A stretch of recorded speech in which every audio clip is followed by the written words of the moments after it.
And he'll be recused, I believe, last He'll week. be in the last I one. need to pin him to video. I know, I should be able to pin him somewhere.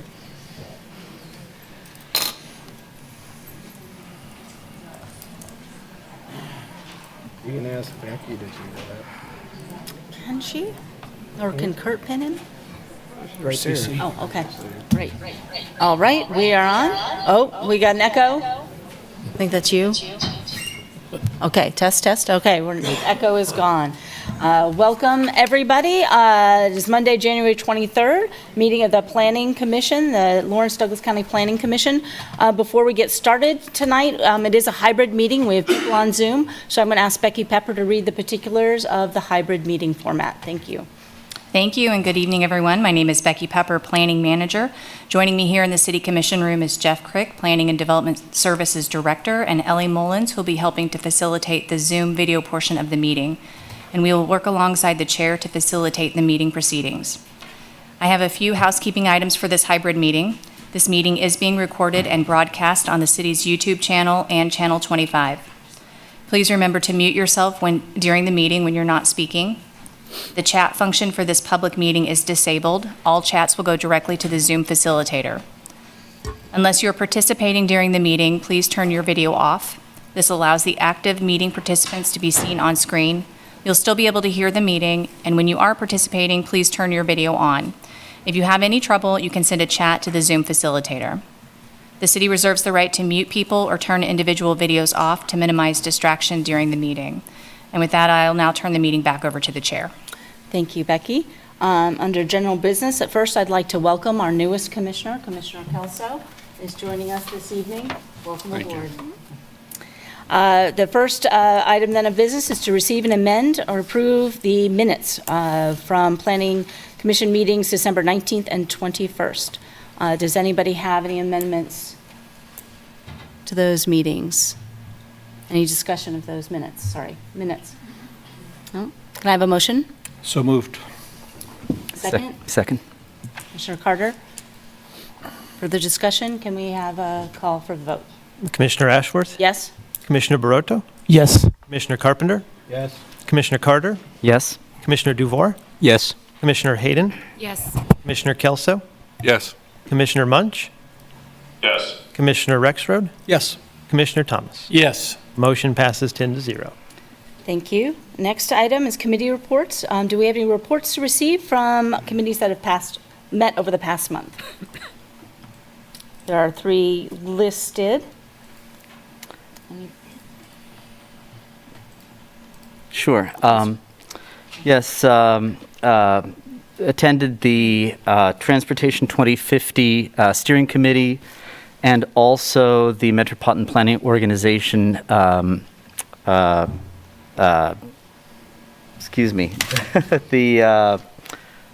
Policy Board, yeah, thanks.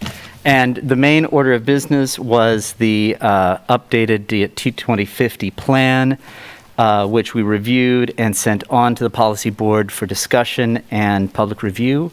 Today is the first day of public review. It'll be for 30 days, and so inviting folks to check that out, make comments, and the review period will end on February 22nd, at which point it will eventually get directed back to us. So, Thank you. All right. I'll do it. Moving. The Land Development Code Update Steering Committee, we're going to have a presentation on that on Wednesday night, our first agenda item, so we'll just wait for, or whichever number it is, wait for Becky's presentation that date. Okay. Will do. Thank you. For communications, do we have any written communications to receive from the public? All communications were included as part of your packet this evening. Thank you. Any written communications from staff, planning commissioners, or other commissioners? None. Okay. Any written action of any waiver requests or determinations made by the city engineer? None this evening. Disclosure of ex parte communications. A phone call from a resident of the Lone Star Lake area against the landfill. And I have had several conversations with people and attended 2 meetings at Warden Church and 1 meeting at Whitetail Winery and then the open records meeting. But I think all of the information, or I know all of the information that was presented there has been turned in to the board. Commissioner Munch? Any? No?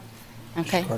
Yeah, I corresponded with Jen Meidel Conrad about the landfill item, just about, this was prior to reception of the packet, just about the most effective means of sharing information with the entire commission.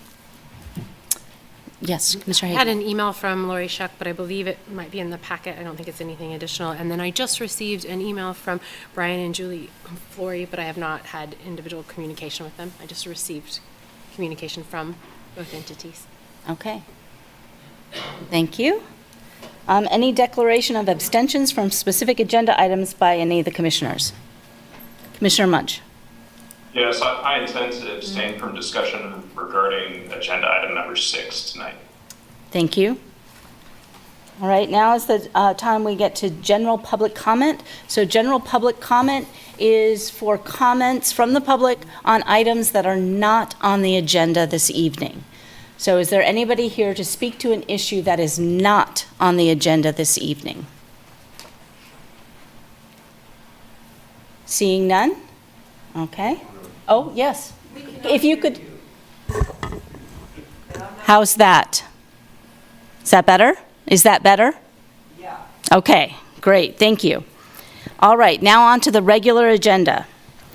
So our first item of business is a variance of the right-of-way of with standards for a cul-de-sac in Fall Creek, and the staff member presenting this is Ellie Mullins. Good evening, Commissioners. Ellie Mullins, Planning and Development Services. The item before you tonight is a request for a variance from the right-of-way width standards for cul-de-sacs and local streets required by the subdivision design standards. The variance request is related to the minor subdivision Riggin at Fall Creek, or MS-22-00438, which proposes to consolidate 2 existing lots into 1 lot at 108 and 112 Bramble Bend Court. Minor subdivisions are reviewed administratively. However, Planning Commission approval is required for variances from the subdivision design standards. The standards require cul-de-sacs to have a 60-foot minimum right-of-way radius for local streets. Sorry, excuse me, misread. The standards require cul-de-sacs to have a 60-foot minimum right-of-way radius and for local streets to have a 60-foot minimum right-of-way width. Both the cul-de-sac radius and local street currently have a 50-foot right-of-way width. The applicant is proposing to retain the existing right-of-way width abutting the subject properties. Staff has reviewed the variance request against the decision-making criteria provided in Section 20-813G of the Subdivision Regulations.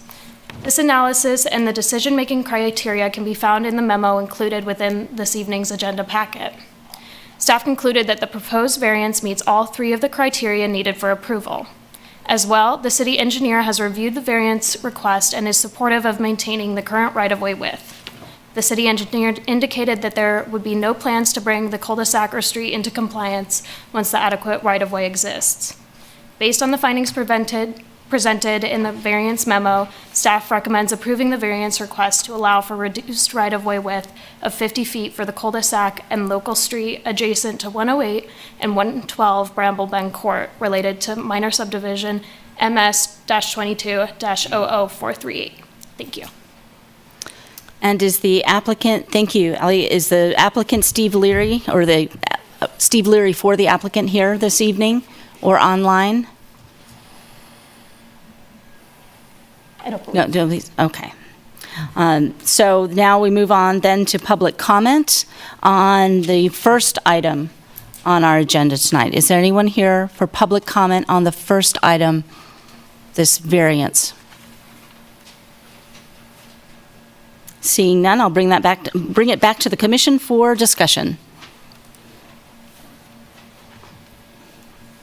Commissioner Carpenter. Yeah, looking at what we have here, you can't even get to 60 feet without encroaching on the right-of-way on Monterey Way. And the only other way I can see it is you have to straighten out this street, move the sidewalks, move the utility lines, and everything else. So it kind of begs the question, again, we're back to the Land Development Code update. How do we address pre-existing streets? Or do we also want to look at design standards so streets aren't put in where you can't do improvements in the future when they might be more necessary than a cul-de-sac for two houses.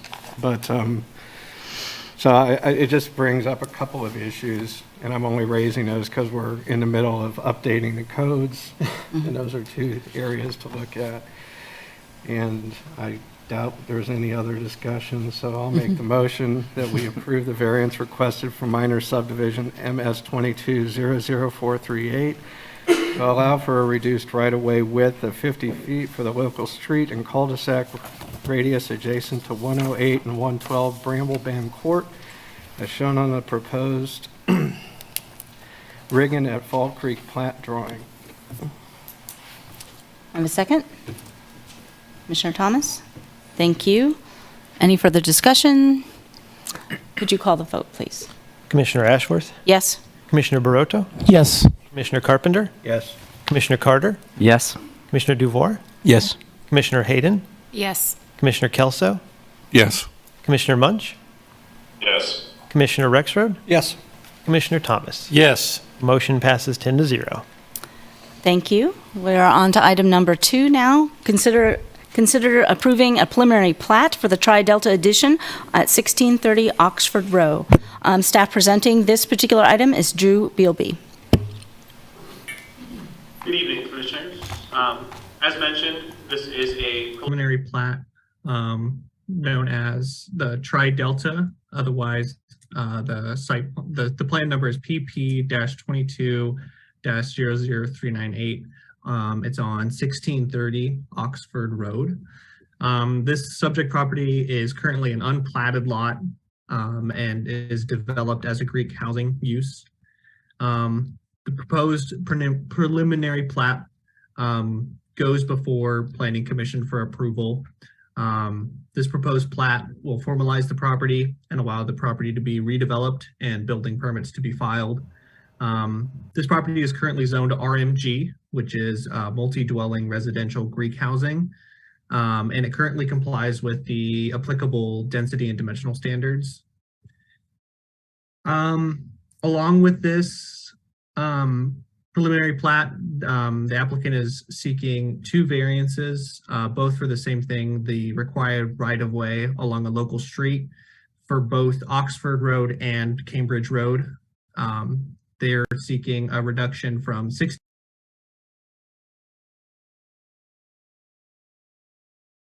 The 3 review criteria for these variances is number 1, will cause unnecessary hardship.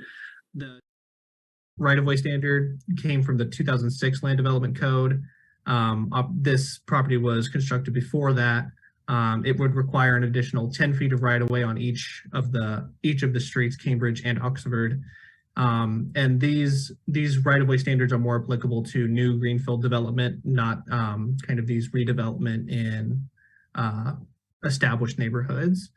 Number 2 is the harmony is with that the variance is in harmony with the intended purposes of the Land Development Code regulations. The platting action that this preliminary plat is what caused the variance to be needed. The city engineer has stated that there is no additional plans for either Cambridge Road or Oxford Road to need the additional right-of-way and does support this variance.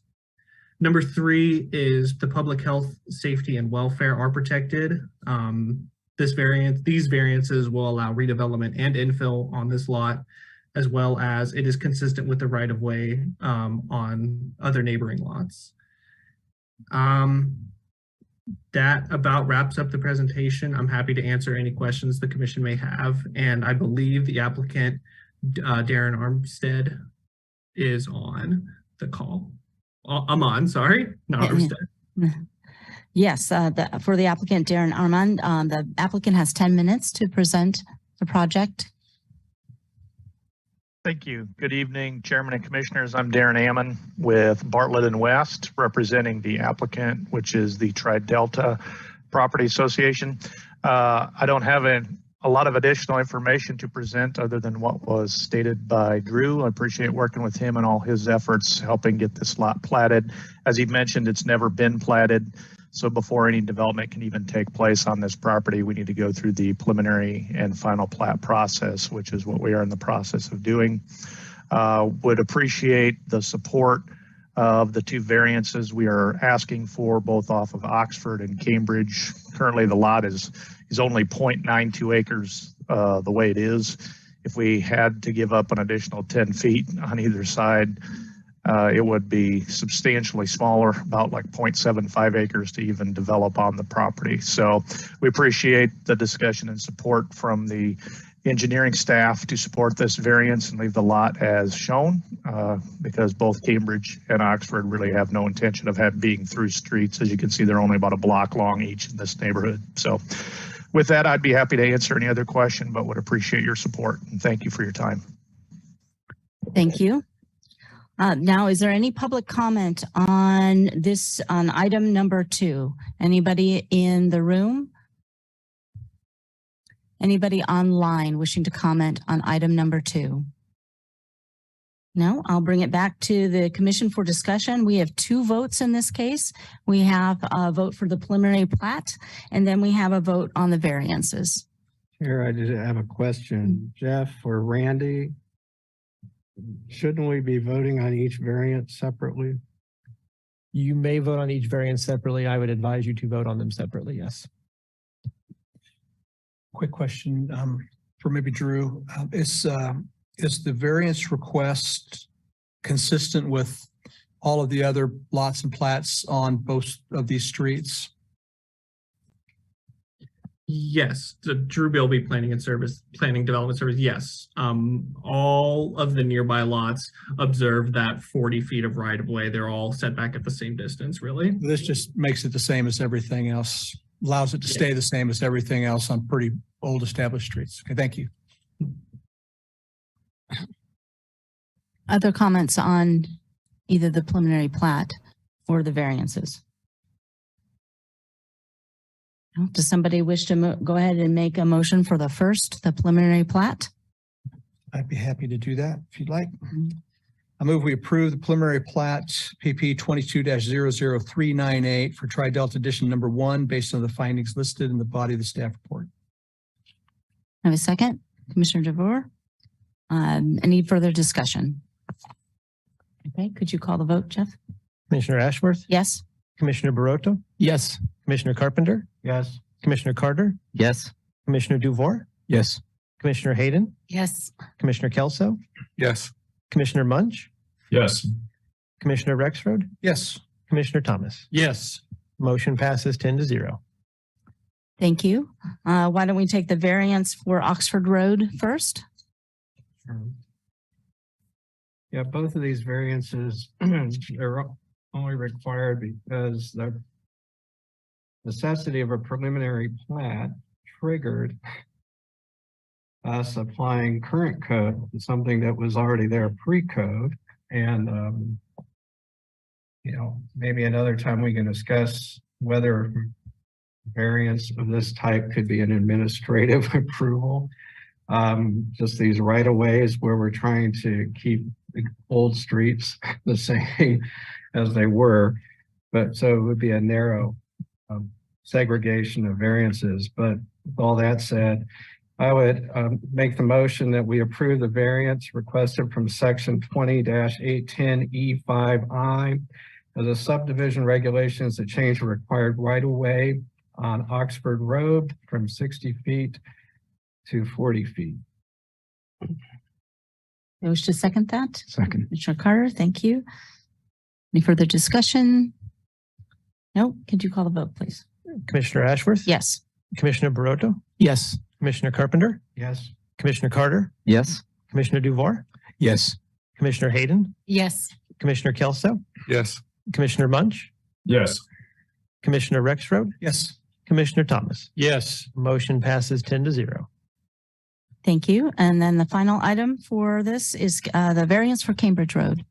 And I would move that we approve the variance requested from section 20-810E5I, the subdivision regulations that change the required right-of-way on Cambridge Road for this property from 60 feet to 40 feet. Thank you. Can I have a second? Second. Commissioner Carter again. Any further discussion? No? Could you call the vote, please? Commissioner Ashworth, Yes. Commissioner Barotto, Yes. Commissioner Carpenter, Yes. Commissioner Carter, Yes. Commissioner Duvore, Yes. Commissioner Hayden, Yes. Commissioner Kelso, Yes. Commissioner Munch, Yes. Commissioner Rexroad, Yes. Commissioner Thomas. Yes. Motion passes 10-0. All right. Thank you. Now we're on to item number 3. Thank you. Thank you both. Consider approving a request to rezone approximately 37.2 acres located at 2384 North 200 Road from Ag 1 to Ag 2. The staff presenting this particular project is Mary Miller. Good evening. I will be sharing my screen. Just one moment.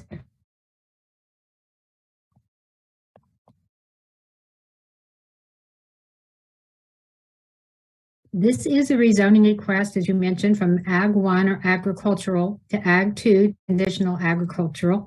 It is for property located at 2384 North 200 Road. The property is in the southeastern corner of Douglas County. It is on the north side of North 200 Road, Highway 56, and it is adjacent to Johnson County line on the east side. Since it's adjacent to Johnson County and the 1/2 mile notification radius runs into Johnson County, the property owners in Johnson County were notified, as well as the Johnson County Planning Office. The subject property contained 40 acres. It was a quarter section until land was acquired by KDOT for Highway 56 in 1937. And this reduced the property to approximately 37.2 acres. And this did not impact the ability for the property to subdivide until the zoning regulations were revised in 2020. And the property contains stands and mature trees in the northwest corner, and in the southeast corner, there's also a stream corridor, which is classified as a wetland. And then there are prime farm soil or prime farmland on the eastern side. And as I mentioned, it is not possible to divide the land with the current Ag 1 zoning district. There are no land division options in the subregs for property that's zoned Ag 1, except through the exemptions. You're able to divide for agricultural purposes, cemetery purposes, right-of-way. Land that was divided through the prior exemptions, they're allowed.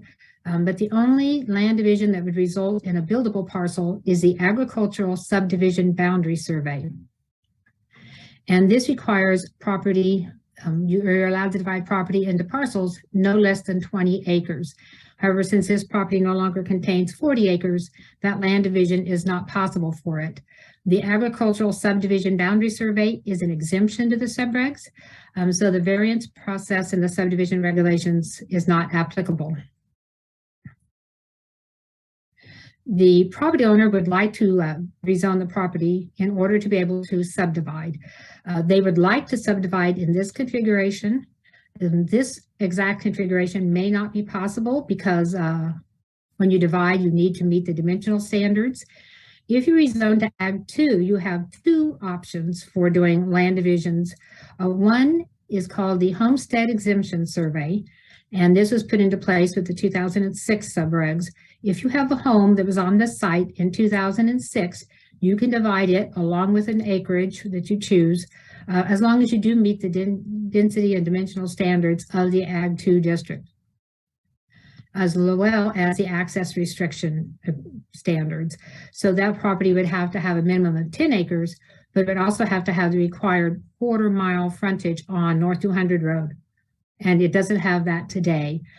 So this kind of configuration that they're proposing would either require an access restriction agreement from the County Public Works Office and the county engineer, or it could be reconfigured. It would be possible for a surveyor to reconfigure it. So it is possible, if you ignored the bottom division, and this was 1 parcel, it would be possible to get the second parcel. So easily it could be divided into 2 parcels. And the applicant has been informed that there are challenges and it may not be possible to get the 3rd parcel they would like, and they're aware of that. They still want to move forward because if they can only do the additional one, they just want to do the one division.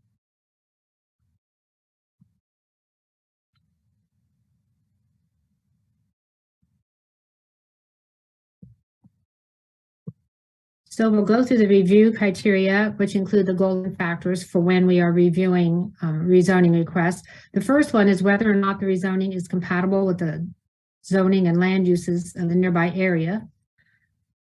And the nearby area is zoned Ag 1 and Ag 2, agricultural and transitional agricultural. The subject property is bounded on the north and the west by property that's zoned Ag 2 and is developed. They're all 10-acre parcels, and they're developed with residences, except for the one just to the north. The one just to the north of the subject property does not have a residence. The proposed rezoning and residential use will be compatible with the zoning and land uses in the nearby area. Another review criteria we look at is the character of the area. Normally, I look at 1 mile radius from the subject property, but as the 1 mile to the east is all within Johnson County, we just relied on the Johnson County Planning Office to look at that. So as we look at this mile on this side of the Johnson County line, the residences are shown with the red dots. Highway 56 or North 200 Road is a principal arterial and is shown in red. East 2300 Road or Highway 33 is a minor arterial and it's shown in green. There is some floodplain on the south part right along the highway. The primary uses are residential and agriculture.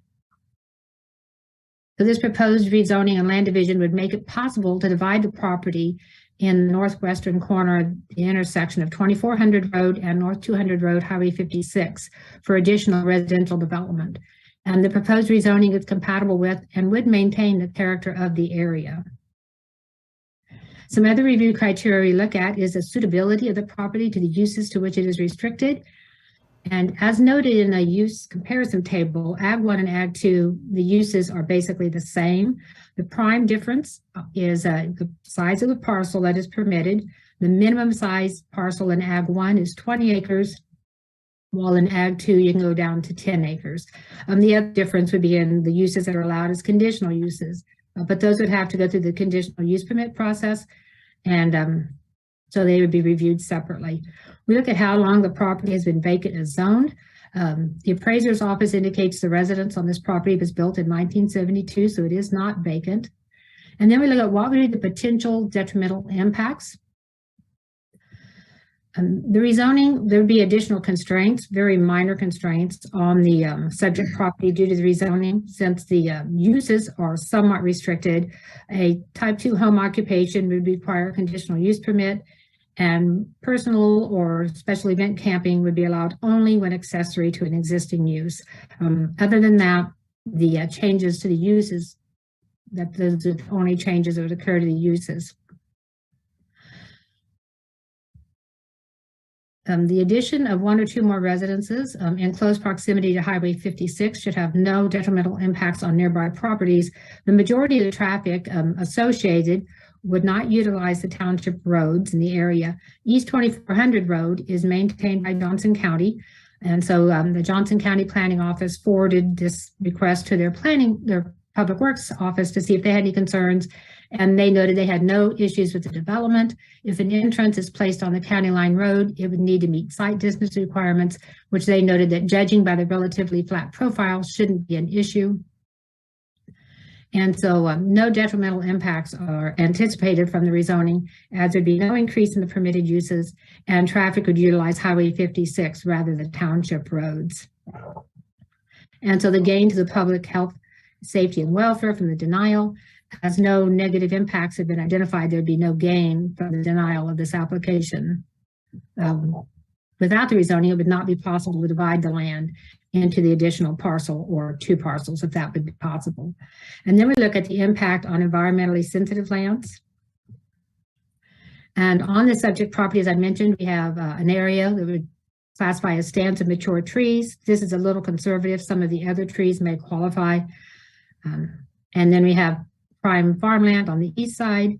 We have what would be stands of mature trees, wooded stream corridor, and wetland in the southeast corner.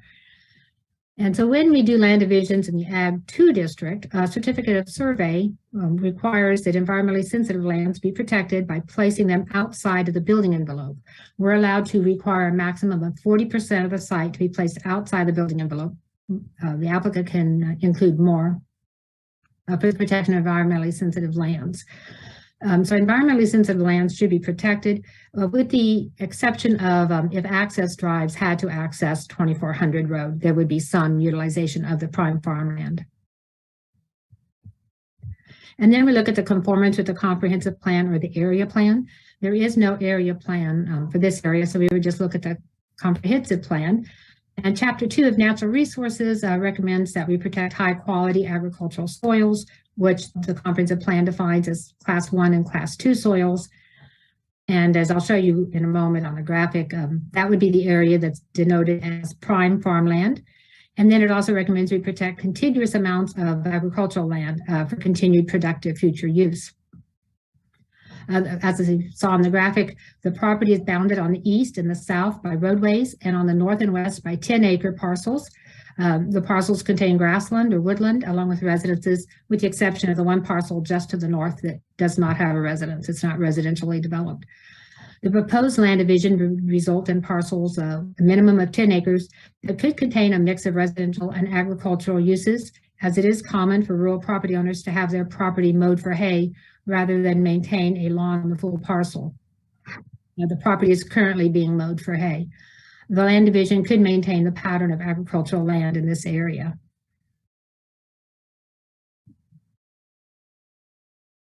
The section regarding growth management provides recommendations for how to protect and preserve the rural character. One is to conserve identified sensitive lands. And as we mentioned, that should be possible with the certificate of survey and with the building permits, keeping the sensitive lands out of the building envelopes, with the exception of the access drives to 2400 road.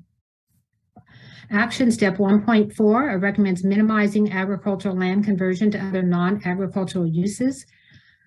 And this recommendation requires some interpretation, as the conversion of agricultural land to non-agricultural uses is to be minimized, but not necessarily prohibited. And in staff's opinion, it may be appropriate to convert agricultural lands to non-agricultural uses in some situations, such as when the property is within a developed area and the conversion would maintain the development pattern, particularly when the property is adjacent to higher classification roadways, so the development would not require travel on township roads. These standards would limit the conversion of agricultural land, but it would be up to interpretation as to whether they would minimize the conversion. And then we have the recommendations for the residential section of Plan 2040, which recommends we provide housing opportunities while conserving the rural character of Douglas County. And then the action steps they list here are primarily the ones that we've already discussed.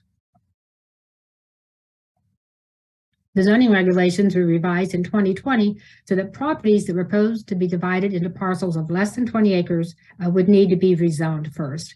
And this allows an evaluation of the character of the area and the suitability of the property for agricultural uses with each rezoning request. And as the comprehensive plan, as we mentioned, recommends minimizing non-agricultural residential development rather than prohibiting it, it is reasonable to assume that non-agricultural residential development would be appropriate in certain situations. Of the other 10-acre parcels in this corner of the intersection, 2 contain woodlands in addition to the residences, and 2 contain grassland with a residence, and then 1 is grassland without a residence. In staff's opinion, the proposed development would be compatible with this recommendation, as it has a strong likelihood of being able to continue the current agricultural use, haying, on the property. In the event that the agricultural use is not continued, allowing this land division as an infill location with rural residences could be interpreted as minimizing non-agricultural development while providing housing opportunities. And so the proposed rezoning to the Ag 2 district and the proposed land division and residential development are in compliance with the recommendations in Plan 2040, with the exception that high quality soils, Class 2 soils, might be utilized for the access drives to the residential development. And also it involves that interpretation as to whether this would be a minimization of the conversion of agricultural property. And the final factor we look at is whether the property is suitable for agricultural use. This is a factor only for a property that's zoned Ag 1. And this is described in the attachment with the staff report. Staff is working on developing a land evaluation system that we could use to provide a score for a property. It could evaluate the agricultural potential or the agricultural productivity without us having to do a subjective review. I'm just showing some graphics that are from that attachment. This shows the farmland classification. So the green is prime farmland. The blue is farmland of statewide importance. And you can see some of it includes the woodlands on both corners of the property. The farmland is also the class 2 soils. The other colors are lower class soils, but the orange is the class 2. And then we have 2 indexes of productivity that we're looking at in this draft system we're looking at. One is the National Commodity Crop Production Index, and that's what we're seeing here. And so the higher productivity are the blue areas. We also looked at the Range Productivity Index, but it gave a very high rating for the woodland. And so when we look at those, we would only use one. And so this would be the highest score. And then we look at other areas that are not suitable for farming. And that would be the environmentally sensitive areas, as well as the house and the additional residential features. So based on this information, staff recommends forwarding the rezoning to the Board of County Commissioners with a recommendation for approval based on the findings of fact in the staff report. And I believe the applicant is present today. Thank you, Mary. The applicant is Lucas Lavorn. Is that, if you want to come on in and come to the podium, please. Yeah, and you have 10 minutes. Thank you. Like you said, I'm Lucas Lavorn. Good evening. I don't have anything else to add other than what Mary said, and I appreciate you guys' time. Thank you. Thank you. Please don't leave. In case we have a question, I'll have to bring you back into the room. Is there any public comment on item number 3, this item before us, the rezoning? Any public comment from anybody in the room on this item? In the rooms, I guess I should say. Nope, not seeing any. Oh, for this item, the rezoning, if you would come up to the podium, please, to comment on the rezoning.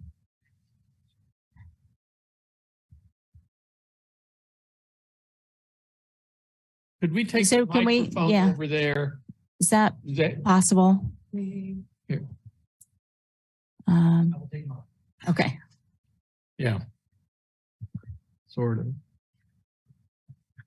Thanks very much. If you could just state your name, sir. My name is Carl Burns. Hello, Sharon. Hi there, Jim. Hello.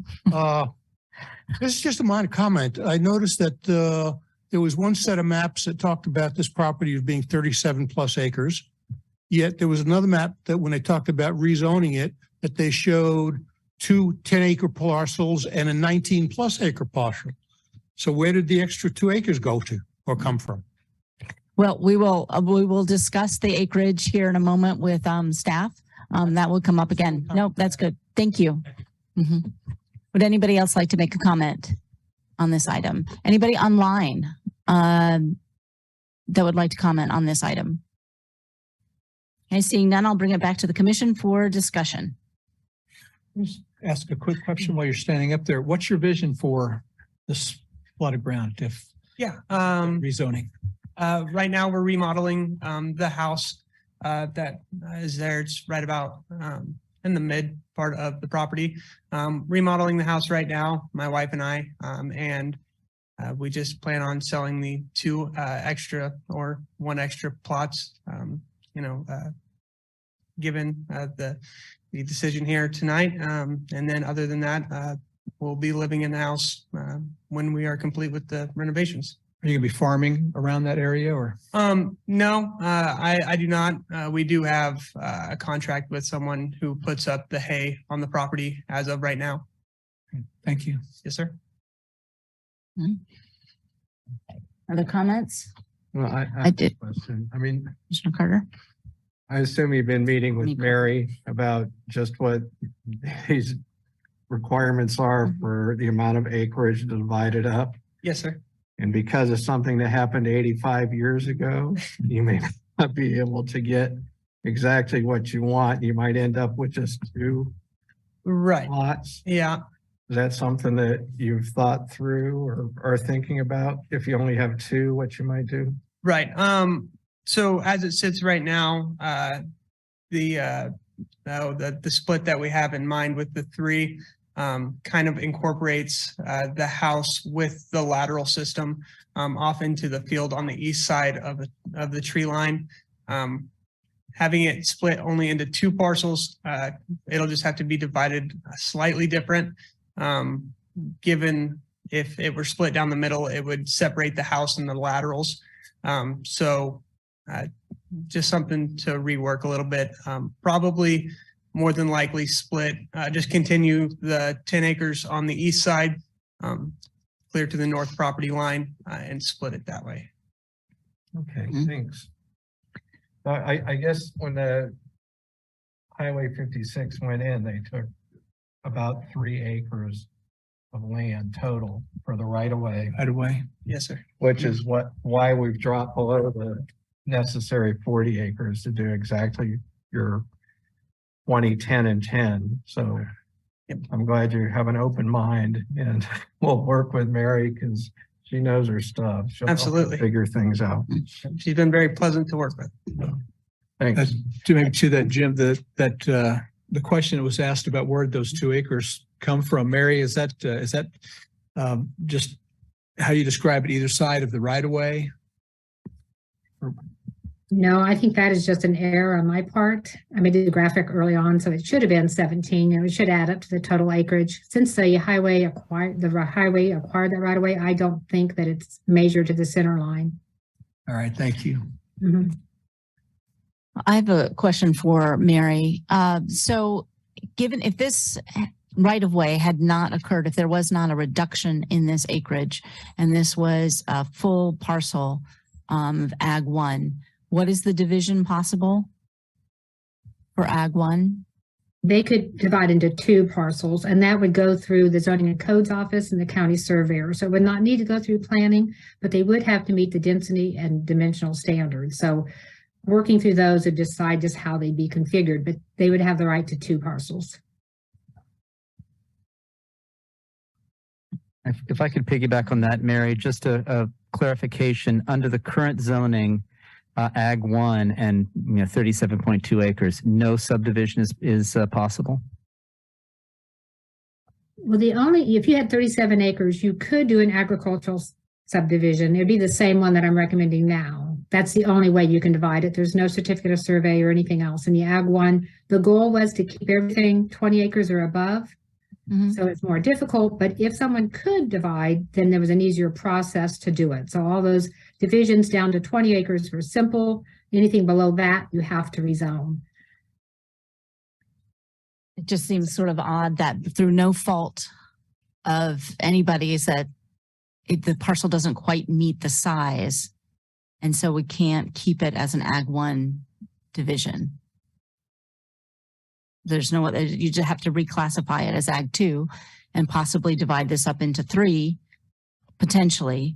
And what I'm bumping up against is Plan 2040, which is requesting minimizing converting agricultural land to non-agriculture. I mean, that's the basis of this. And what we have here is there's just Ag 2 just to the north of this, but just to the north of the Ag 2 is Ag 1. To the south of this particular parcel is all Ag 1. And it just seems to me that by continuing, that's how the county gets cut up. Is we subdivide this one and then the next parcel to the south, well, it's Ag 2 to the north. And so we're going to subdivide this one, and it just sort of keeps feeding on each other, which is what Plan 2040 was pushing against. So I'm struggling with this a little bit to divide this potentially into 3 parcels. If it was just an Ag 1 subdivision, it seems odd that just by that, because of the right of way, that we're put in this position. That's just more of a statement, I guess.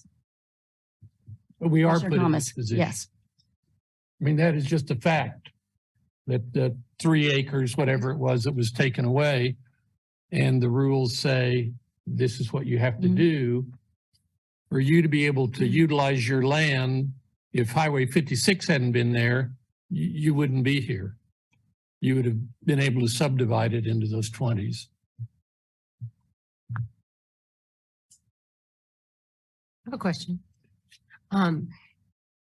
So is that the only option? Is there no other tool that would allow a variance or anything? It seems like we're always doing something the opposite of what the rules say, that would allow dividing it into 2 parcels instead of 3. Keeping it Ag 1 and dividing it into 2 parcels. You guys have a question for Mary? Yeah, for Mary. Since the land division is an exemption to the subregs, you're not able to get a variance from the standards for this exemption. And we had another item like this a few years back, and we asked the county councilor to be sure, and he said, no, the variances are only for the standards of the subdivision regulations, but not for these exemptions. And so for that reason, you would need to rezone. And I think we had one, the one we did before, I don't know if it just wasn't able to be divided into additional, it could only make it into the 2 parcels. So it's possible this one could only be divided into the additional parcel without having a surveyor draw it up and, us review it to see if it meets the dimensional standards. I'm leery. I think it'd be really challenging to make that 3rd parcel, but surveyors are really good at their jobs usually, and they may be able to come up with a configuration that would work. They'd have to create acres out of thin air, but okay, maybe they can't. There's enough. Yeah, I guess I'm a little uncomfortable with the 3 division given Plan 2040, not knowing how possible it is. So I looked at the same bit of map in AG2 and the idea of 2040 asking us to protect the prime farm ground. I think I have what I think I've come to is a little bit less heartburn on that topic when I look at the reality of this particular quarter of a quarter. I drove out there and sat in the driveway and looked up there, and that northwest side is on a steep hill and it's wooded. There's not going to be any farming or building up there. You've got a little creek bed that runs through the bottom. So 4th plus really isn't that prime farm ground. You're putting up hay over here, and maybe, I think based on the other map, the really nice farm ground was a smaller portion of that. So understanding that concern about, well, this, one yes leads to another. When I just look at just this particular project, I have a little bit less concern about that given AG2 just to the north and the way this thing's made up. I don't feel like we're breaking up a tract of prime farm ground. I think about the applicant's use of that, the ability to sell a couple of different pieces makes that ground that's otherwise not really farmable. Maybe that makes it a little bit more valuable to that family. But because of driveway entrance at 250 feet, that one may not work anyway. That 110 acre may not work. And you're saying if it has to be divided into 2 areas, that you would go with that. Correct. So Mary and I had talked. It was pretty clear that we would not be able to get another entrance there off the highway. Rather, the entrances would be both off of the east side coming off the county road into whether it be 2 or just a single split. Yeah.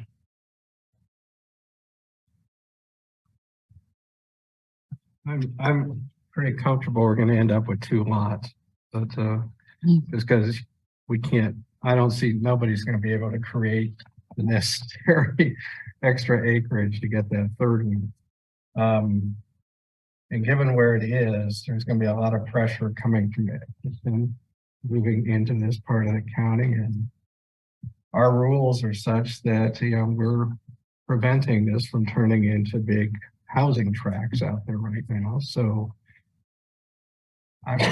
pretty comfortable with doing it this way. I think you're going to end up being creative in how you do your split. So you have what you want with your house, and the other part is desirable for whatever purpose you have for it. But to me, it seems to meet all the requirements, and we're also the road 23, is it 2300 road? Look at how that one's divided up on the map with all the houses. This first mile into the county is really subject to pressures from Johnson County. I think the more we can have these rules in place and we get these minimum lot sizes, the easier it is going to be to resist Edgerton trying to come in and try to annex part of the property like they did for Miami County to go south. So I kind of like this. Well, looking at the property, the other road to the west, which is why I'm a little bit reluctant, is I don't want it to end up looking like that. Kind of your point. Yeah, kind of. But our rules don't permit that right now. That a major zoning change, and that's something that there's going to be a whole lot of resistance to, I'm sure. So, Other comments? Mr. Hayden? No? Other comments on this? No. Okay. I'd make a Do we have motion a- if you think you're ready. Yep, go ahead. I move we approve the request to rezone Z22-00401, approximately 37.2 acres at 2384 North 200 Road from AG1 to AG2 district, and forwarding the Board of County Commissioners with recommendation for approval based on the findings presented in the staff report. Second, Commissioner DeVore. Any further comment? I guess I'll just say, even though I'm reluctant, I'm going to sort of go with the staff recommendation, and basically I'm hoping that it's just going to be two parcels on this, because I hate to see it chopped up that much. But that's my comment. Anybody else? Go ahead. I would say the same. Yeah. I think I'm inclined to vote in favor, but I am a bit uncomfortable with the idea of, just because it's AG2 here, we're going to change it down below and below. I really am very conscious of that. And this particular piece will probably end up being 2. It will probably work out okay. I'm going to go with the staff's report on that, but I am very leery about it. Any further comment? If not, could you call the vote, Jeff? Commissioner Ashworth? Yes. Excuse me. Commissioner Barroto? Yes. Commissioner Carpenter? yes. Commissioner Carter? Yes. Commissioner DeVore? Yes. Commissioner Hayden? Yes. Commissioner Kelso? Yes. Commissioner Munch? Yes. Commissioner Rexroad? Yes. Commissioner Thomas? Yes. Motion passes 10-0. Thank you. Thank Okay. you. Thank you for coming. Thank you, Mary. Mary's on the next one too. We're on item number 4. A few comments ahead of this one. We are going to consider approving a conditional use permit for a landfill on 108.7 acres at 631 North 950 Road. Mary Miller is going to give her staff report. If the applicant is present, the applicant will have 10 minutes to present. Then there will be public comment, given a number of people who are likely here this evening for public comment, and we have other big items. The public comment period is limited to 3 minutes per person. So I'm going to ask you to really stick with that so we can make sure that everybody has an opportunity to have their comment heard. So I'm going to ask you, and I'll be watching. The timer will be right up there. So take a look at that. And at 3 minutes, I will ask you to cede the floor to the next person. So we'll go ahead, and if Mary Millie would present this project. Thank you. Thank you. I will be sharing my screen again.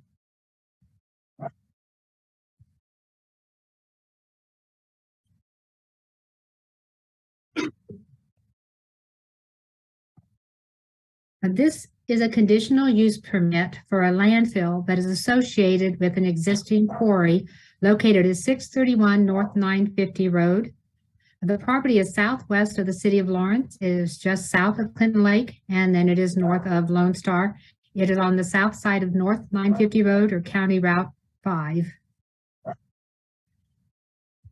The landfill would occur only where land has been quarried. You can see from this aerial where land has been quarried to this point. The CUP also allows for some quarrying on the west side of the property. So as the quarry moves forward, the landfill would follow and provide fill. The subject property has an approved conditional use permit, CUP 1375, for a quarry. It was approved by the Board of County Commissioners in 1975, and there is no time limit on this quarry. This landfill is being proposed to operate in conjunction with the quarry. This project would provide a disposal area for landfill materials and would assist in the reclamation of the quarry. The quarry being approved in 1975, the operation plan is a little difficult to read, but it does, this is the current area, and then this area here would be the area that could be quarried as we move along. The landfill plan would need to be revised to clearly show the boundaries of the area approved for the quarry CUP, as they would be two separate CUPs and would be evaluated separately as we go through the process. So one of the requirements is that the landfill plans would show a more definite boundary like this, showing where the boundaries of this quarry CUP is, so we have a clear idea of where landfill would be occurring. This is, as I noted, where it's already has the quarry. And the approved conditional use permit noted that the reclamation measures identified in the environmental impact statement would be followed. And that's a 1975 environmental impact statement, so it is not what we would define as an EIS today. However, minimal reclamation information was provided in the statement.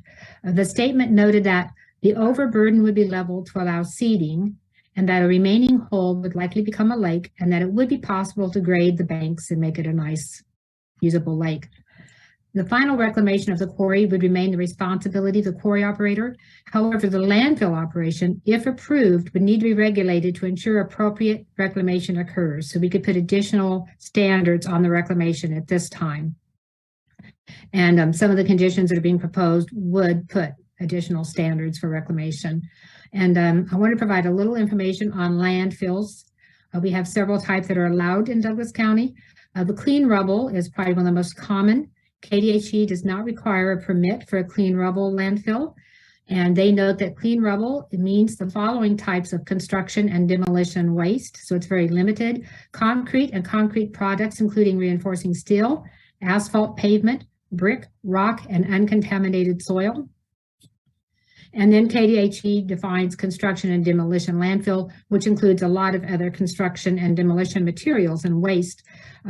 This landfill would be classified as a construction and demolition landfill for the reason that they are also proposing to dispose of brush and trees. And a KDHE permit would be required. The proposed conditions limit the materials that could be deposited in this landfill to concrete, asphalt, dirt, and brush or trees. And therefore it's almost a clean rubble landfill, but they would need to have a KDHE permit to operate, but they'd be limited to those materials. So one of the golden factors that we have, the review criteria and golden factors for a conditional use permit as well, we look at whether or not the proposed use is compatible with the surrounding zoning and land use. Zoning in this area is primarily Ag 1, agricultural, and Ag 2, transitional agriculture. And the graphic on the right shows the land uses. The red dots are residences. The purple dot is a township building. And then you can see the quarry on the subject property. Now, the quarry has been inactive since 2013. However, the operator indicated they would begin operations this year or next, and they expect quarrying to continue for 10 to 20 years, and that's dependent on the market. This conditional use permit would increase the activity at the site as trucks would haul materials to the landfill. The quarry has been operating intermittently ever since it was approved in 1975, but the landfill would be a more constant use. They noted they would have 2 employees on the site and about 10 trucks a day. However, that would also be driven by the amount of construction or demolition that's going on at the time. Impacts that can occur from a landfill would be increased truck traffic, truck traffic, a noise associated with heavy equipment, and lighting. The applicant proposes the operating hours of 7 a.m. to 5 p.m. Monday through Friday and 7 a.m. to noon on Saturday. And these hours would eliminate the need for lighting except for a few months in the winter. The property is located on and takes access to North 950 Road, County Route 5, which is a principal arterial, and this higher classification roadway is well equipped to handle the landfill traffic. So while a landfill could have off-site impacts due to the activity on the site and traffic to and from the site, measures proposed with the conditions and restrictions of use would minimize the impact on nearby land uses. And then we look at whether or not the proposed use is compatible with the character of the area. This area contains the southern portion of the Clinton State Park, which includes a floodplain associated with the Wakarusa River and the southern portion of Clinton Lake. Floodplain associated with Washington Creek is located in the southeastern portion of the area, and then woodlands are located within or near these floodplain areas. The remainder of the area is in agricultural use or is developed with residences, and then there is the active quarry, which has been in intermittent production since 1975. Two principal arterials dissect the area, with East 550 Road, County Route 1029, running north and south, and North 950 Road to County Road 5, running east and west. As the landfill is being proposed in the quarried area, and the landfill trucks would use the same road as the quarry trucks, North 950 Road, the landfill use should be compatible with and would maintain the character of the area. Other factors that we look at is the suitability of the property to the uses to which it is currently restricted. A quarry, many of our quarries have specific use restrictions outlined in their permitted uses or in their CUP permit. This quarry does not. They would have the ability to bring materials in for their fill themselves. So the property is well suited to the uses to which it is allowed. On the parts, I'm sorry, I'm a little confused here. On the parts that are not being quarried, it is well suited for agricultural uses. And on the parts that are being quarried, it's well suited for the quarry use that is allowed with the CUP. And it would also be well suited for the landfill use, whether the quarry fills or the property is brought in or the fill is brought in.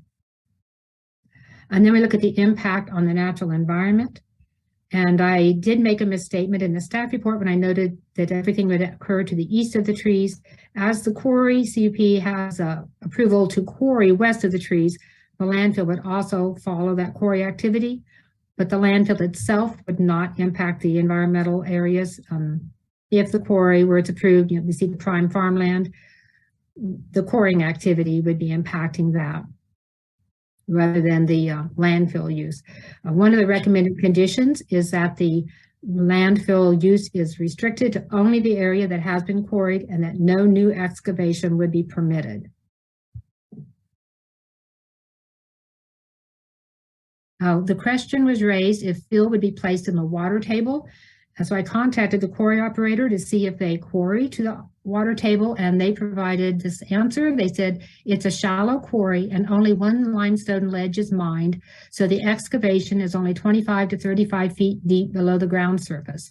Also, wells shown on the Kansas Geological Survey don't indicate that the quarry floor is below a water table. The landfill should have no impact on the natural environment, and again, that's based on the limitations on the type of fill that would be permitted. Another factor that we look at is, would this use have an impact on community facilities, utilities, or transportation network? And just due to the nature of the landfill use and the fact that it would be accessed through a principal arterial, there are no impacts to the community facilities, utilities, or transportation network that we've identified. And then we look at the conformance with the comprehensive plan. In Chapter 3, the Growth and Development Plan, recommends we protect and preserve the rural character. And action step 1.4 is the one that we mentioned earlier. It recommends that land that's for agricultural uses, the land conversion from agricultural land to other non-agricultural uses be minimized. However, the land that's within this quarry has a CUP. It's already approved for the quarrying activity, and the landfill would be operating in that location. It would not be utilizing agricultural land. Action step 1.6 recommends that working lands and high quality soils be maintained. and as the same response as the other one, is that the CUP for the quarry has already been approved. That is going to impact the quality soils, but the landfill would be working to assist in the reclamation. When the reclamation is complete, the property would be suitable for agriculture. Another factor we look at is whether or not a time limit is appropriate. The zoning regulations actually require a time frame for landfills. And so staff is recommending a 10-year time limit. That would allow time possibly for the completion of quarrying and landfill activities. If the landfill is still active at the end of the 10-year period, the landfill operator could request that the Board of County Commissioners renew the permit as allowed in the zoning regulations. And then another factor is whether or not the proposal is in compliance with the zoning regulations. And as discussed in the staff report, the proposed use is in compliance with the standards. And I'm sure as you're aware, we have quite a few public comments. We had one about property values, that the landfill would reduce property values. The landfill use would operate during the lifespan of the quarry CUP and would operate within the boundaries of the quarry CUP. And so we have not identified any impacts on property values from this additional use. We did get some public comments about landscaping might alleviate the view of the property from some nearby residences. And on this graphic, I labeled the residences, and then I noted the distance from the quarried area and the elevation change. And this is just to illustrate that it may not be appropriate to vegetate the entire perimeter of the property or the west and the south property due to the elevation change. For instance, the house labeled as number 3 is 60 feet higher than the quarry. So it's possible that landscaping may not serve a purpose.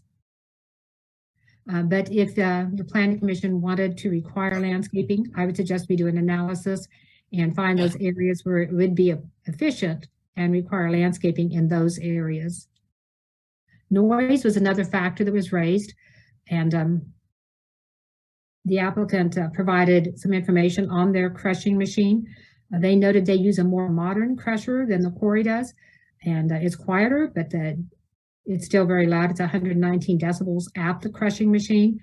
And so the noise would be less as it reaches the residences. I don't know the exact decibel level given the distance and the elevation change, but I think it would still be quite loud. So given the proximity of the residences, the commission could vote to further limit the time frame for the concrete crushing.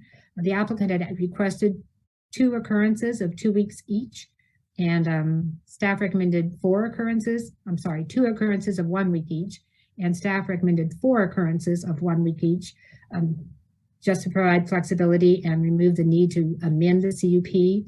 However, given the noise concerns, perhaps reducing that to 2 occurrences of 1 week each. Or you could require noise deadening measures so that the noise at the property line would be not above a certain decibel level, such as 60 decibels. And so these are some options we could look at.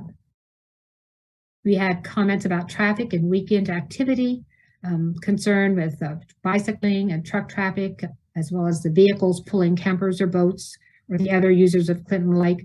I referred that question to the county engineer, and he indicated there shouldn't be an issue with mixed traffic in this location, as the road has adequate sight distance and the traffic volumes would be manageable. And we had several concerns about burning. Burning is not a component of the landfill. And one of the recommended conditions would clarify that this landfill does not permit burning. A separate application for a temporary business use permit would need to be submitted to the Zoning and Codes Office. And this would include public notification of property owners within a half mile and action by the county commission. And so they are proposing this landfill to replace the one they have south of Lawrence. That one is nearly complete. They're about done with that, and they do burn brush and trees there. It's a much less populated area, so they did get a temporary business use permit for that burning activity. I don't know if they would get one in this location, but if it was suggested, the public would be notified and it would require county commission approval. But it is not a part of this conditional use permit. And so staff is recommending that the conditional use permit be forwarded to the county commission with a recommendation for approval, subject to the conditions and restrictions listed in the report. And I'm just going to summarize these pretty briefly. The first one is that we would need a revised plan showing that CUP boundary, showing where the landfill would occur. It would match the quarry CUP, but we would have that specifically for the landfill. The KDHE permit would be required. That's an annual permit. Fill would be limited to no more than concrete, asphalt, dirt, and trees and brush. Any burning of trees or brush is not permitted with the CUP. It would require a temporary business use permit. And crushing, there's several limitations on crushing. It would be allowed 4 times a year, 1 week per occurrence, not on holidays. And as I mentioned, that could be revised. There could be additional restrictions, 2 times a year, 1 week per occurrence, or sound deadening measures on the crushing machine. The recommended time frame is 10 years. The storage of materials only in areas marked on the plan. That way, it's not a storage area. It is a landfill, and there's an specific area for materials to be stored. Operating hours, as suggested by the applicant, 7 a.m. to 5 p.m. Monday to Friday, and 7 a.m. to noon on Saturday. And the landfill area would be restricted to the quarry area. No new area would be excavated for the landfill. And it would be for the use of the operator only. This would not be a public landfill. And reclamation, as I mentioned, it would need to be graded. The requirement is that the land would be similar, fairly similar to the land on each side of the quarried area to ensure we don't have hills or other, we want it to appear natural. It would be topsoil would be applied 6 inches minimum. It would be seeded and vegetation established.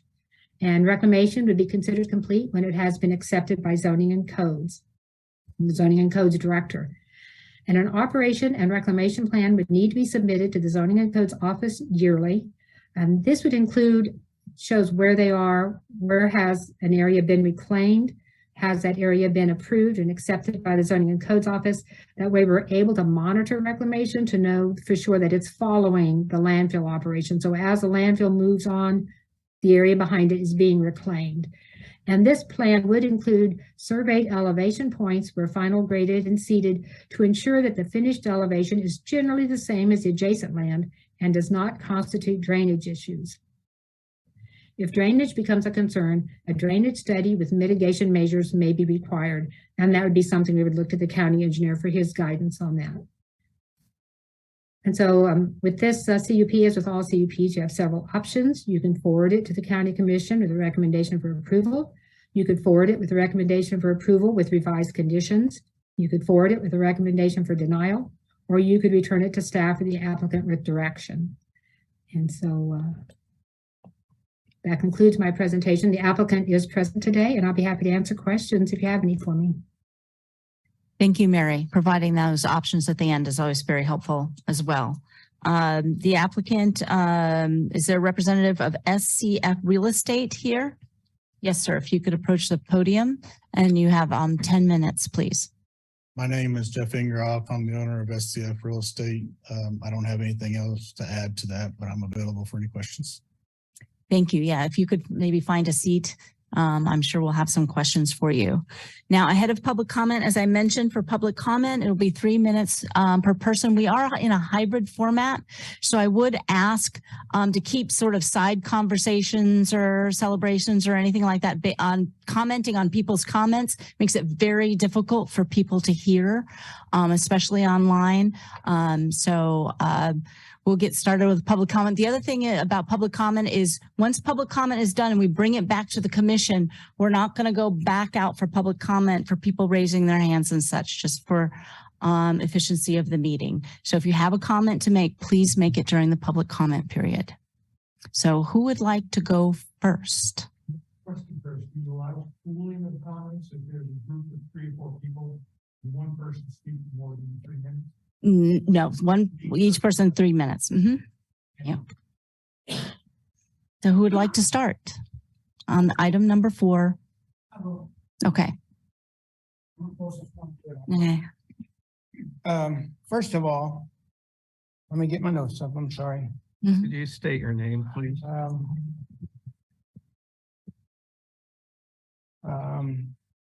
Okay. So I want to start. Your name? Carl Killam. Carl Killam. I'm Thank directly you. south of the complex. a 70-acre farm there, small agricultural farm like we want in our county, I think. I want to make a point that there is 45 years ago, they decided they didn't need anything around this thing. Well, that might have been right 45 years ago. I doubt it, but it might have been, because there's 2 farm homes right there that I'm sure they've endured this for 45 years. So my point would be, what sold the project from Ham Quarry people was there's going to be a beautiful lake there. And now this is going on. 45 years these people have dealt with that. That's not right, and you all know that. And you know the reason they're going to bring brush to the site is because you guys are going to permit them to burn it. Why would they bring it there? Are you going to permit them to move it somewhere else and burn it? They're bringing it there to burn it.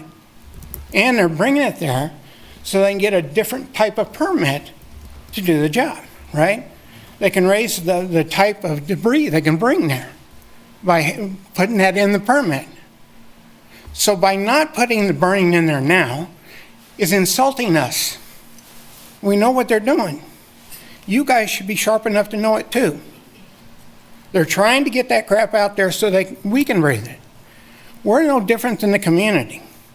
We all have asthma and everything else, just like people in the community. Don't burn community crap out on our property. That's not right. So for this permit to have that burning in it is horribly wrong. As far as noise, yeah, I am 60 whatever feet above the quarry. It's like a big eardrum. Everything out of there comes right at every truck that backs up, every little thing that happens down there. They need to do something with their sound. It's ridiculous they don't have anything.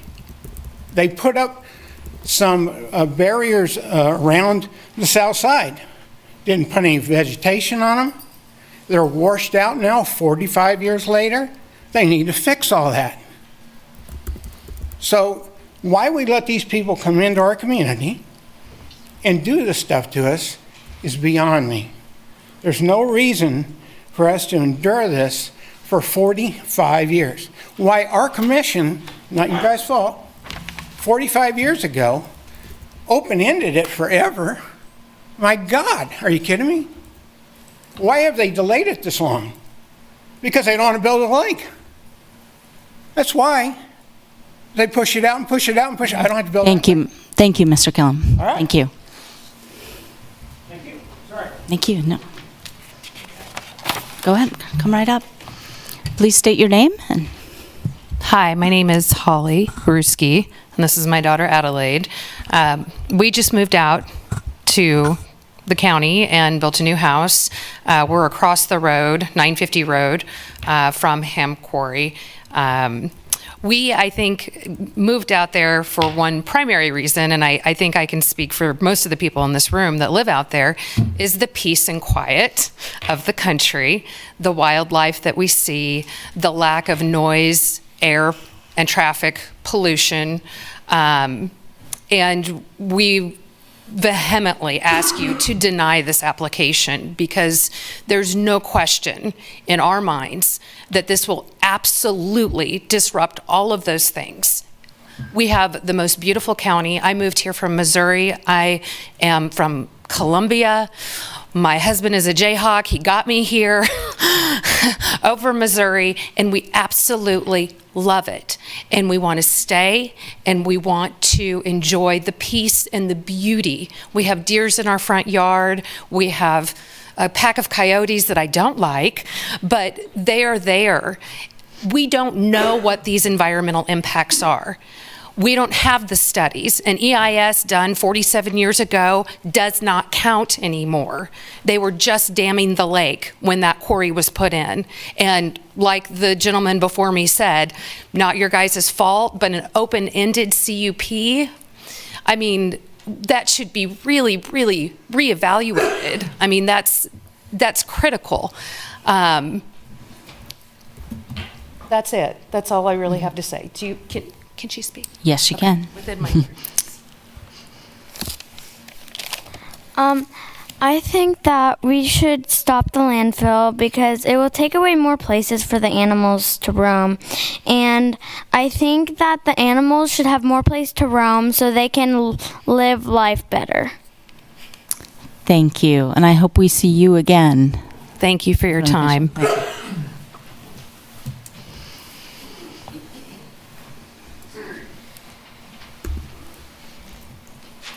Hello, my name is Brad Harrell. I'm speaking on behalf of my grandmother, Helen Harrell, at 604 900 Road. So be the property connected just to the south end of the proposed landfill.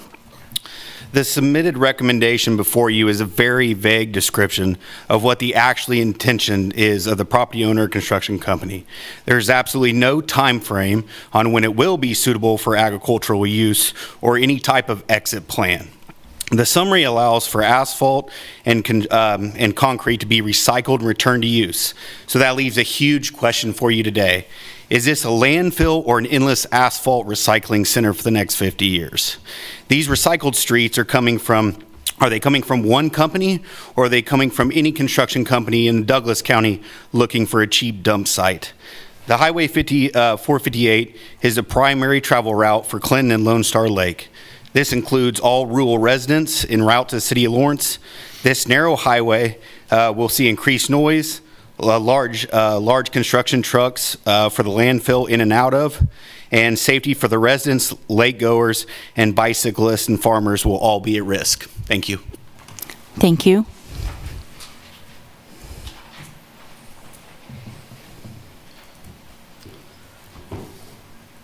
I have some props, thank you. Hi all, my name is Jen Meidel Conrad, and I live at 996 East 650 Road, just 0.5 miles northeast of the proposed construction reclamation facility. I speak today on behalf of my husband and my 5 children, and I thank Mary Miller and the Planning Department for all the work you do to make Lawrence an amazing place to live. And thanks, David, for letting me in on how the process works. My story here starts with a beautiful and unexpected move to the country last April when my husband and I made the investment in our little 18 acres just south of Clinton Lake. We needed our children to have a peaceful place to grow and, more importantly, connect with real things and nature so that they grow up with a greater understanding of how this world works and how each of our actions and our choices have a consequence that affects more than just ourselves. These lessons are important for us adults too, as we consider the impact that this conditional use permit will have on our future generations. I could use this 3 minutes to talk about the environmental impacts that this would have on the Wakarusa watershed, the wildlife at Clinton Lake, like Adelaide said, or the increased traffic that the reclamation center will bring to our small 2-lane highway. Instead, my focus will be on these 5, my whole heart. This is Dominic, Kenneth, David, Annabelle, and Jacob.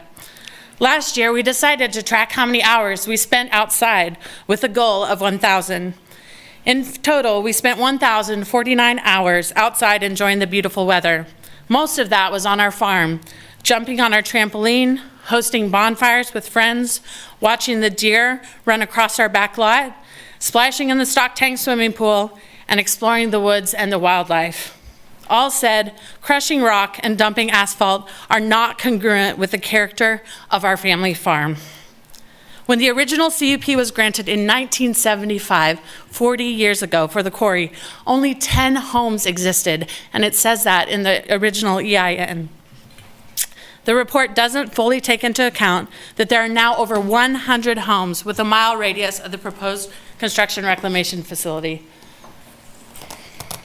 I blew up this map to help everyone. I'm a visual learner, so I blew it up to help everyone see better how close the proposed facility is to some of Kansas's best recreational areas. Rockhaven Park, 2 miles away. Bloomington Beach, 4 miles away. Lone Star Lake, 5 miles away.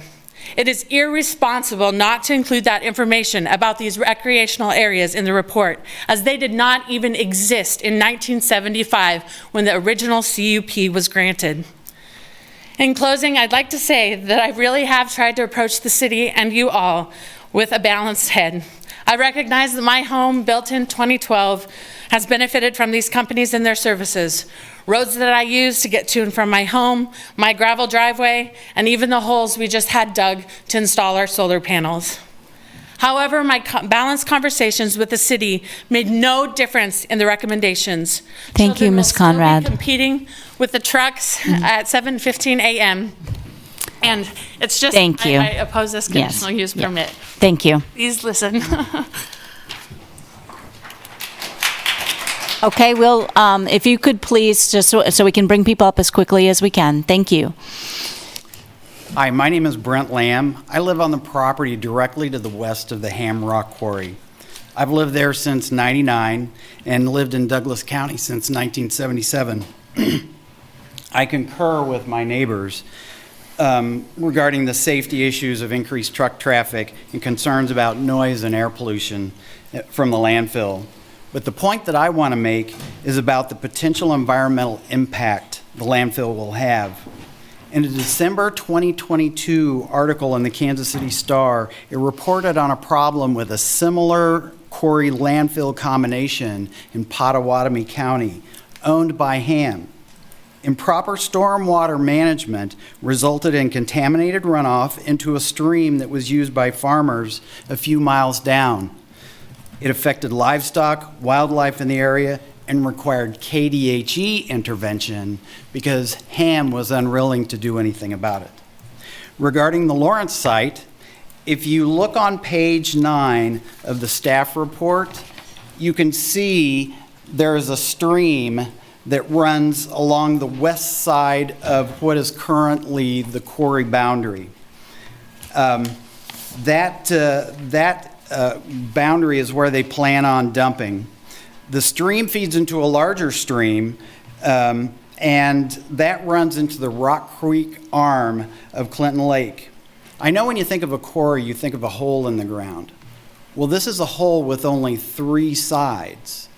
The 4th side is open and even with that stream. So whatever they put in that landfill, regardless of where they dump it, the water will run through the landfill, inevitably flow into that stream. Any contamination, like what occurred in Pottawatomie County, would run off and will flow into the creek and ultimately end up in Clinton Lake near the public swimming beach at Bloomington. This is a problem not unique to Kansas. In Minnesota and Florida, according to the Washington Post and NIH, both have had significant pollution problems with unlined C&D landfills. At a majority of sites, they found pollution levels that surpass state and federal standards. Back in Lawrence, I really want to emphasize that no environmental impact study was done as a part of this process, and the only one we have is from '75, and it ain't no environmental study impact, or it isn't what you'd see today. And this area has dramatically changed. There has been a 900% increase in residents proximate to the quarry. Clinton Lake was created, and my personal observation, I've seen a significant increase in recreational use. All these factors. Thank you, Mr. Lamb. Especially the environmental concerns. Thank you, Mr. Lamb. Thank you. Give you permission. I want to say one last thing. Well, we do have lots of people waiting to speak as well, so They put please. the landfill in your backyard. Would you be okay with it? Thank you, Mr. Lamb. And if we could go to the next speaker, please. We will get to the people online, but for people here in the room, we'll take those first because you've been waiting patiently. My name is Don Bundy. I've lived in Leavenworth County my whole life and have spent my entire working life in the construction industry, mostly around Kansas City. It's always amazed me how popular Clinton Lake is. Many people I've worked with from all over, that's their destination, that's where they go. And it's just known for its cleanliness and its beauty. That's what it's known for. And that's what drew me to that area. I had an opportunity back in January of 2020 to purchase a 20-acre tract of ground, and I did. It's wooded, peaceful, secluded, and full of wildlife, and 660 foot away from the proposed landfill to the west. You know, it's it was my dream. And I was, when I received the letter and read the proposal that was being considered, I was shocked. I never would have thought anyone in Douglas County would even consider allowing something large, dirty, and loud operation to move in right next to what I always thought was and should be Douglas County's pride and joy, Clinton Lake.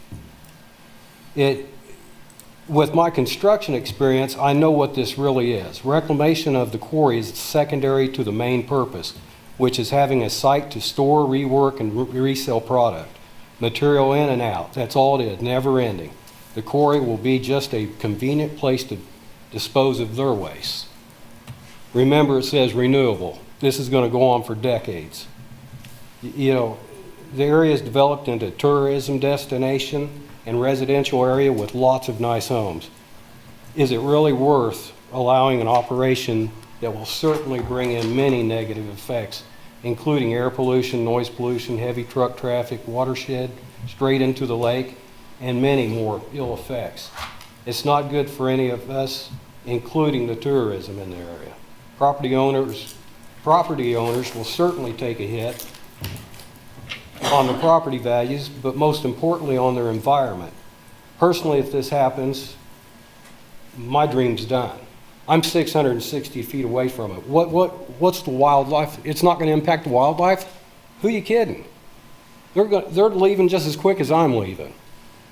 I pray that all people involved in this will realize what a blessing Clinton Lake is to Douglas County and not allow a commercial business such as this to compromise this beautiful area. That's all I got. Thank you.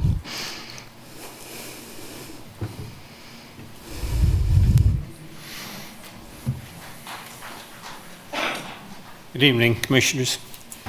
My name is John Hawkins. I own some property a fourth of a mile from the quarry.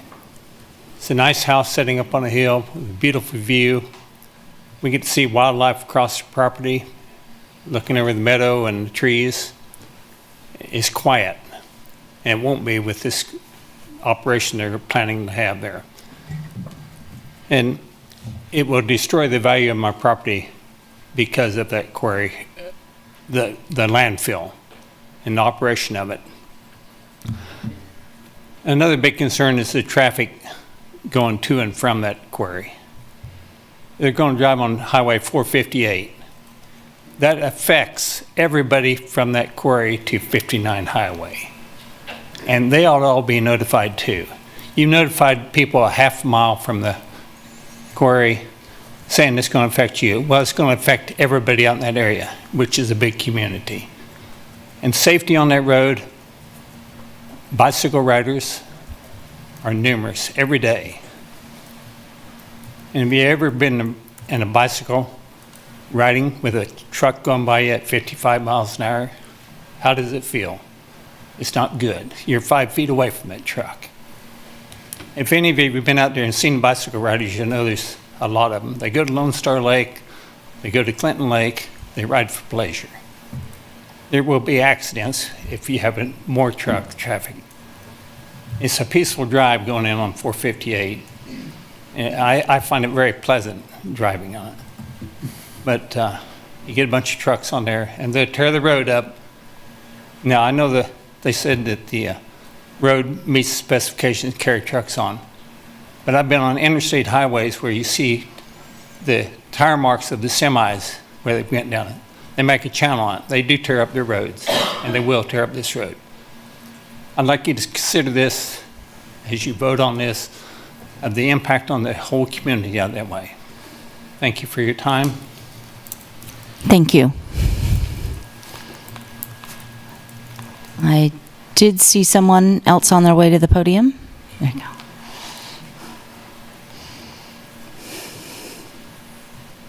My name is Dawn Hawkins, and I'm here with my husband and mother.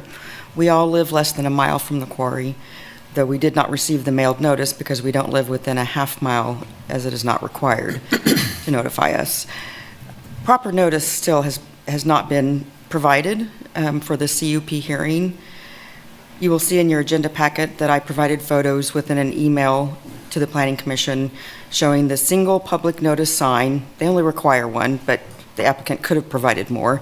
Still, you can see that the sign is not only not readable from the road, but I had to pull into the quarry drive, get out of my car, and walk across the grass, kind of feeling like a trespasser almost. It was so far away, in order to be able to read the sign. That's the only reason I know about this. At least 3 days ago, that same sign was on the ground.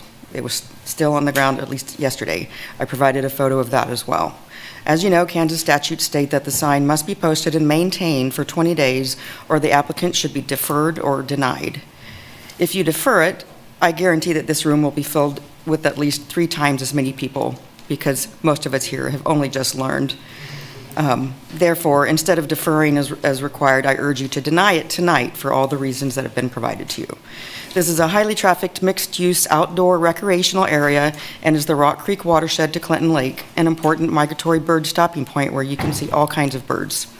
Because we live on the Rock Creek boat access road, we have a unique perspective on the use of this area. We see the many people that come through to hike, hunt, fish, kayak, ride horses, or just come sit in nature. This is not an appropriate place for a dump or grinding of used concrete and asphalt.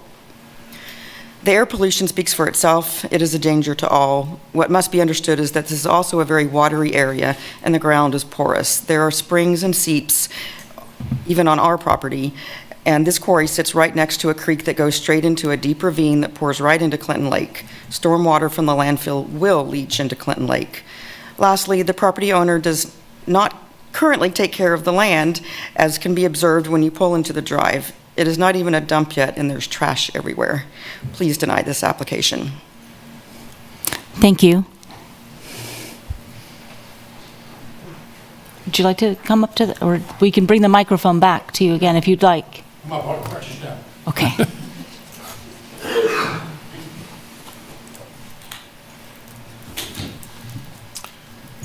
It's been a number of years since I've been here. My name is Carl Burns.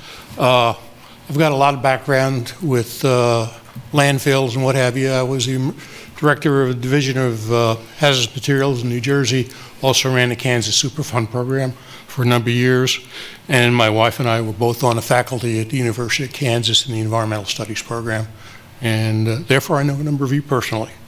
I don't want to reiterate what everybody else has been saying here. I support it, ditto, ditto, ditto.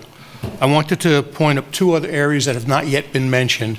There was a lot of discussion about surface runoff, but our concern at this point is groundwater contamination. My wife has submitted written comments already, which included a copy of a literature review that was prepared for the state of Washington by a planning company out there that took a look at recycled asphalt pavement, RAP, which is what one of the products going into this landfill is all about. And it was a compilation of 8 studies done, 5 I think in this country, in New Jersey, Michigan, and a few other states, and a number that were done in Europe regarding the runoff from the waste products of these recycled asphalt.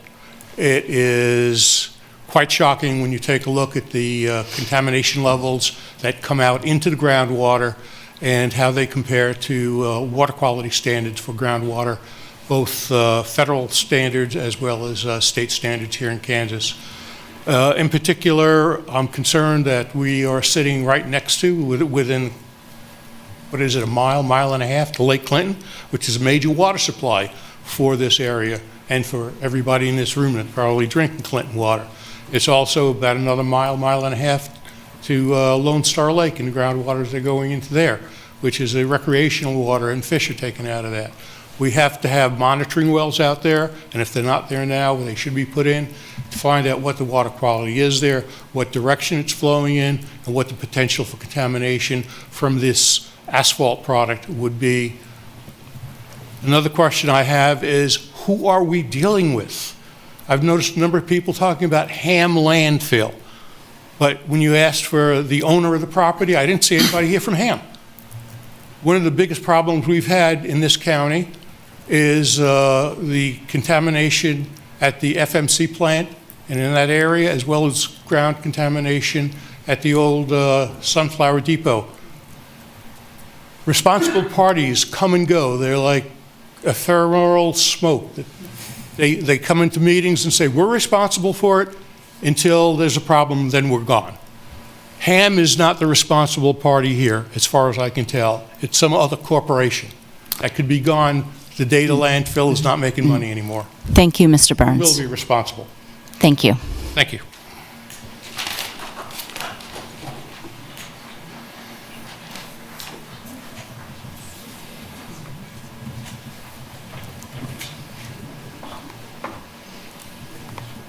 I'm Dean Kettle. My wife Judy and I have lived about a half a mile north of the Harrell Quarry for the last 30 years. We oppose this CUP and ask that you will deny it this evening. The project would degrade the environment, conflict with existing land use, and poses safety concerns ranging from smoke and dust to truck traffic. It also compromises the environmental setting for hundreds of people. Lawrence and Douglas County residents and local businesses have a tremendous asset out there in the form of conservation areas in and around Clinton Lake and around Lone Star Lake. This land is publicly accessible. Many people, whether individuals, families, or groups, access this area. They use this for outdoor activities: hiking, biking, horseback riding, birding, hunting and fishing, kayaking, camping. Improvements have been made out there to capitalize on this setting, which is special. And those improvements are to help people gain access to the outdoors. This includes campgrounds, parking, boat docks, miles of hiking trails, and hundreds of acres that are publicly accessible. Public access to this resource will become more and more important over time. We know that. The outdoor experience for people coming to this area would be degraded by this CUP with its trucks, dust, smoke, and noise, and especially the audible sound of the backup alarms. It conflicts with a vision for people and the environment. I do want to acknowledge that Mary Miller was very responsive to my questions, and I appreciate her assistance. Again, we ask that you reject this evening. Thank you.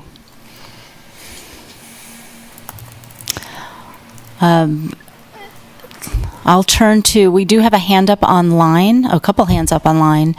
So I'll go ahead, if nobody's jumping up right away, and start some online comments. We'll come back to the room if anybody else decides they want to come to the podium. We'll start with Kevin Plowman online. Thank you, Madam Chair. I was going to present a science lesson today, but I think a lot of that has been brought out in various ways. I would also urge the board to deny this and firmly deny this request. We've had issues out here with dust for many years. The township is well aware of it, as is everybody that lives out here. For them to come in and bring asphalt chippings, wildlife will be affected. Asphalt is gravel and oil, and as birds need gravel to survive, if you leave that laying out there, they're going to be pecking at that and getting toxins in their systems. The other thing that's already been brought up is the watershed and water contamination from RAP. That this is no place for reclaimed asphalt. From a scientific standpoint at all. I appreciate Mary and the work she did, but she's totally wrong on 2 points. Number one is traffic. All I heard about was traffic. It wasn't that long ago we had a bicyclist killed on 458 on the S curves. And I'm telling you, you start putting more trucks out there with this road, you've got a major safety problem. A full safety report should have been done before this meeting. The other thing that I would like to mention, because I've worked in this industry for quite a while, is you have 2 public water inlets coming out of Clinton Lake. One serves Lawrence, the city of Lawrence. That water plant is on Wakarusa. and they draw right out of Clinton Lake, as does the Tri-District Rural Water District on the west side of the lake. Those toxins from the asphalt will get in there. There's plenty of scientific research to show that and to prove that. KDHE has strict requirements about surface water and what they have to do to clean that surface water to make it potable or drinkable. So if you allow this to happen, you will be adding long-term, probably health issues and also long-term financial issues upon getting that water clean enough to send down the pipes to people's homes. The last thing I'll comment on, because everything else on my list has pretty much been covered, is I'd like to recommend the board take a look at page 7 on the report that was reported out on. And on that page, you'll see a map. And I haven't counted all the red. We will take note of page 7. Yes, thank you. Thank you. Next person online, if I can read it correctly, is Bill Gollier.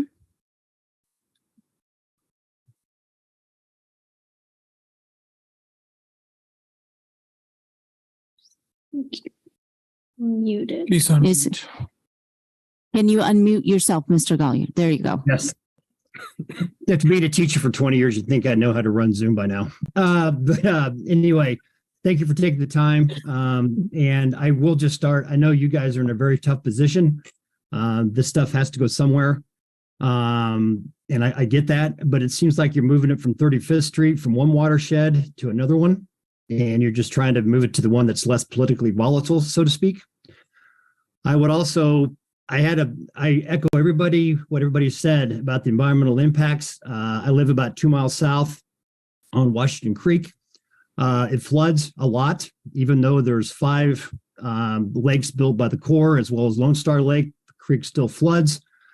458, I respect the comment about what the county engineer said about the highway being safe. I can tell you after driving on it, anybody who's driven on that road knows it is not safe for bikers, even with the shoulders built. There will be, as somebody has mentioned, there will be biking accidents with trucks. There almost are, as there is. And I was going to have some other things to say, but I just have to say, as a citizen of Douglas County, I'm a bit astounded at the way this has been presented and the way that this has been recommended. You're going to use Ham's recommendations of the water table? Really? You're going to use Sunflower Paving's recommendations about what they're going to do? There should have been an environmental impact done before this was even heard, and there needs to be one. I strongly recommend that you reject this for now. If you want to defer it, that's fine, at least until you get a full environmental impact study done on everything that's going to happen, noise pollution, traffic on the highway, et cetera, before this is put forward. Thank you very much for listening. I appreciate it, and have a good evening. Thank you. Next person online is Melinda, and I can't see, does that say Ball? Melinda Ball? Yes. Hi. I'll make it brief because I stand in solidarity with all the individuals that have already spoke. I don't actually live in the area. I do live in Lawrenceville, and I visit Clinton Lake quite frequently and really do appreciate areas that are peaceful, quiet, and the nature. All those are very, very important to me for my overall well-being.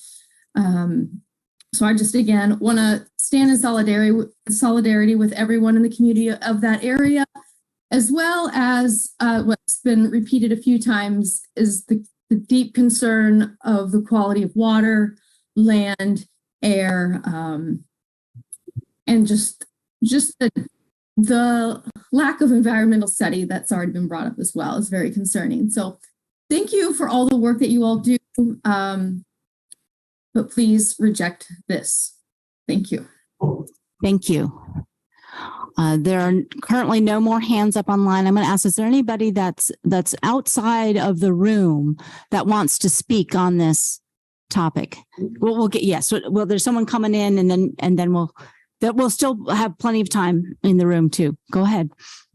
Hi, I'm Brad Pinniger. I live near the area with my wife. We bought a house probably 4 or 5 years ago. And I actually used to work for ham quarries. And there's some hazards that haven't really been addressed, like blasting, being a quarry, and then there's going to be heavy equipment brought in, and they say 7 a.m. to 5 p.m. are the hours of operation, but that doesn't really account for like the mechanics that'll be coming in and out of there after hours and things like that. So that's pretty much all I had to say about that, but just something else to consider. Thank you.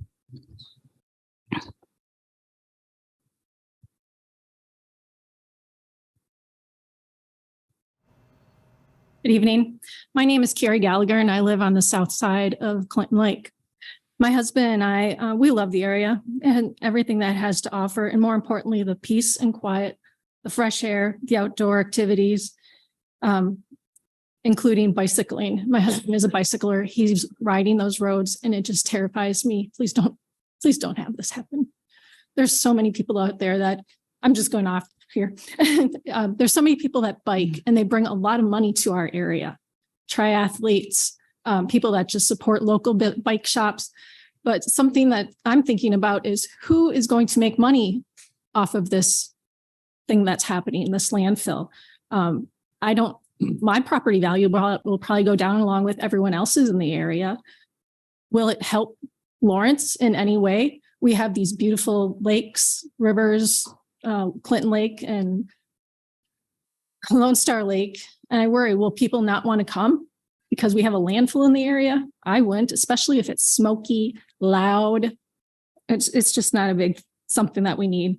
Another thing I thought of while I was sitting back there listening to everyone talk about the wildlife is we have eagles in the area. Has anyone done any type of thought process about what we need to have something so close to nesting eagles? I don't know if that's a national thing, but that's something that really concerns me because they are so wonderful. We don't want to lose them. So thank you. Thank you. Hi, I'm Morgan Carnegie. I live on East 650th Road. So I'm only 0.6 miles away according to Google Maps. But one word that keeps standing out is compatibility. I don't understand how a landfill that close to people is going to be compatible with people and the lifestyle that we chose to live moving out there. As everyone said, the wildlife, the water, everything else that we're looking for is going to be disrupted by this situation. I am very concerned about the traffic situation, especially having 2 teenagers who are just learning to navigate the roads. 458 is already crazy enough as it is for us. And then trying to add 2 teenagers trying to navigate traffic with large trucks is going to be a big issue. So I would just, implore you to think about compatibility with the people and what that word really means. So. Thank you.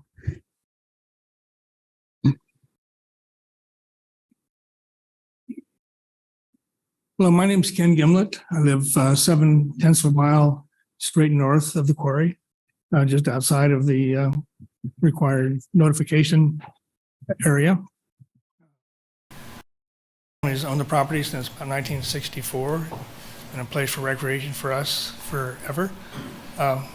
You've seen all the reports from people about all the environmental problems that might be created by this project, and I agree with all of it. You should listen to it. But there's also the personal side. People who are growing old and want to live out the rest of their lives in an environment that they're friendly with and have love for all their lives. People who may have health issues that may be affected because of some of this contamination that might be present due to this. And people who have dreams in this area. A lot of people have gardens and eat the vegetables that they grow from these gardens. And also some of them have aspirations to sell their produce at the farmer's market. How do you classify that food that they have produced that might be contaminated? Can you say that it's organic? No. Probably not. But it's things to talk about, how people's lives can be changed so easily from just a little decision like this. I worked at an airport in Kansas City that was created for World War II training, and a lot of items were buried under the ground, and that's been, what, 50, 60, 70 years? Some of that debris is still oozing rusty, filthy water out of the grounds from that airport. And it's just the tip of the iceberg. You don't know what is going to happen with this. But please, please do not let this happen. Thank you. Thank you.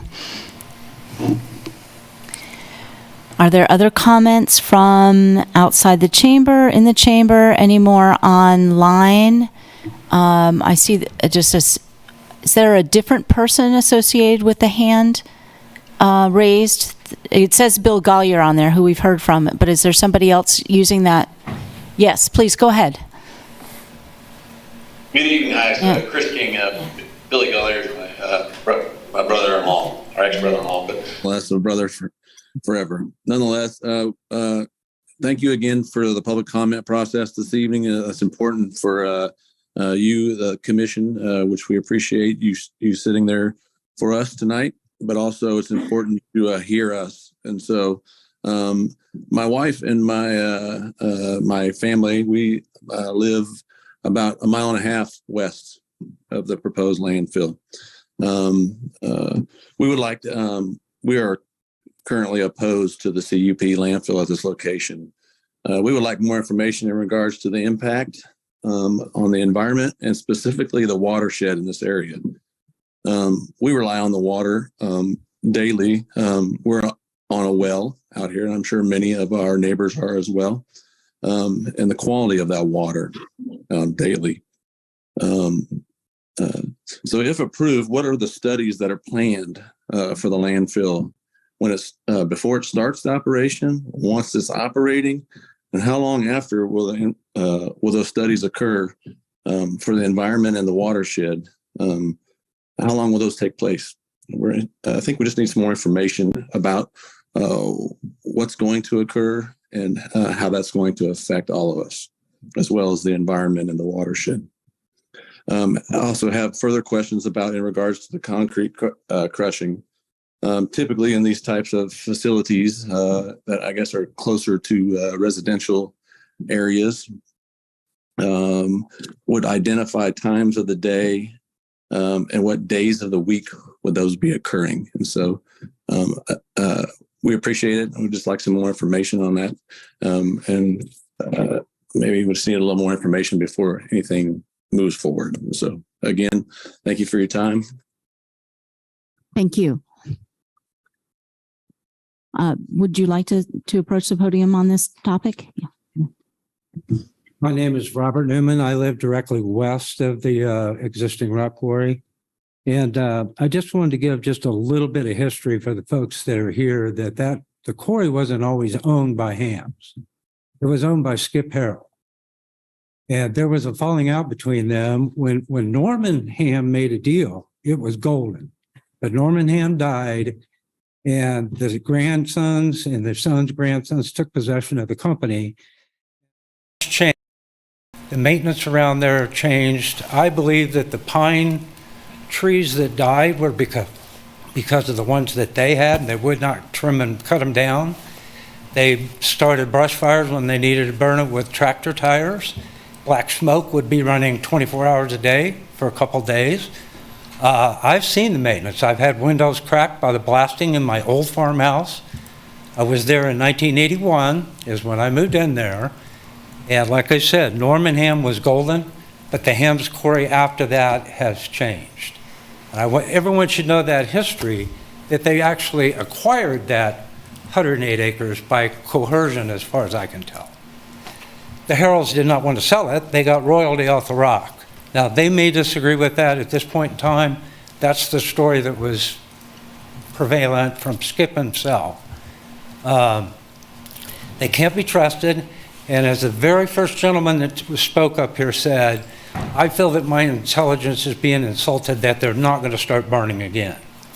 That looks like it's clear throughout this document that that carrot is out there. Yes, they got to jump through a couple more hoops to get that done, but you don't burn from 7 a.m. till 5 o'clock. Those fires don't go out.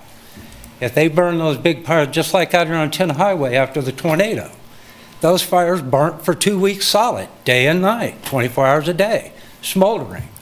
I live within 100 yards of the property, and I'll be on the phone the minute that smoke hits my house, I guarantee you. We'll watch it very close with drones or whatever we need to watch it with. And they better follow the law if you guys approve this. That's all I have. Thank you. Yeah, come on. Susan Newman, and that was just my husband. Our land is directly, the lambs live behind us, and our property directly butts up to this property.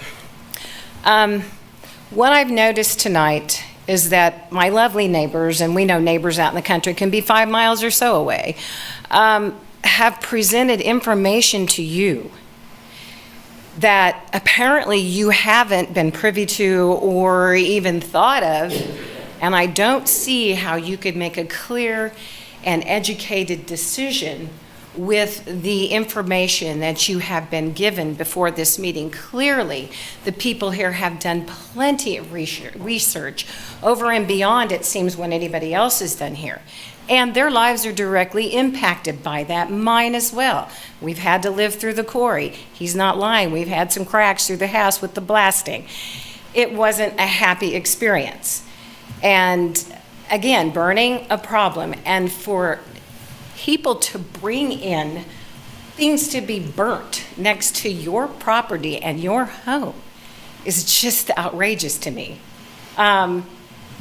Yeah, and to the cute little sweetie that was talking about the deer, we have a path that is mowed around our property line, and I could take you to 2 places where the deer come back and forth over on that property, the Hams property now. So definitely wildlife will be impacted by this as well. And I thank you for your time. Thank you.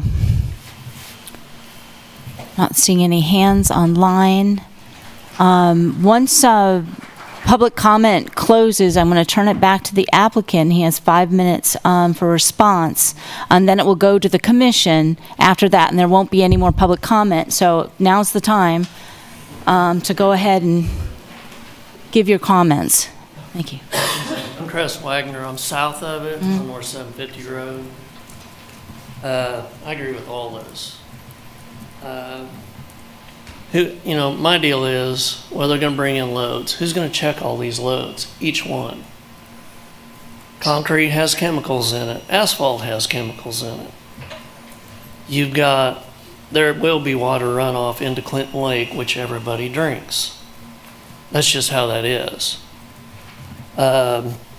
Things I was thinking about while we were sitting here was, what if Flint, Michigan would have thought about this before they did theirs? Douglas County, Lawrence is dealing with farmland right now. What if we would have done something before farmland left? Now we're dealing with all that cleanup still. And they gave us $7 billion to clean it up, and it wasn't enough. What if, I call it Hercules, it's the ammunition dump. Same thing. We're doing Rural Water District number 25 out by there, and we have to worry about those, the runoff and stuff. What's the consequences if we vote no? All I've heard is negative on all this. Not one person says this is a great idea. So from all the people here that actually live there, it kind of goes with, you wouldn't want it near yours. Why would you want it near ours? I mean, the quarry is the quarry, but making it a landfill is a whole different deal. And you need to understand how that works. Because things will be dumped, accidentally, I'm sure, and then all of a sudden, it'll be in Clinton Lake. And you guys, what are you going to do then? I mean, you can ask Flint, Michigan. They still haven't figured it out. But I would vote no if I were you. Thank you.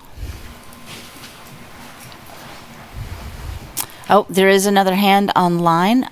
Jeff Lewis. Yes, thank you. Jeff Lewis and Susan Crane Lewis. Hi there. Jeff, my husband, and I have been incredibly fortunate to have lived for the past 20 years on Lone Star Lake. I'm known as one of the most pragmatic people around. I would simply point out that over the past 20 years that we've been here, properties around this lake have been upgraded dramatically. That has also increased property values. That has also increased property taxes. If our property values decline, the city and the county will see a decline in income and in tax base at the same time as they'll be incurring increased costs for monitoring water quality at Clinton, for abating any of the environmental impacts or toxins that have been referenced by the prior speaker. I concur with everything everybody said. We see eagles at nesting outside of our windows. We have deer, all of those things. We have bikers. As a local citizen, I am perplexed and deeply concerned by the lack of up-to-date studies that have been done. And as a taxpayer in this county, I am deeply concerned that no cost benefit analysis seems to have been done around this proposal. I can suggest that you absolutely deny this application. Thank you.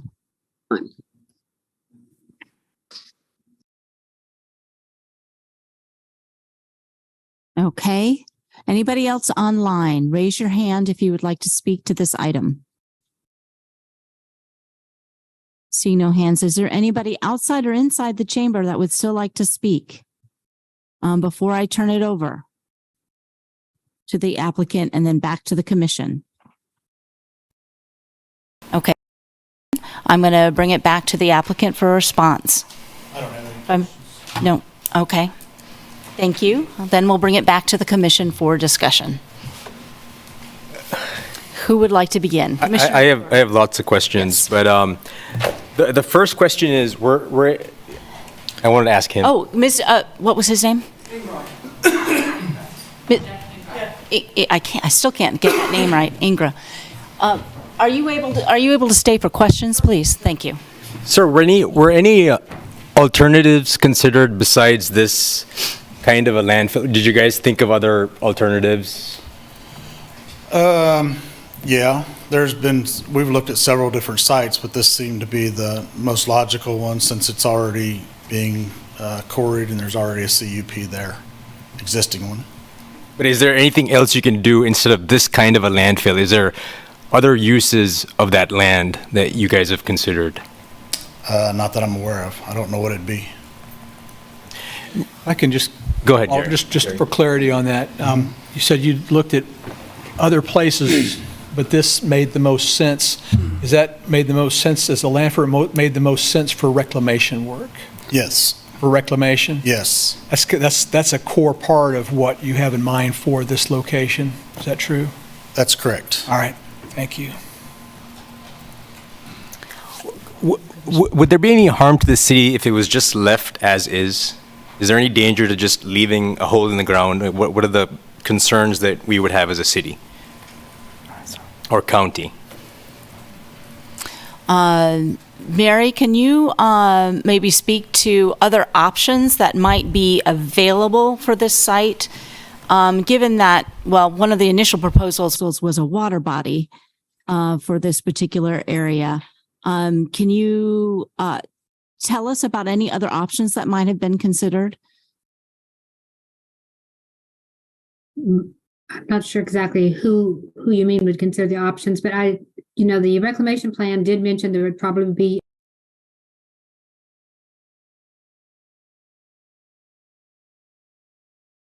up claiming it, and then at the end, you end up with a hole. You just don't have enough material to put in it, and it becomes a pond or a lake. And so I think that's what they intend to do.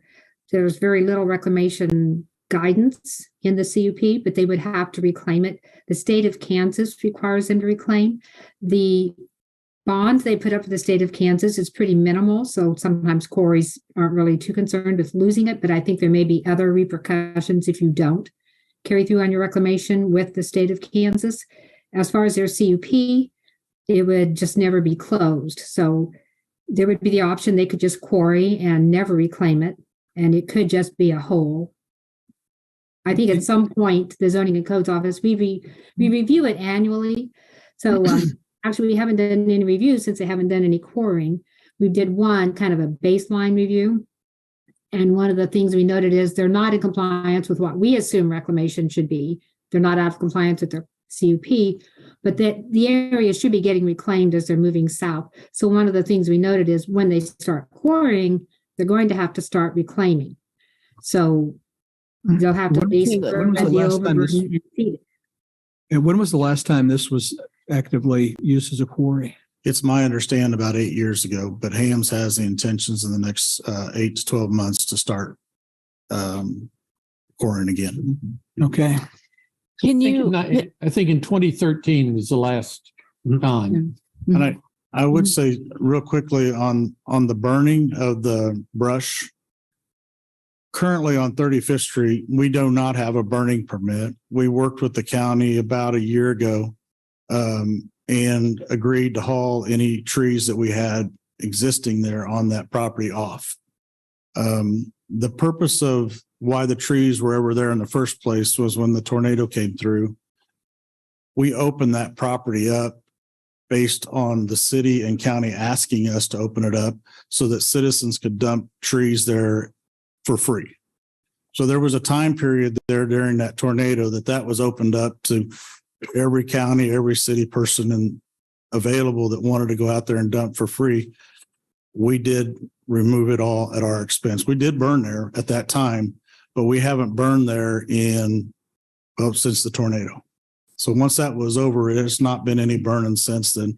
We don't have any intentions of burning out there. I get it, what people are saying, but we do not have any intentions. We've already showed that on 35th Street.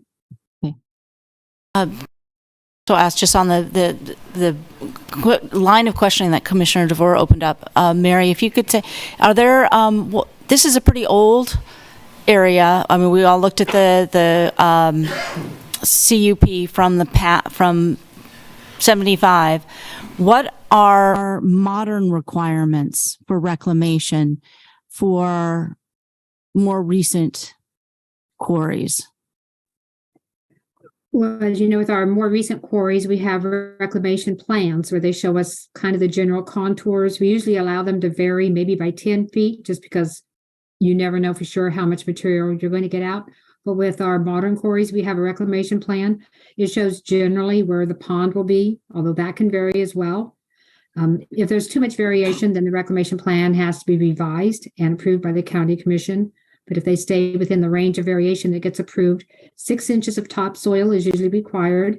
It must be seeded, and normally we require a seeding mix depending on how they plan on using it. We use KDOT seeding mix if they're going to do a natural area. That KDOT has a seeding mix they use along their highways that works well. Sometimes people want it for agricultural and they just seed it with grasses. And I think that's what they intend to do here. They don't intend to make this a wildlife area necessarily, but just to seed it with grasses.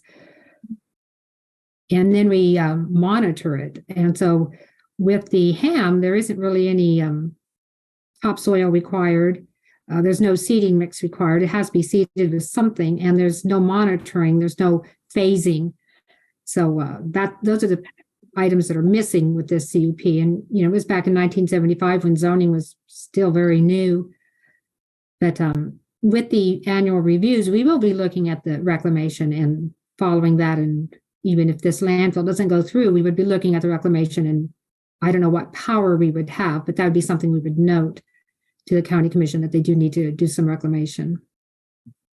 We currently have that same plan on 35th Street, and they do review it every year with us, monitor it. Other questions from commissioners? Oh, yeah. Yeah. What's been happening out there since 2013? Has it just been sitting with no activity at all? I can't tell you. We didn't start talking about this till, Mary, I think we started talking maybe in November.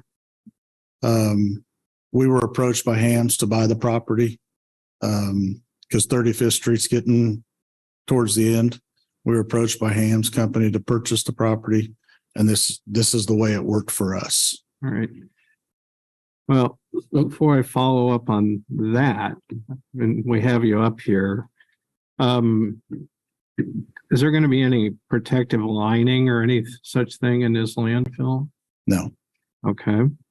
And are you able to answer questions about the limestone and the groundwater out there?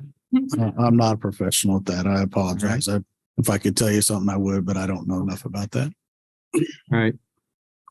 The land has sat idle since 2013, other than somebody, I don't know who it is, has put big round bales on it. And within the last week, they took them all off there, but I don't know who it is, but nothing other than storage has happened on that land. So can I ask Jeff or Mary, anybody with experience with the CUPs? Currently, if you have a CUP and you don't do anything with it, how long does your CUP last in forever if you don't use it? I know we have time periods now, so let's take that out of the equation. Yes, if you don't, and I don't know if Jeff is getting ready to answer, I can't see, but if the CUP doesn't have an end date, you're not required to operate it. So if you have a quarry and there's no need for your products, we don't require you to quarry and keep stockpiling it. So this must not be a high demand gravel, or maybe it's something they use only for specialized projects. So they quarry and then they stop and they use it. And we have another quarry, the Ham-Buchheim quarry, where we require them to quarry only for 3 months. Is it 4 months? I think it's 4 months. And then they have to stop and wait until that's depleted. Sometimes people like that better. Neighbors, they prefer not having the steady, constant quarrying activity, but rather have it active only when they need it. So there is no sunset provision. Now, if you have a CUP, there was a mini storage that was before you not too long ago. They just never built that. And so on the 5-year review, when the Zoning and Codes Office reviewed it, it didn't comply with the plans because nothing had been built. In this case, there is a quarry. The quarry foundation is in place, the infrastructure. They just aren't producing until they're ready to. Thanks. Yeah.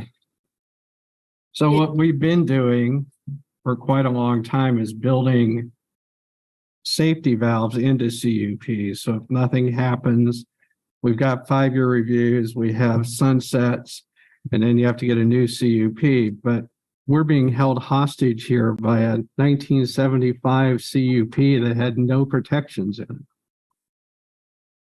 Is that essentially what we have? Yes, we have several. We have quarries that were grandfathered. They actually went through before 1966.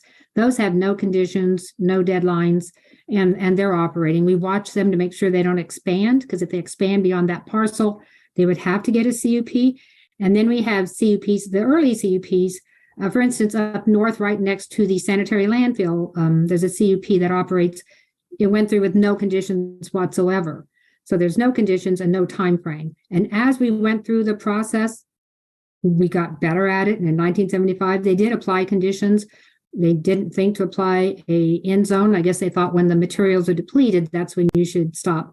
And then later, the provision to have a time frame so that not only was it geared to the materials, but it's geared to how has the area developed? Are you still appropriate? But that doesn't apply in this case. Mary, can you explain why there was an environmental impact statement in 1975? That's only 3 years after the National Environmental Protection Act was passed. They didn't even have full rules yet. So is this a state environmental impact study or a federal one? it's just something done by the consultant. I think it was just terminology that he was using. If you read through it, it's not an environmental impact statement. It's just a description of the area, the need for limestone, blasting. It's kind of their operation plan and a discussion of the impacts, but it's bad that it's called an environmental impact statement because today we consider that something else entirely. But it's just what they called it at the time, but it is not what we would call an environmental impact statement. And it wasn't required for the same purposes. They were just providing it to show how they intended to operate and provide their justification for it at that location.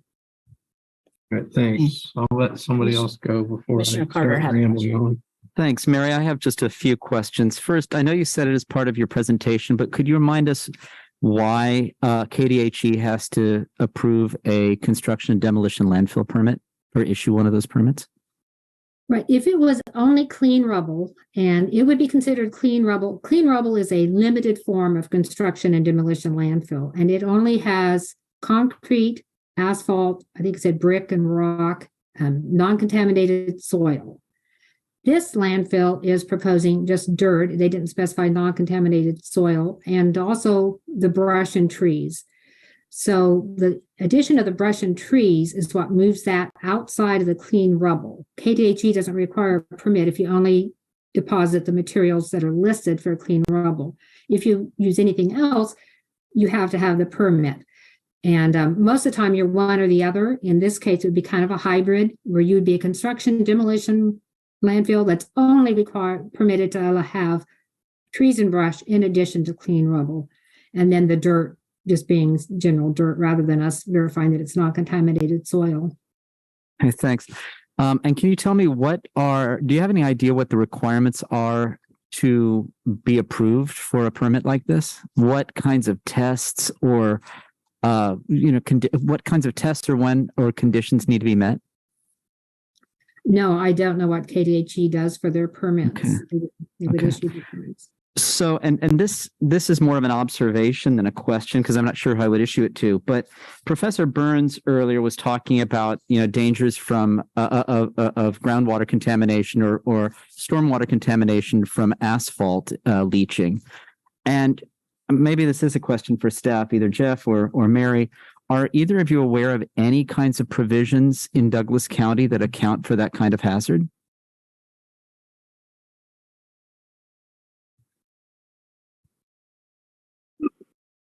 Just off the top of my head, I'm not, because those typically are reserved and given to KDHE for their review and approval. I'm not sure if we've been preempted from looking at those or if it's something that just resides at the state level with the handing of the federal laws. But off the top of my head, I can't come up with one just right now. Okay, thanks. I've got some comments, but I'm going to wait until other commissioners have a chance to pose some questions. And as part of the conditions, if we get to recommending approval with conditions, if one of our conditions, can we limit the types of materials that go into this landfill? Let Mary correct me if I'm wrong here, but I believe so, because you'd be recommending to the Board of County Commissioners what material to be put there as part of the conditional use permit. Okay. Thanks. Yeah, I think there's a set of materials today. One of the questions I would have about that is the makeup of those materials, say concrete or asphalt. On the one hand, I kind of understand that, but what are those made out and what's the long-term impact of that being placed there? Well, I have gone down the rabbit hole and looked at a lot of these research papers about what can come out of these various materials. I do have a concern that this is not a lined landfill. It's on limestone. I think Mary went through that they punctured at least one layer of limestone, and groundwater tends to flow between those layers pretty easily. And it is going straight to Clinton Lake. So, and Lone Star. And Lone Star. So we have, depending which side of the landfill you're on. We also have a CUP that will allow them to continue to quarry. We don't seem to have a way to stop that activity at all. But where we are is what's the safety, issues. And we have some conditions that are suggested in here. And a lot of it depends on outside agencies, the Army Corps of Engineers and KDHE, for if things rise to the level that they require permits. So there's a lot of unknowns here. We have nobody here that can really tell us a lot of these things. So I have to admit, I'm particularly concerned about the groundwater, and we have no information on the groundwater. Unless I was just looking through the document again and not finding any particular information except for the water table data you said you got from Hams, but there's no groundwater analysis. Is that correct? There's no groundwater information. Correct. Yeah, that is correct. There's no groundwater information. Mary, have we required monitoring wells around any of the other quarries we've revisited the conditional use permits on? No, we have not required any monitoring wells for quarries. We do for the sand pit, because the sand pit is completely under the water table. You know, it's in the water table. So we have several monitoring wells for that. But we don't have any for any of our other quarries or for our landfills. Is it within our realm of ability to recommend as a condition of approval the requirement for monitoring wells or a study to determine the appropriate amount of monitoring wells?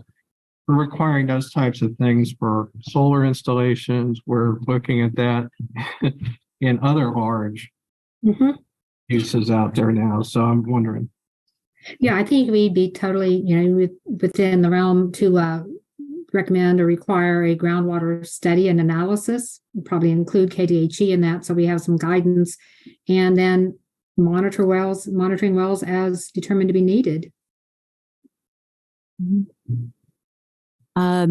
Commissioner Thomas. Well, I appreciate the numbers of people that came out to speak on this issue, that it is directly affecting people who live out there. And the traffic on that road, if you just say 10 trucks a day, but Ham is going to open that quarry and there will be twice as many, 3 times as many trucks, if it's going to be Ham that does it when that quarry opens. So it isn't just these trucks that we have to look at. It is what's going to happen either this year or next when the quarry's open. Plus, it just seems from the comments that I have heard from the commissioners, there are so many things we don't know. We don't have answers to many, many things. And I'm not sure it would certainly not possess me to vote yes on this without having lots of things looked at, even though I believe you are doing this in good faith. But the things that we don't know that are brought up.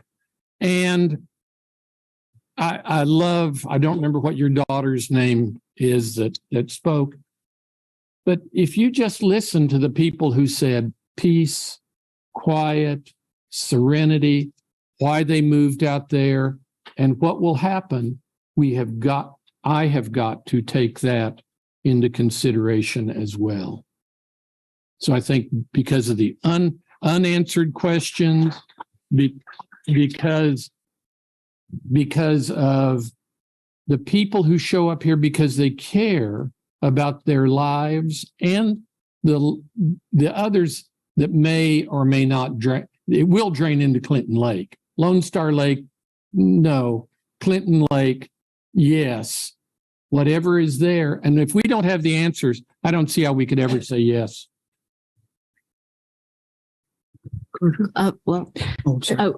Commissioner Kelso, please. I'm ready to break the seal. Yes.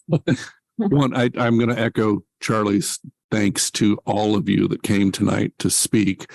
You care. You wouldn't be here if you didn't care. And Charlie started going down this path and stopped. One, it affects everybody that lives out there.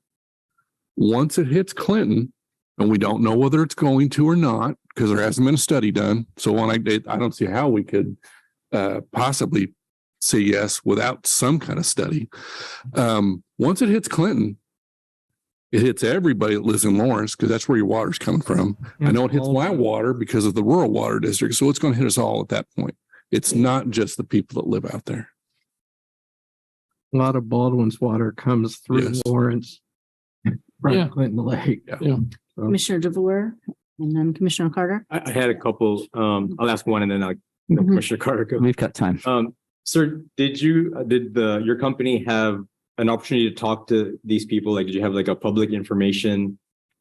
I wasn't asked to visit on anything, no. I feel like a lot of and this has come up before, I feel like a lot of the stuff could be I won't say worked out, but you could at least know what the concerns are if you had a session like that.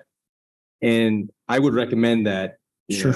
But anyway, I have another question, but should I go? So if we were to deny the request today, what would the consequences be to you? Like, what is your pain? What happens if we deny it today? Well, at some point in time, Sunflower Paving and R.D. Johnson Excavating, we have to have a spot to put the material. I mean, we're rebuilding roads every day of the week in the city of Lawrence and in Douglas County. Once 35th Street's done, and it's not that far from being done, there's no right now that we have in place to do that with. So then that becomes a matter of, okay, do you take it to Shawnee County? Do you take it to Jefferson County? Do you take it to all the different counties? And that just increased truck traffic. It increases truck costs, which is just more cost to Douglas County for their road work. It's more cost to the city of Lawrence for road work. It just increases, the costs just keep going up and up and up. I don't have a good answer for what happens once we close 35th Street. Thank you. Commissioner Carter? Thanks. Another question for staff. Can you clarify what would be the kinds of situations that would mandate a fresh environmental impact report? Because and I'm asking out of ignorance. Out of the years I've been on the commission, I don't recall, aside from maybe new quarries where a reclamation plan is required, when do we ever require an EIR for a When do we require request? what? An environmental impact report. We can't, Okay. unless it involves federal land or a federal project. So it comes under the KDHE has a lower level process, but Okay. that's under state. If it triggers a licensing requirement that needs that, then they would do it. But and yet KDHE considers discarded asphalt as clean rubble. right. Okay. That's I think I know everything I need to know at this point. Environmental impact statement is a term that's a federal. Fair enough. But I'm sorry. no, it's because I mean, other commenters have spoken about air pollution. One thing that's missing from this CUP that we're getting into every other new CUP for existing quarries when they have to be get new ones is the reclamation plan, is the monitoring, is all these other items that we can't put into this old CUP. Right. So we're going to be increasing if they go back and do the rest of what they can do under this CUP, we're just going to create a larger and larger hole out there. Right. With no plan on how to deal with it. Well, I was going They'll walk away and leave it. I was going to say there are other issues that have been brought up about air pollution also. I mean, noise pollution is something that we commonly deal with in considering CUPs. Traffic, obviously. And as someone who's biked that road, I identify with some of the observations. But there was also the neighbor who spoke about, impacts on wildlife, specifically birds on the site and ingesting tar. These are the kinds of things that we just never deal with. And I wouldn't even know what kinds of conditions to place on a CUP or to recommend.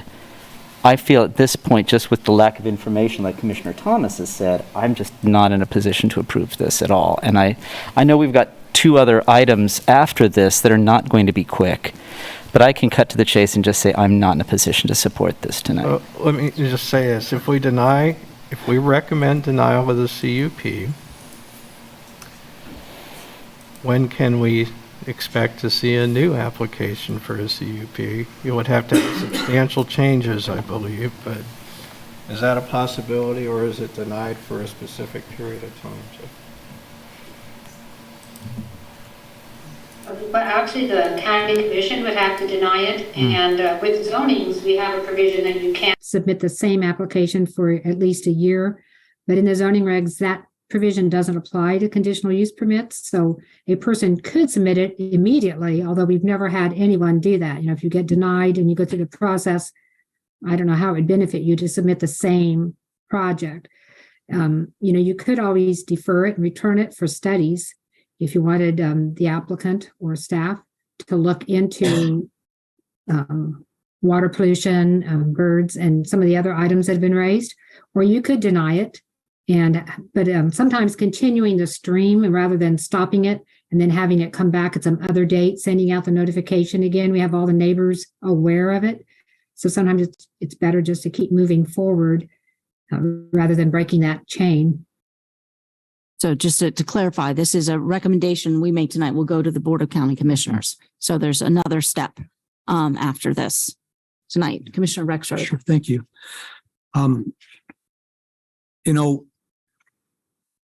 This has to go, the material has to go someplace. I sure get the problem that you're trying to solve. This is Douglas County's product and seems like Douglas County ought to have an answer for it.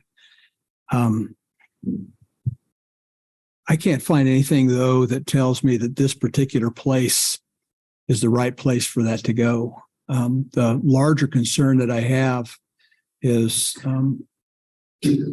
not just unknown, but with some folks here with some expertise citing some probable environmental issues that we probably need to we need to understand. I need to understand more clearly before I could support that. And I also have a concern, as has been expressed, about the nature of the CUP for the quarry, that it is open-ended, and that even though it contains language about reclamation and the promise of a beautiful lake out there, that doesn't seem to be anywhere in the conversation today. So what I'm wondering is, and I don't have any say in that because I understand, but I think someone had made the comment about, people will come in, make the promises, the city will grant the permission, and then sure, all of that accountability goes away. So what I'm wondering now is, on a path forward, on the one hand, I would certainly support denial of the request for the landfill because of the open concerns. But what I'm also wondering about is another path that is through deferment. And in that deferment or request that we go back and look at two things. We go back and look at what would have to take place in that environment to answer the primary concerns. And I've took notes all through there. You can categorize them. Number one, environmental and the absolute assurance backed by the expertise, authority, agencies that can give us that kind of guarantee. To the issues of safety. And then three, the impact of noise and the operation of a materials reclamation site in that area. But in addition to that, I would love to see, if we defer and we ask you to go back to do that the city come back, or the planning staff come back with what updates to the quarry CUP should be made to bring that up to the standards that we insist on today. And what you have today would never. I totally get that. We've had that discussion with Hams, and that's not going to happen. Well, so click into that just a little bit. When you say you've had a discussion with Hams, it's not going to happen. What do you mean? That CUP, they're not willing to look at and open back up. And that I don't have anything to do with that. It's something that they've been. So sure. All right. So fair enough. Yeah, I mean, I understand. I appreciate the candor there. What I will say for the record right now is that I do have some serious concerns about, even as a quarry, that the standards with which that original CUP were made, the environmental, I'm using my fingers in air quotes, right? The environmental study work that was done, all of the things that we insist on today to provide the protections to people just don't exist. Sure. There has to be a remedy that someone in the intersection of common sense and authority can bring to help us update that. I guess in short, I would say I given deferral maybe not be an option. There's no way that I could support. Mary, could you put up the slide with the options again, please, so everybody can look at that? Is this 1975 CUP subject to the same revocation process or violation of terms? It would be yes. Okay. So that's the only way we can. There were violations of the original CUP that were not rectified after notice, and you went through the whole process of getting rid of CUPs, which requires a whole hearing at the county commission ultimately.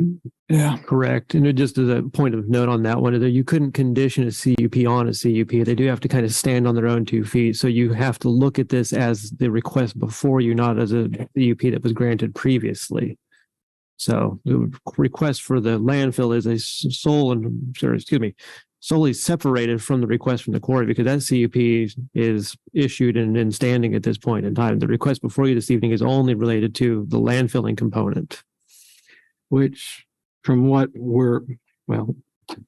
contained in the report and everything we're hearing, we're talking about what I think should actually be 2 separate CUPs, one for a reclamation facility and one for a landfill facility. And then there are all these other issues about the crusher and smoke and everything else that we're not even going to get to tonight. But that's all part of the request for the CUP for the landfill, which is really more about reclamation of materials. Exactly. And what is it, Mary, if you could clarify for us, if we were to forward a recommendation for denial on this project, it would go to the county commission. What is in their purview could happen there? Commissioner Rexroad has mentioned a deferral.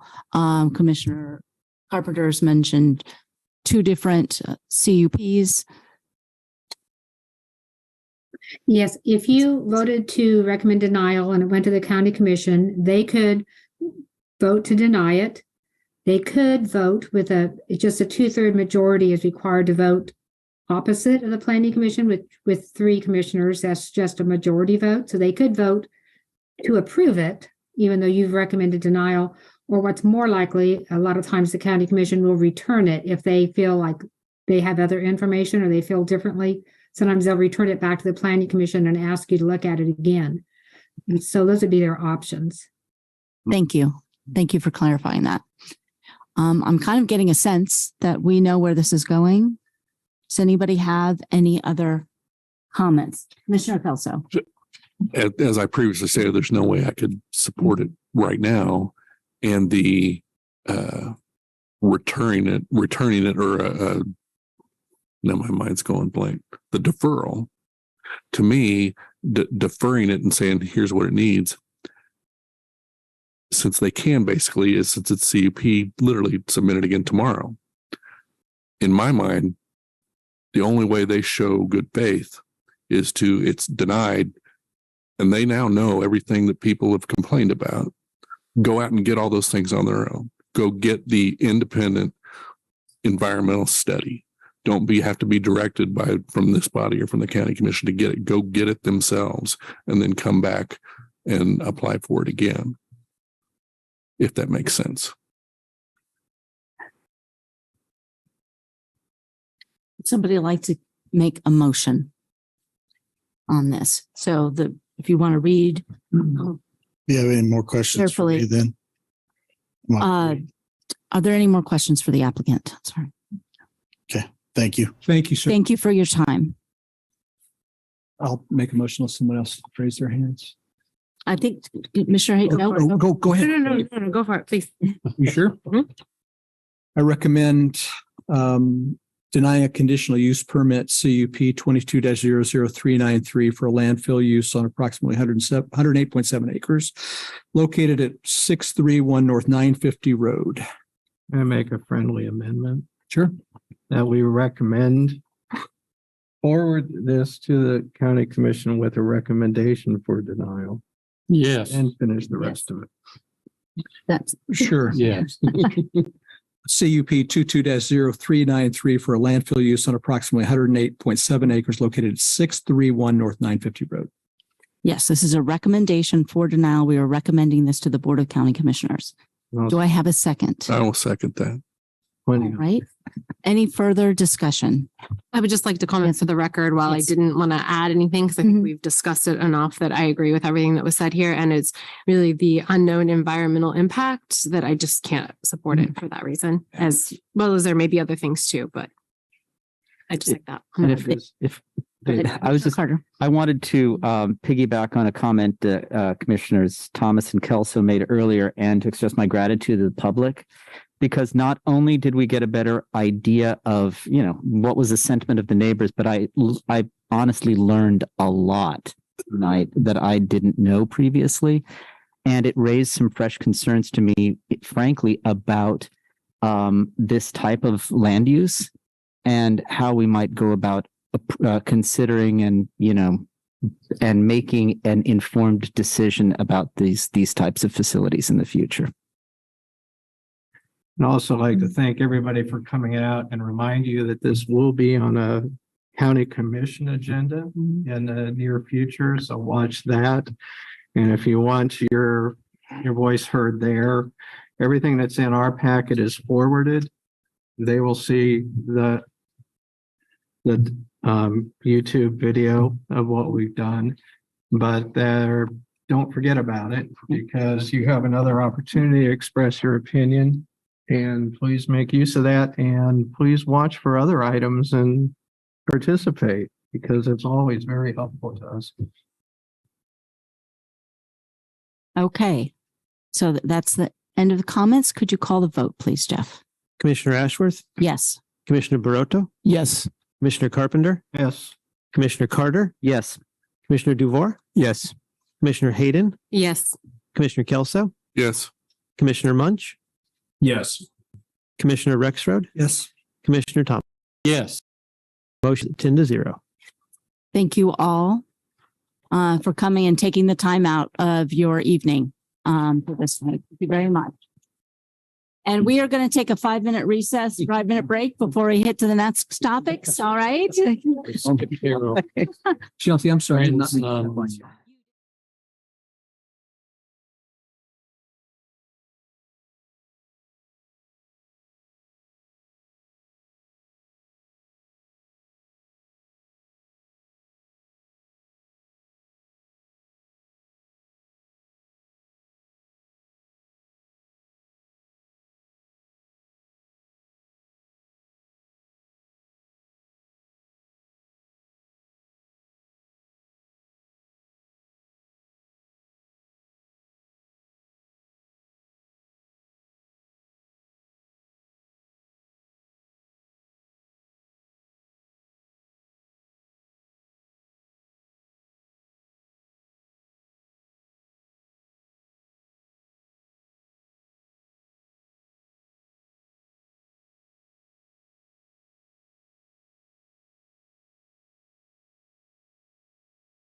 Everybody back and settled. Okay. All right. We are going to continue our meeting. We are on item number 5. Some of them. Item number 5 is a conditional use permit. Let's wait. Will everybody?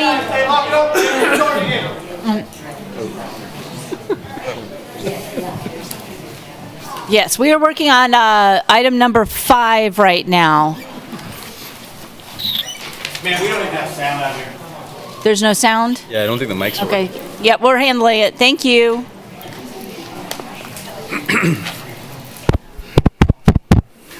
You want to give me a thumbs up if you hear it? Can you hear it yet? Can you turn up a little bit forward, please? Hey, guys, you're getting started again, please. Try it again. Okay, can you hear it now? All right, thank you. Okay, so we are on item number 5, which is a communication tower. Sound up a little, please. Okay, we're working on that. This is item number 5, conditional use permit for a communication tower located at 727 East 1700 Road. Staff planner is Sandy Day. Good evening, Commissioners. Sandy Day, Planning Office. I am going to be sharing my screen. I'm going to try and go through this presentation quickly. I know there's a lot of people that are there that would like to speak with you. You've received a number of communications on this project, and then also that the applicant is online virtually as well. So start off with screen share.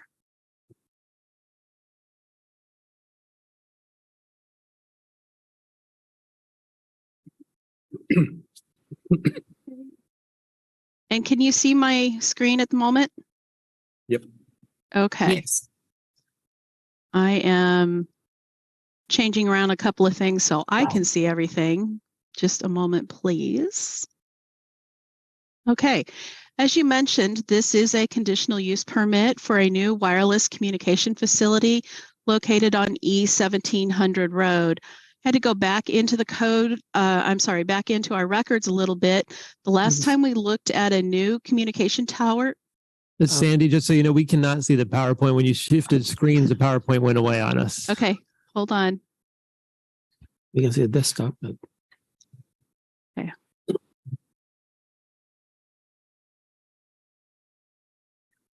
Can you see it now? Yep. Yes. Okay. It's acting a little goofy on my end, so if I'm looking back and forth, I apologize. As I mentioned, this is a conditional use permit for a new wireless communication facility. It's probably been since 2016 or 2017, the last time a new communication tower in the unincorporated area for Douglas County was presented in front of the Planning Commission. We did a text amendment to the Douglas County regulations back in 2017 or so to update telecommunication record requirements in the code, and that was reflective of changes that had been made at the state and federal level. Those changes actually really stripped out quite a bit of what municipalities and communities could review within telecommunication applications. So with that background, we'll just jump into what this application is. The proposed project is located kind of on that curve area, and 700 Road and E 1700 or so, kind of right around that corner. It is within the 3-mile radius of the city of Baldwin. City of Baldwin has indicated that they were not going to be participating in the meeting, so you do not have to do a joint meeting this evening, this particular item. The proposed tower is also located generally within what is defined as the community of Vinland, which is an unincorporated community in Douglas County. And then the proposed tower would be located along what is designated as a primary arterial road, part of the road network in Douglas County. So just for orientation, we're kind of south of the city of Lawrence. We are southwest of the city of Eudora. We are north of Baldwin City. The property where the proposed tower would be located is zoned AG1, which is an agricultural zoning district, and it's one of the zoning districts that is recommended appropriate telecommunication. The slide that you see, the bigger image to the left, is where you're seeing the surrounding zoning. The little symbols that are kind of the gold diamonds are highlighting where oval is the location of where the proposed tower would be. Within this proximity, there are a number of historic assets. Some of the properties are actually listed on the Federal Register. There are a number of properties that have actually been surveyed in the township, but have not necessarily been registered with the state as state or federally listed properties. Land uses in the general area are predominantly agricultural. There are a number of rural residences that are located along the rural roads. And then there is also McFarland Aviation, which is located just to the south and east of the proposed tower. This is really trying to look a little bit more at some of that community character of the community of Vinland.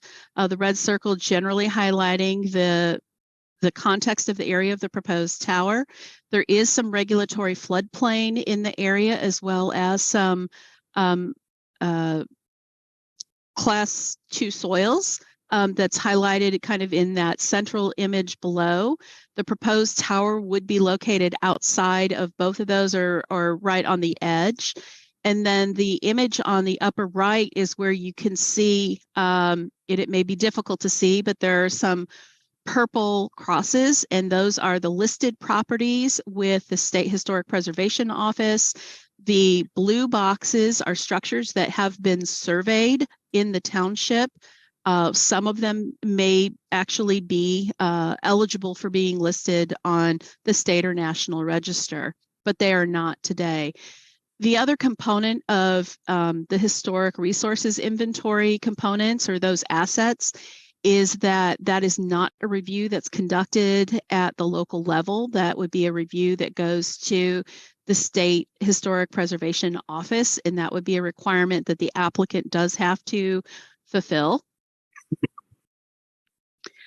Just a couple of quick updates. The wireless facility text amendment that was done in 2017, it separated out wireless telecommunications from some of the other types of towers. And it was to bring it in line with the state and federal regulations that were changed. One of the other things that the text amendment did was require a 1 mile notice boundary. So that has a larger notice boundary that was applied to this application. The use did and still does require a conditional use permit. One of the other requirements that was established in the regulation was to require that proposed new towers be of a monopole design, that there be required space for multiple carriers, that the setback be equal to the height of the structure as measured from the center line of the base. There is compliance with FAA regulations and lighting. With regard to FAA, the applicant will have to go through that regulatory review. The proposed tower is under 200 feet, so the requirement of lighting is going to be something that is set out by FAA in relationship to its proximity to McFarland Aviation if it is approved. If the FAA denies the location, then the conditional use permit would be moot. The other requirement set out in the regulations is that there's a minimum separation of communication towers of 1,000 feet.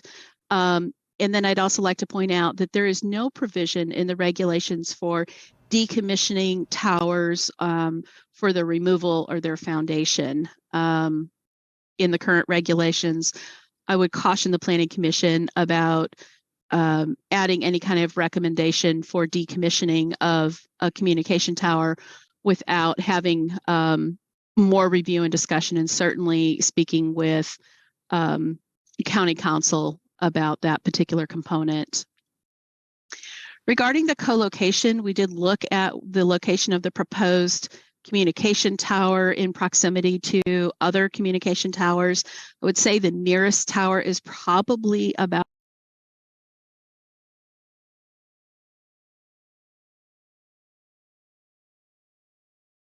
on the just almost to the south of the red box, which is intending to identify the location of the proposed tower.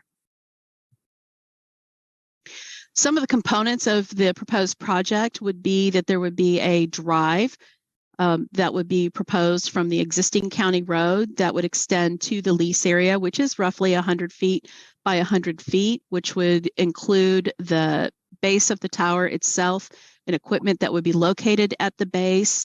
The gold colored box is the applicant's proposed equipment, and then the two light blue boxes would be representative of where future carriers could locate their ground equipment. And then all communication towers that have ground mounted equipment are typically located within a fenced enclosure. And so the site plan does show that fenced enclosure. It's a little bit difficult to read if you were looking at the site plan. The overall height is proposed at 180 feet, and that's the pole itself, with an additional 5 feet of lightning rod that would be extended. And then the setback of the structure needs to be meeting that 180 feet. Those are specific design criteria in the code, and the proposed project does comply with those setback requirements. The applicant provided a photo simulation of this, and this is really intended to be a mock-up of how that tower would look in the real world. You're getting two different views, and I'd certainly let the applicant speak to that in their presentation. What you can see in the image on the lower right, and I don't know if you can see my mouse or not, these are, I believe that is an existing transmission line pole, and you can very, very lightly see the overhead wires that are located along the north side of the county road.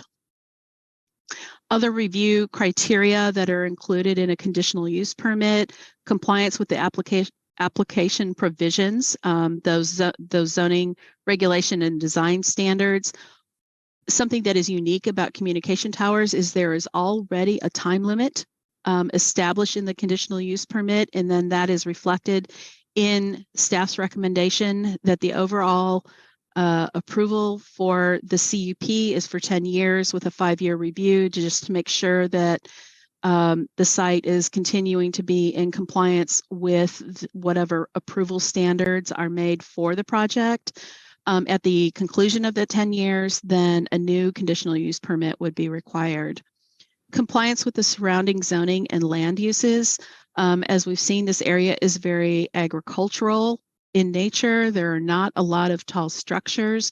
That is a challenge that we have with all wireless telecommunication equipment, trying to get it to co-locate on existing structures. There just generally are not a lot of structures in the unincorporated areas to co-locate on.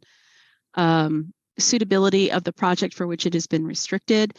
As a conditional use permit, the project does not change the base zoning district of the property. It will continue to be zoned AG1 and can continue to be used for those agricultural activities that are permitted in the base district. Impact on the transportation, community facilities, and utilities. These are unmanned towers, so we do not have employment, traffic, parking. Certainly there is periodic inspections of the equipment, either by the tower owner or by the equipment that is located on there. Certainly you'll have activity that is associated with the construction of it. Other than that, there really are not any substantive community or utility impacts.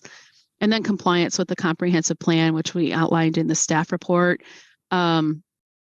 Certainly those appropriate characteristics of protecting agricultural properties. It's a fairly small piece of ground that is being disrupted by the utility. It's being located as close to the road right-of-way to protect and preserve as much of the agricultural ground in its design and location. Comprehensive plan does not speak explicitly to this particular kind of land use. wireless telecommunication services within the community are certainly those things that we know about. I have heard anecdotally about the lack of service in this area. That's really not a review criteria for staff or for the Planning Commission, but that is part of the applicant's reason for proposing the proposed facility. Staff's recommendation for the use is for approval, and then it get forwarded to Douglas County Commission with a recommendation for approval. There are a couple of conditions that were outlined in the staff report, and those relate to the time frame. That is a provision that is within the county zoning code, and staff is recommending that those notes be added to the face of the conditional use permit just to have a clear acknowledgement of what those requirements are. I'm happy to answer any questions. I know the applicant is online, and I will stop sharing. Thank you, Sandy. Thank you. I have listed a Bill Berberich and a Jake Gain for the applicant. If one of you would like to speak, one or both of you would like to speak, you have 10 minutes, please.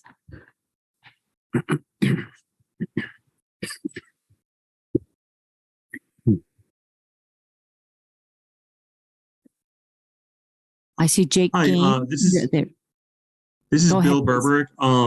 The plan was Jake was going to speak. I don't know if he's having mic issues. Let me check in with him real quick. Can you guys hear me? Yes. Yes. Okay. All right. Let me get up my share screen here, and then I will introduce myself. Give me 1 second here.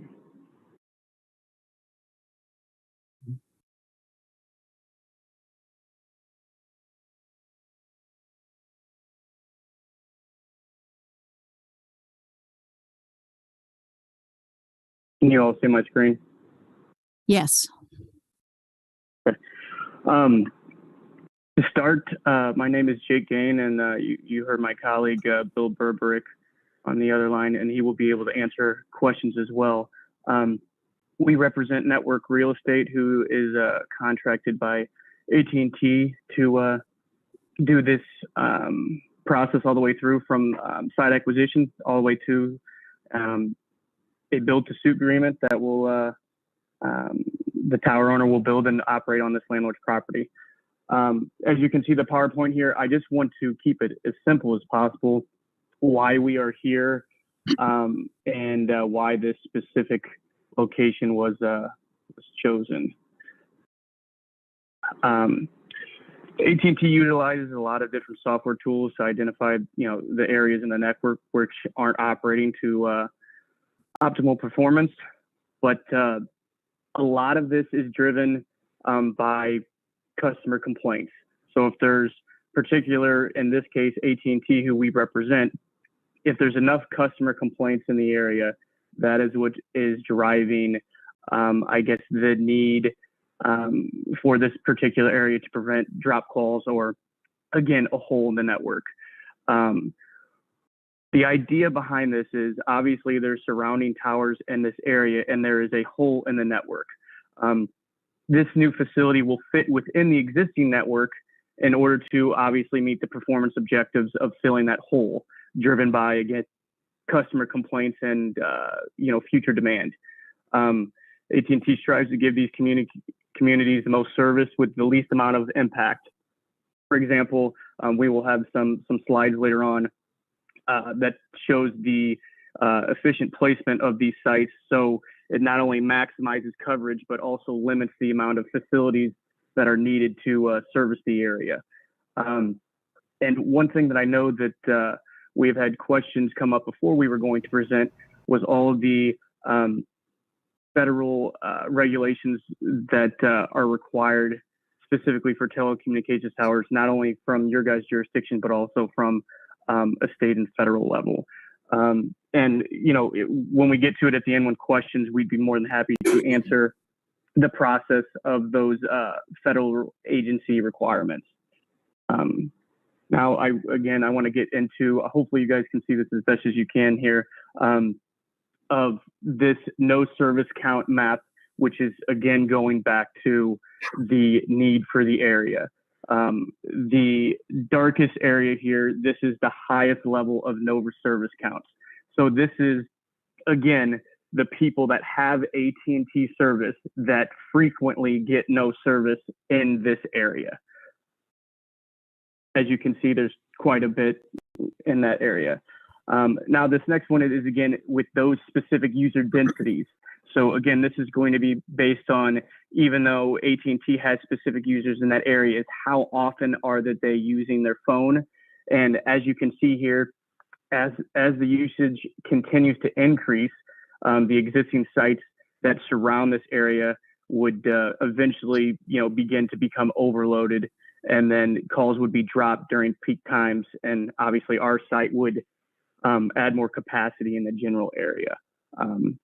This next slide is going to show you in comparison on the left of what it existing looks like, and then right here where our proposed is. So for those of you that don't know, particular towers have 3 different sectors, which means that they're going to shoot in 3 different directions. This site down here, this existing site happens to be 4 sectors. So it shoots to the north, south, east, and west. Going back over here to the existing dominance, this is, as you can see, where you have some blue and green blurred. Anytime that you see this where it's not a solid color, that's going to be where we have overlapping towers that are trying to cover that area, but aren't doing it very efficiently, where you can see where you don't have green or you don't have blue. Those are the gaps in coverage. As you can see where our proposed is here, it fills in that area very nicely, where it's going to eliminate, for this specific area, any gaps in coverage based on the user density and the AT&T users that they have. As you can see here, this is, I guess, a little bit more of a descriptive view of where exactly the area that's going to be covered and how solid that coverage is, specifically around our proposed tower. As you can see here on the proposed coverage on the right, where you see the solid red, obviously you can see over here on the blue, there's a lot of blue and light orange, which is trying to cover at the same link to each other to cover this area. So again, that is the objective to cover this area of need. And again, this is specifically for AT&T, but with the co-location possibility, this would help out other carriers as well if they choose to co-locate on this particular tower. Again, the objective here is, to provide cell coverage for all the residents in this area. As mentioned, there are 4 different cell sites that are trying to cover this area. As usage continues to increase, these existing sites would be overloaded, and again, preventing users from accessing the sites during peak times. This proposed site would add more, general capacity for the area. And again, I want to reiterate, this gives other carriers an option to service this area as well. But what we're looking at is specifically AT&T service. At the proposed height, not only would this improve the coverage, but it would eliminate the majority of its no service areas, and also would be the dominant cell site in the area, and eliminate the need for another cell site. And again, to reiterate, the efficiency of the placement of where these facilities are is to limit the amount of these facilities at all possible. As Sandy went through, here's just a quick summary of the proposed development. 180-foot self-support tower with 100 by 100 lease area that can accommodate future carriers. And one question that Sandy brought up that I want to touch on is, I think, well, I have it written down here. Actually, I just forgot what it was, but I'm sure it'll come up again.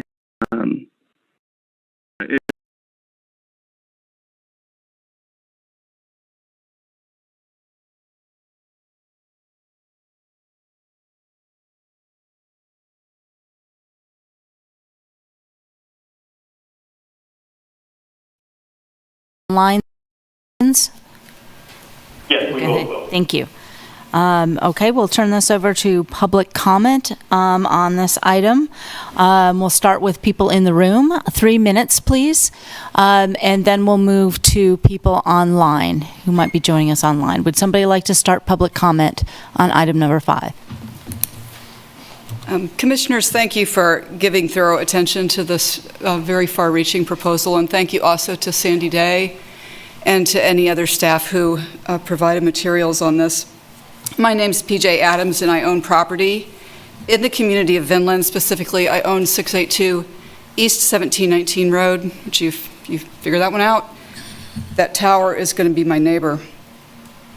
Now, I do agree that areas within Vinland Valley have poor cell phone coverage, and I welcome any proposals for a solution. However, I ask the Commission to exercise caution on approving the first and only solution that has been put forth.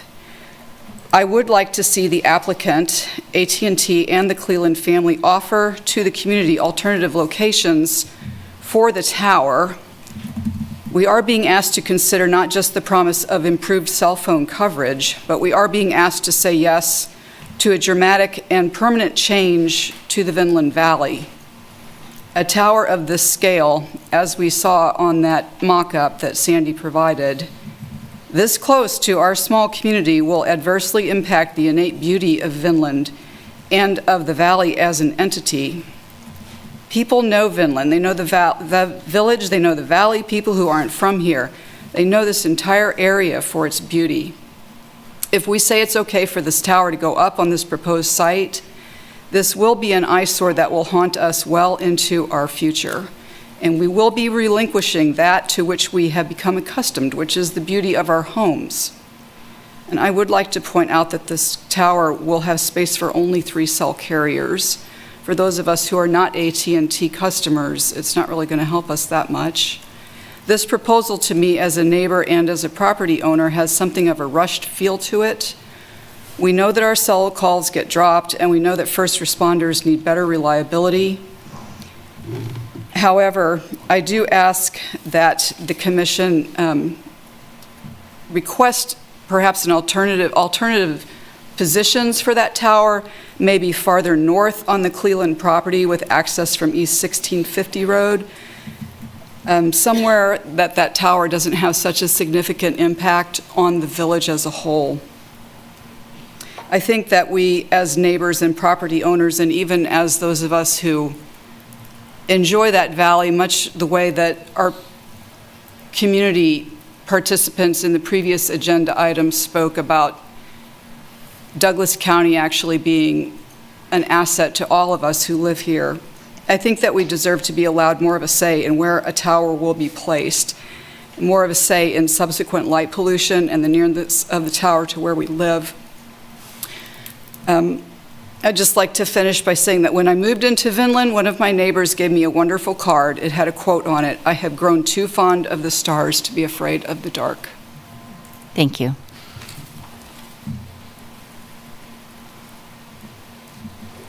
Other comments? Come on up to the podium, state your name. Okay, anybody online wishing to comment?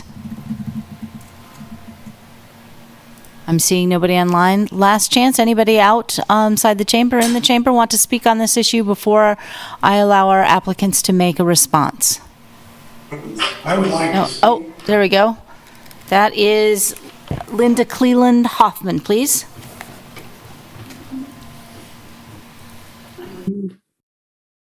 I think it was actually Dave McFarland who said that he was ready, and so I'll let him go first if that's okay with you, Planning Commission. Yes, that is fine.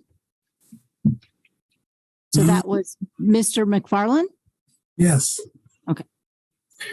My name's Dave McFarland. I own the Vinland Airport down here at Vinland. This tower placement, of course, first off, I'll start. I got mixed feelings on this, but we do desperately need better cell service down here in the Vinland Valley. We have nothing going from the Vinland Valley until we get up within a mile or two of Lawrence. But this tower is located right on the traffic pattern for the for aircraft landing or taking off at the Dillon Airport. I mean, it couldn't be placed more perfectly in the aircraft traffic pattern. Federal Aviation Regulation Part 77 requires that anybody constructing anything within 100-to-1 distance to height ratio of an airport has to file application to the FAA. I normally get these applications with comment, from the FAA. On this issue, I have gotten nothing. I assume that it has not been filed with the FAA at this point. The regulations further state that that from an airport within from the side, there's a 7-to-1 ratio of height to distance. For every 1 foot of height, you've got to have 7 foot of distance. That's a pretty small requirement and not too hard normally to meet. However, when an obstruction is put off of the approach end of the runway, it's a 20-to-1 ratio of height to distance from an airport. And then there's a very complex 3-dimensional grid assembly that controls the height anywhere in between the approach end of a runway and a perpendicular angle to the runway. The closer you get to the center line of the runway, the greater distance you must have away from the runway for height. And this is all due to safety of aircraft landing. And this particular tower is set in between those two. It's not perpendicular to the runway, and it's not directly off the end of the runway. So it fits in this complex formula of determining what the allowed height for a tower. The specific heights, that people often read, that if it's under 200 feet, it's no big deal. It doesn't apply when it's close to an airport. And so, I would like to at least have the FAA take a look at this thing and see how everything stacks up as far as height. It's going to be very, very marginal. I calculated that we got a 10-to-1 ratio where this tower is going to be located. We got 20-to-1 off the end. We got 7-to-1 off the side of the runway. This is at 10-to-1. And so there's a very good chance that this is going to be in violation of the FAR. Thank you, Mr. McFarland. Mr. McFarland, thank you very much. But I would like to can you stay online? I'm sure we're going to have some further questions for you. So if we could move on to the next for public comment, but please, I imagine we will have more questions for you on those specific points that you are making. Okay, thanks, Sharon. The hand that was up previously online, does that person wish to speak as well online? I can't remember the name. Linda Hoffman. Linda Hoffman.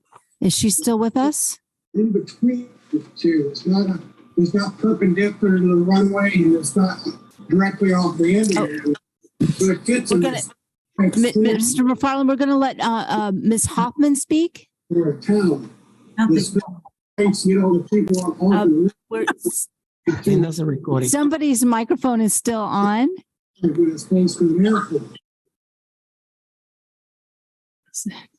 There we go. Ms. Hoffman, please. Thank you. Well, I'll emphasize that middle name Cleland because I'm speaking on behalf of my family LLC who owns this property. I think being the designated speaker is what my mother used to refer to as drawing the short straw. So bear with me this evening. Thank you for the opportunity to speak. Our family has really appreciates the importance of the delicate balance that you're going to have to wrestle with and strike as you look at applications because infrastructure needs are very real. Aesthetics are a concern. And you're going to have to get answers on technical questions that our family certainly can't help you with. But those other issues are exactly the same as the ones our family wrestled with when we first got the letter saying that a cell tower was being considered in the area and would we allow our site to be considered. So, none of the four of us live in the Vinland area currently. but we all feel very deep attachments to the community. And I think that that comes from the deep roots that our family has in the community. The property where this tower is proposed, actually, we inherited from our grandparents, and they purchased it in 1951. Our roots in the community go back much further than that, in that some of the land we own in the Vinland area that we've inherited from my dad's side of the family, they've owned that land, or our family has, since the 1880s. So we've seen things come and go in the community. We have deep ties to the community, and we believe that we have been contributing members of the community. At least that's been our intent. So when we got this letter, we began to think about those issues. We know it's a delicate balance between progress and history. We know our dad, who was deeply involved in the establishment of Rural Water District 4, encountered some controversy from some longstanding families in the community because of that balance between infrastructure and history. So we were really surprised when, after we put our name in the hat to be considered, it turned up that this was the best site for the tower. So we really think it's important to provide optimal coverage for the community. Nobody doubts that better self-service in that area is needed, not only as a matter of convenience and home-based businesses, but also for public safety.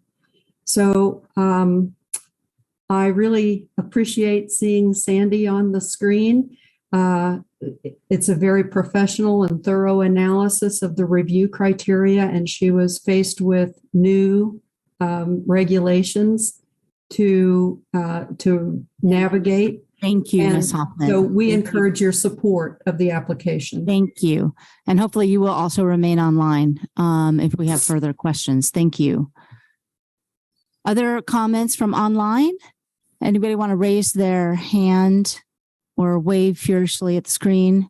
Yes. Yes. Okay. Okay. I can't see who is speaking. Lift. There. Okay. Miss Mitchell? Oh, no, that wasn't. No, it's Kathy. Can't see. Okay. My name is Kathy Dwiggins. Thank you. Okay. And I note that you received many letters from members of the community addressing a lot of the issues that concern us. Will the proposed tower serve the people in the Vinland Valley who would be giving up their viewscape? And is this really the best solution to meet this need? I share with your previous issue the fact that we don't get a chance to comment before a proposal is made and to help shape that proposal in a way that might be acceptable to us. I found when I reviewed the materials from AT&T that I was confused by the no service counts map and the coverage dominance maps, because the coverage dominance, the fan in the coverage dominance map doesn't appear to be serving the area with the dropped coverage. So I'd like some clarification about that. But we're asking that you consider the location of the tower, and particularly the height of the tower, and a height that requires a blinking light at night is very much more intrusive than a tower that does not require that lighting. So we just ask you for a process to develop a solution that takes the community concerns into consideration. Thank you. Thank you. Anybody else online? Yeah. No? Did you see somebody? Mitchell. Yep. Mitchell. Oh, I can't see us. Yeah. Miss Mitchell, did you want to speak? There we go. Thank you. I'm curious how many letters were received on this issue. Can I ask that question? Well, we don't have an actual count, but we've received a number of letters, both opposing and approving. Okay. Letters. Thank you. Well, I think Kathy said quite a bit of our concerns, as did PJ. But I wanted to mention that I feel like more people would be present if we updated our notification requirements. We don't have the newspaper anymore. I don't think most people do, and a lot of folks around here always relied upon that. But I'm hearing from a lot of folks that are not within the 1 mile radius as well, that they feel like they would have liked to have known about this more earlier, so they could also have some say in it, because it will impact people more than just within the 1 mile radius. The illumination will impact the entire valley. We spent a lot of time as residents. By the way, I'm a Vinland resident, and I've been here for 25 years with my husband. And we live on the same street as PJ. Used to be Vinland Avenue. It's now 1719 Road. And McFarland's Aviation is directly in front of us. So we have the airfield as our front yard.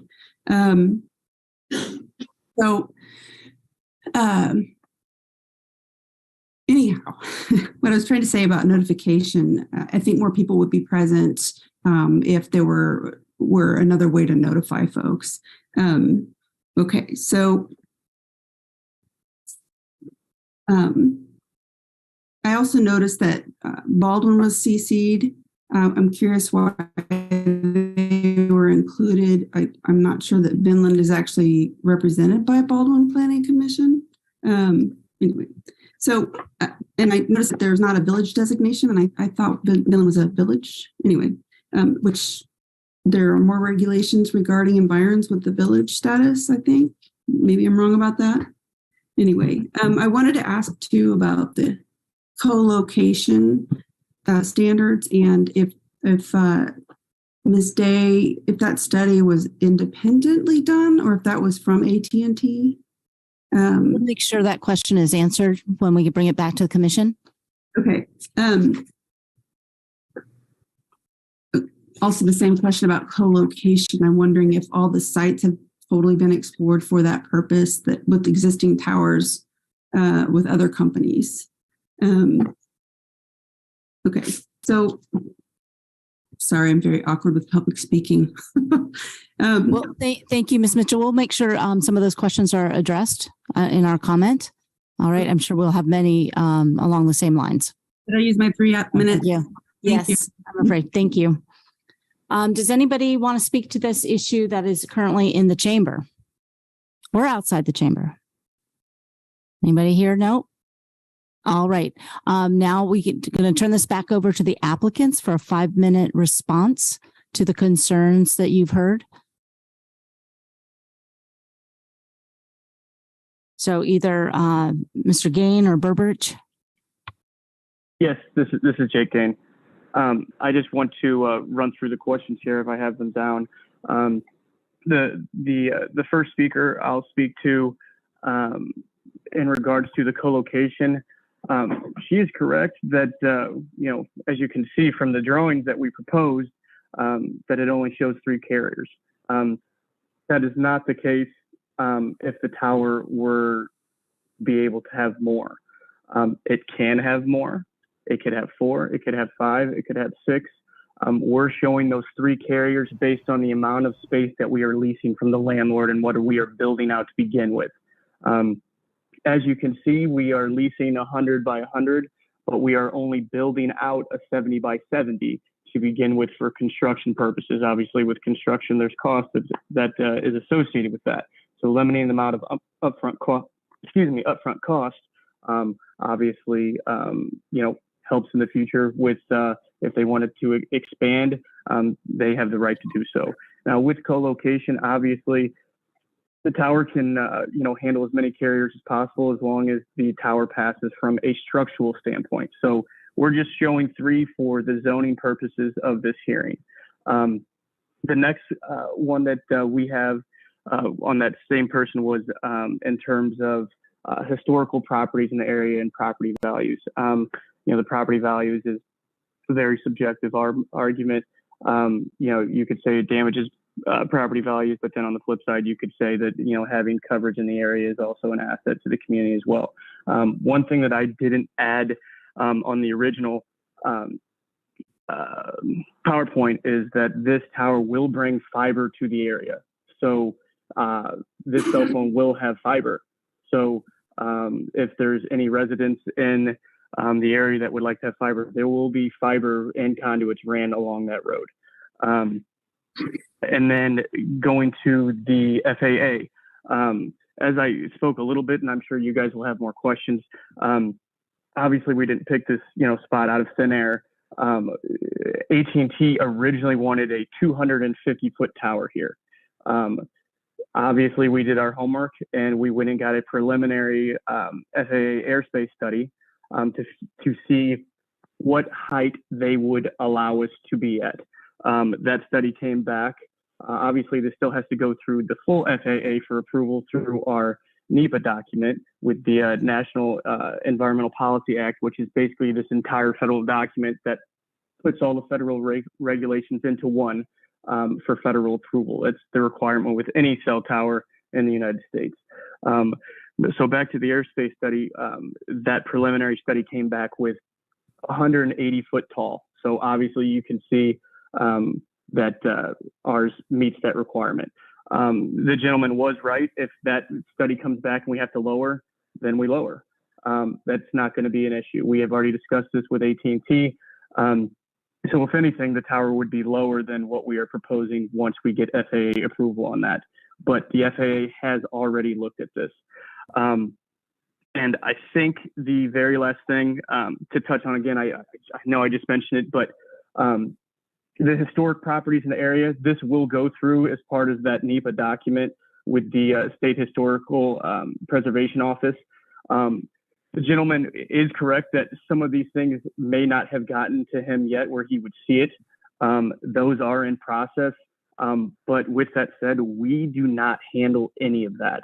That goes directly through AT&T and their regulatory department. And the very last thing that I want to add is the lighting. This tower will not be lit. Anything under 200 feet is not required by the FCC or the FAA to be lit. So I believe that those are all of the questions, but at the end of it, as far as the federal regulations, all of that will go into one big document in regards to the FCC, the FAA, the State Historical Preservation Office, and also the environmental studies for the ground will go into one document for approval. I believe, again, that's all the questions. But I guess we'll, again, thank you for your time. And, if you guys have any questions for me and or Bill, feel free to ask. Chair. Yes, we will. Thank you. I'm going to bring it. Somebody asked, I think it was the first person that spoke, asked why the tower could not be moved further north. Yes, I will answer that question to the best of my ability. If I have to, I can pull that PowerPoint back up if you guys would like me to share my screen to, I guess, try to explain the best that I can. Is that something that you guys would like me to do? Yes, if you would pull that back up. All right. We are now on discussion at the commission.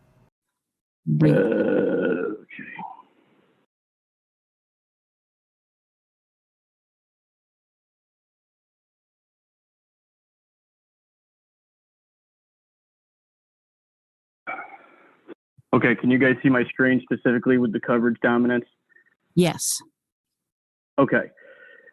So these on the left here with the existing dominance, these are not just towers that AT&T is on in the area. Okay, this is just towers in general. So the idea of a co-location on another tower that would meet this goal, there isn't one. And again, this is the area that we're trying to cover right here where my mouse is. On here.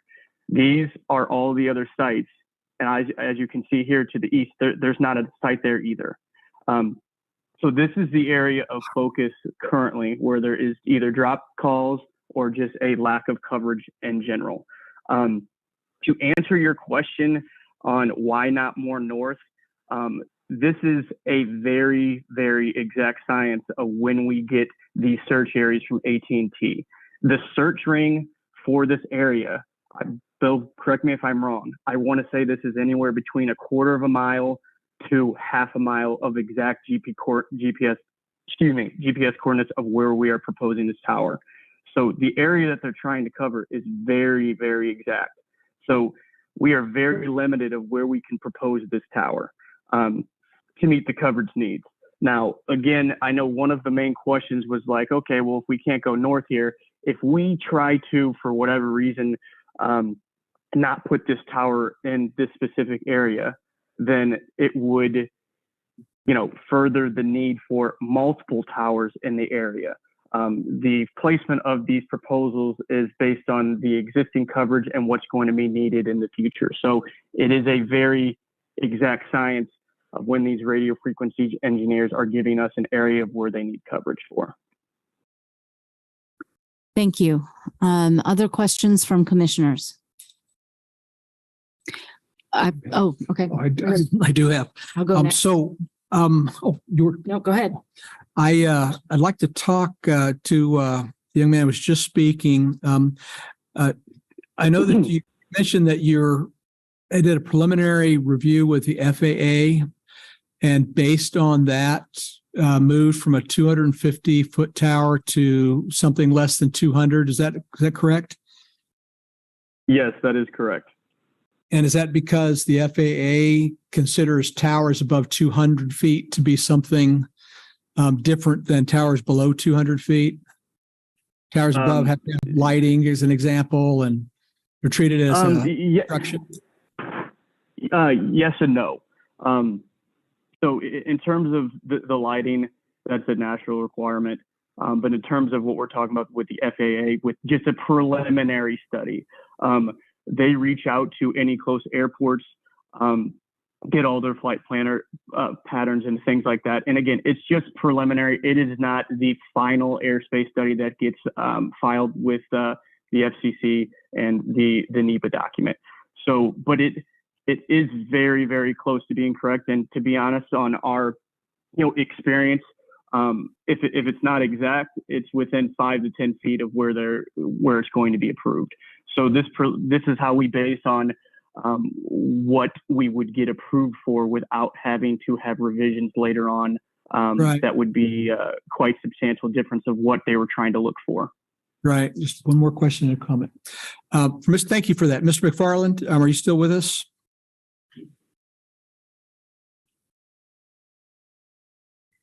Yes, Mr. McFarland is there. Can you go ahead and ask him his question? So, Mr. McFarland, you discussed your concerns about the location of this tower and its proximity to approaches to the runway you have.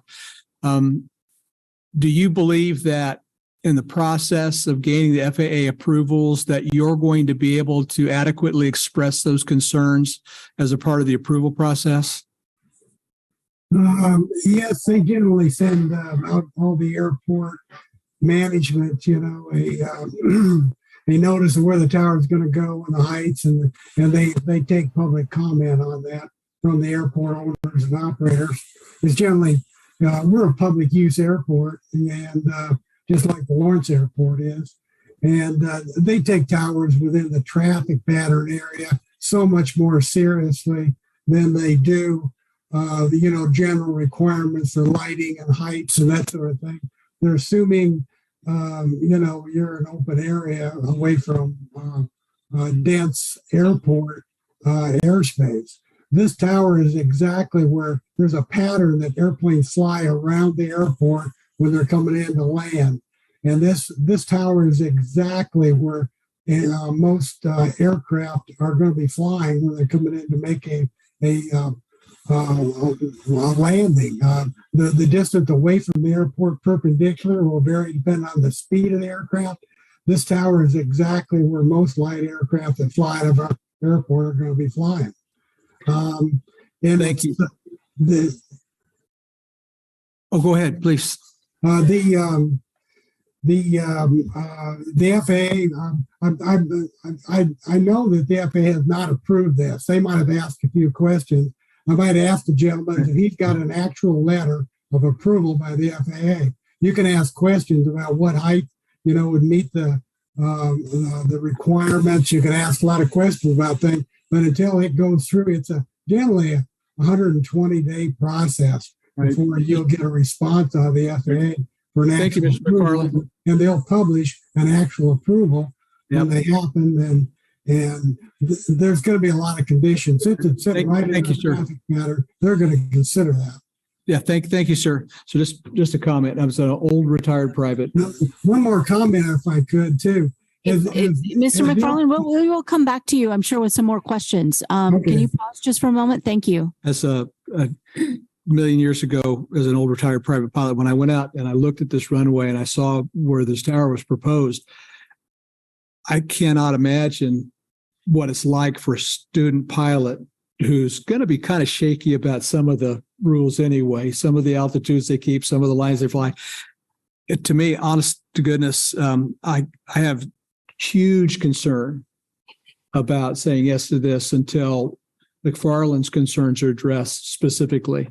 It's not just this kind of tight guideline that the FAA might provide about anything below 200 feet is not considered an obstruction.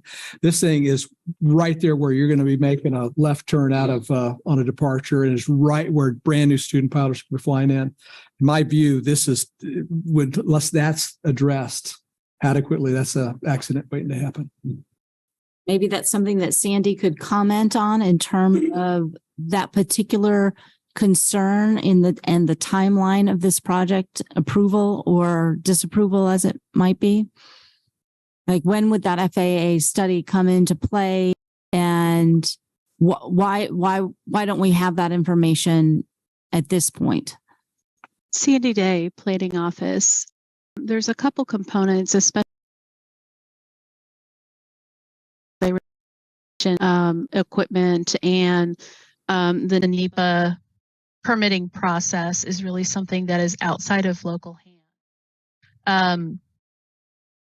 These things will predominantly, things like the SHPO review, those components actually kick in at part of the building permit piece. It is the applicant's obligation to clear those hurdles as far as the FAA goes before they can pull a building permit. I'm not sure whether or not that's a condition that the Planning Commission could recommend, that the Board of County Commission could approve, that the applicant provide demonstration that it's an approvable project by FAA before the conditional use permit is released, if you will, for issuance of a building permit. I'd have to do some checking to find out whether or not that's within our scope. I have checked on the historic component, so I know a little bit more about that. With the FAA, it's my understanding in doing some projects with the city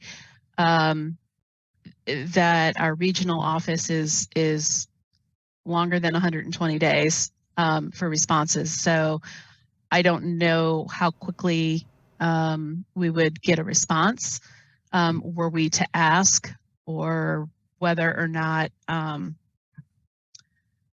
if that's, if there's adequate information that the applicant has formally submitted the permit. So you have, from what the applicant is describing, a little bit of a disconnect, because you have a group that is in front of you that's doing the engineering, the build, construction component, whereas the federal permitting is something that's coming through AT&T. And I have not talked directly with AT&T at all. So maybe, I don't know, Jeff, do you have anything that you could speak to about the question Sandy had in terms of a condition on the CUP? It's a little tricky with that one. I don't know the ins and outs of that regulation from the federal government very well, so I'm not sure where your boundaries lie on in that respect on that one, because it's very specific about where you can and cannot go based on federal rules. So we probably have to look into that to understand it more, because there's a lot of nuances I just can't speak to off the top of my head. Okay, thank you. Other comments from commissioners? I have a question just about the historic resources and the viewscape there. Do we have any, you showed a picture, Sandy, of the pole. Do we have any idea what that looks like from the historic structures, that distance? I know that's something that would be reviewed, but do we have any sense of what the viewscape is from the historic structures? Sandy Day, Planning Office. I do not. The photo simulation was taken fairly close on from, I think, 2 or 3 perspectives. And those were really kind of that view up and down N700 road. So right as you're looking, I believe the one was as you were looking eastbound down E700 road, and there was another one that was looking kind of westbound down N700 road. The historic assets are located, I think, further to the east than either of those perspectives would have shown. Just kind of trying to peek real quickly here. So that's not something I can answer. That would be probably something that the SHPO would take up. Yeah. Thank you. I have one more question unless another commissioner has. Just a comment by Mr. Gain. You mentioned that should the FAA ask this tower to go lower, the height reduced, you said that you could do that. Can you tell us why? What is the shortest tower that could go in this location? I mean, if this could go lower, what is the ratio of service to height in this location? Yes. Can you guys hear me? Yes. That's actually a very good question. At the end of it, it is really up to AT&T. So to give a little bit of a more in-depth background, let's say, and by the way, Mr. McFarland was correct. We do not have the full FAA filed document yet. We are expecting to have it in the near future whenever the full NEPA document comes in. But again, the information that we have to go with this height to propose this in front of you is based on a preliminary airspace study. So he is correct. We do not have the final approval yet. Now, with that said, back to the height. Let's say the FAA comes back and say that they want a tower for 150 here. Okay, I'm sure you guys can probably guess where I'm going. Is if AT&T is okay with that height, that most likely means that there will be another tower in the area to cover this area from a proposal standpoint. Let's say the FAA comes back and says, we need to lower you guys all the way down to 100 feet. If there's not an acceptance for having a tower in that area, it's one of two things happen. And to be completely candid, AT&T walks away and this area doesn't ever get service from anybody because the tower isn't allowed there. Or they accept the lower height that is approved by the FAA and the FCC, and they look for other areas and gaps and covers to put in another tower. So in terms of the ratio for what would be an acceptable height, it's really going to depend on what the FAA comes back with and what AT&T is okay with using to cover this area. Now, when we first told you at the beginning of this, AT&T originally wanted 250 foot tall to cover this area. As you can see, based on what the FAA said, we came down quite significantly, and AT&T was okay with that. Now, again, we have to go through, as we continue to say here, all the federal regulations. If we get a NEPA document back and SHPO says we can't do this, then obviously we can't do it. But at this point, we're waiting for all those documents. And as Sandy said, all of that is done at a federal level. As far as the zoning jurisdiction and the state statutes, for the state of Kansas, we feel that this proposal meets those requirements. And again, we wouldn't have picked this height if we wouldn't have reached out for a preliminary airspace study to begin with. So to answer your question, the height is really going to depend on what FAA comes back with for approval of the site, and if AT&T is okay with that height for this particular location. Thank you. Can I ask Commissioner Rexford a question? So Gary, would 150 or is it the location or would the height make a difference? In other words, is it just the fact that there's a tower there that would hurt this? It's a combination of the things, right? A 20-foot tower is not going to be a problem. Right. But above a height. Above a certain height, it's going to. And its proximity. That's why they have those ratios as you go. But in this particular case, the reason I'm concerned is that the FAA treats structures below 200 feet differently. Gotcha. Which is why this one went from 250 to 200, right? Not because that's the safe height for it, but because it gets treated differently. Sure.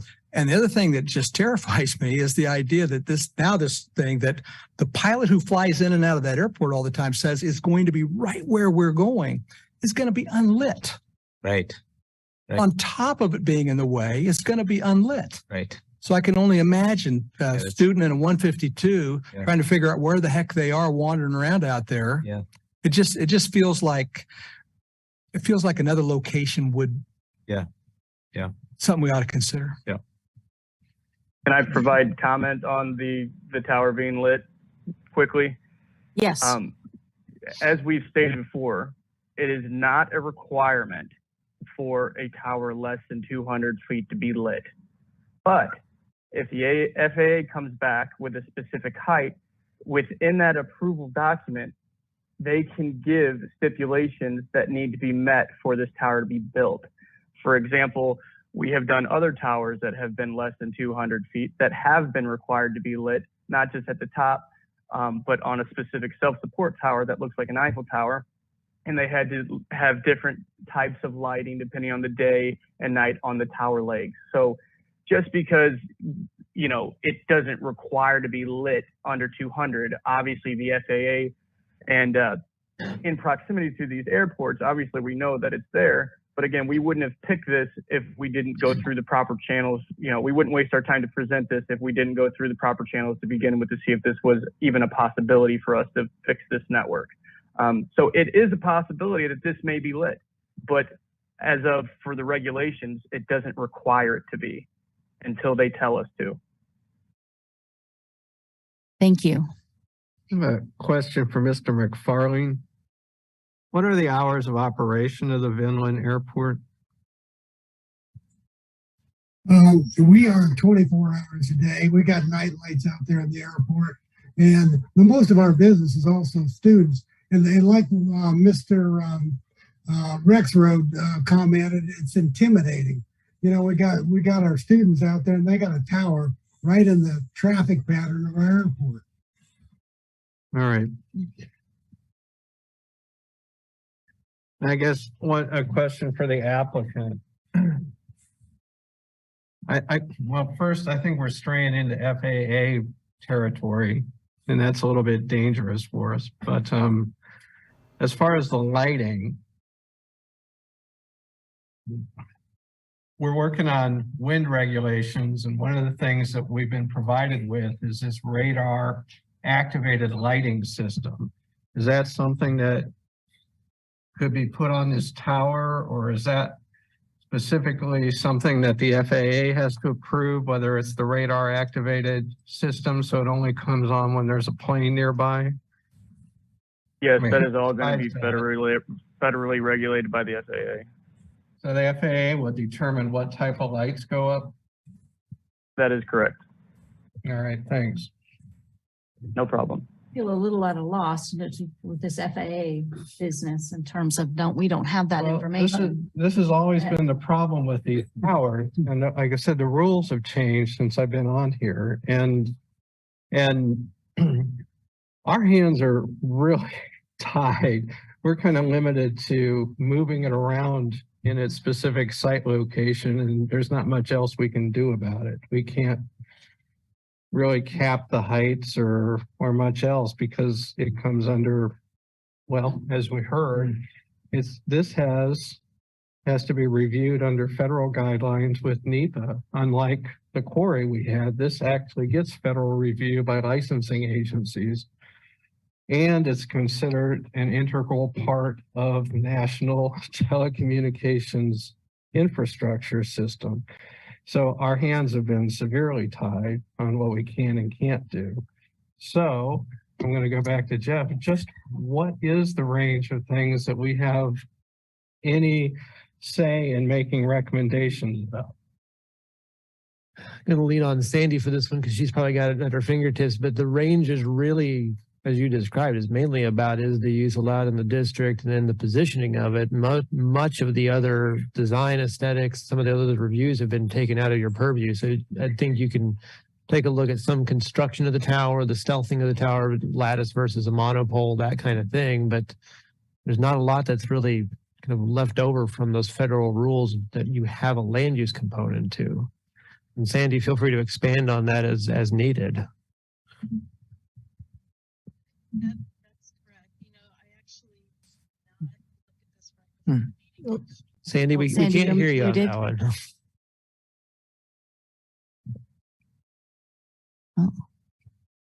No, is this There we so? Oh, no, we still can't hear you. Hey, can you hear me? Yeah, yes, now we Okay, can. I had a bit of a coughing fit, so I tried to move everything away so you wouldn't see or hear that. And Jeff is right. There is very little that we are allowed to touch with this. So that is part of why staff's taken a little bit of a hands off with the FAA components. Particularly, I know there are a number of overhead lines in there. You know, all of those components are obstructions that the FAA will look at. And we can certainly do more research on that if you'd like. The idea that if we reduce the height of the tower, then we end up with more towers in the area. That's always been one of those trade-offs where you try to get fewer taller towers in exchange for having more shorter towers. So that's one of those components that we look at or have been faced with in the past. I'm not a pilot.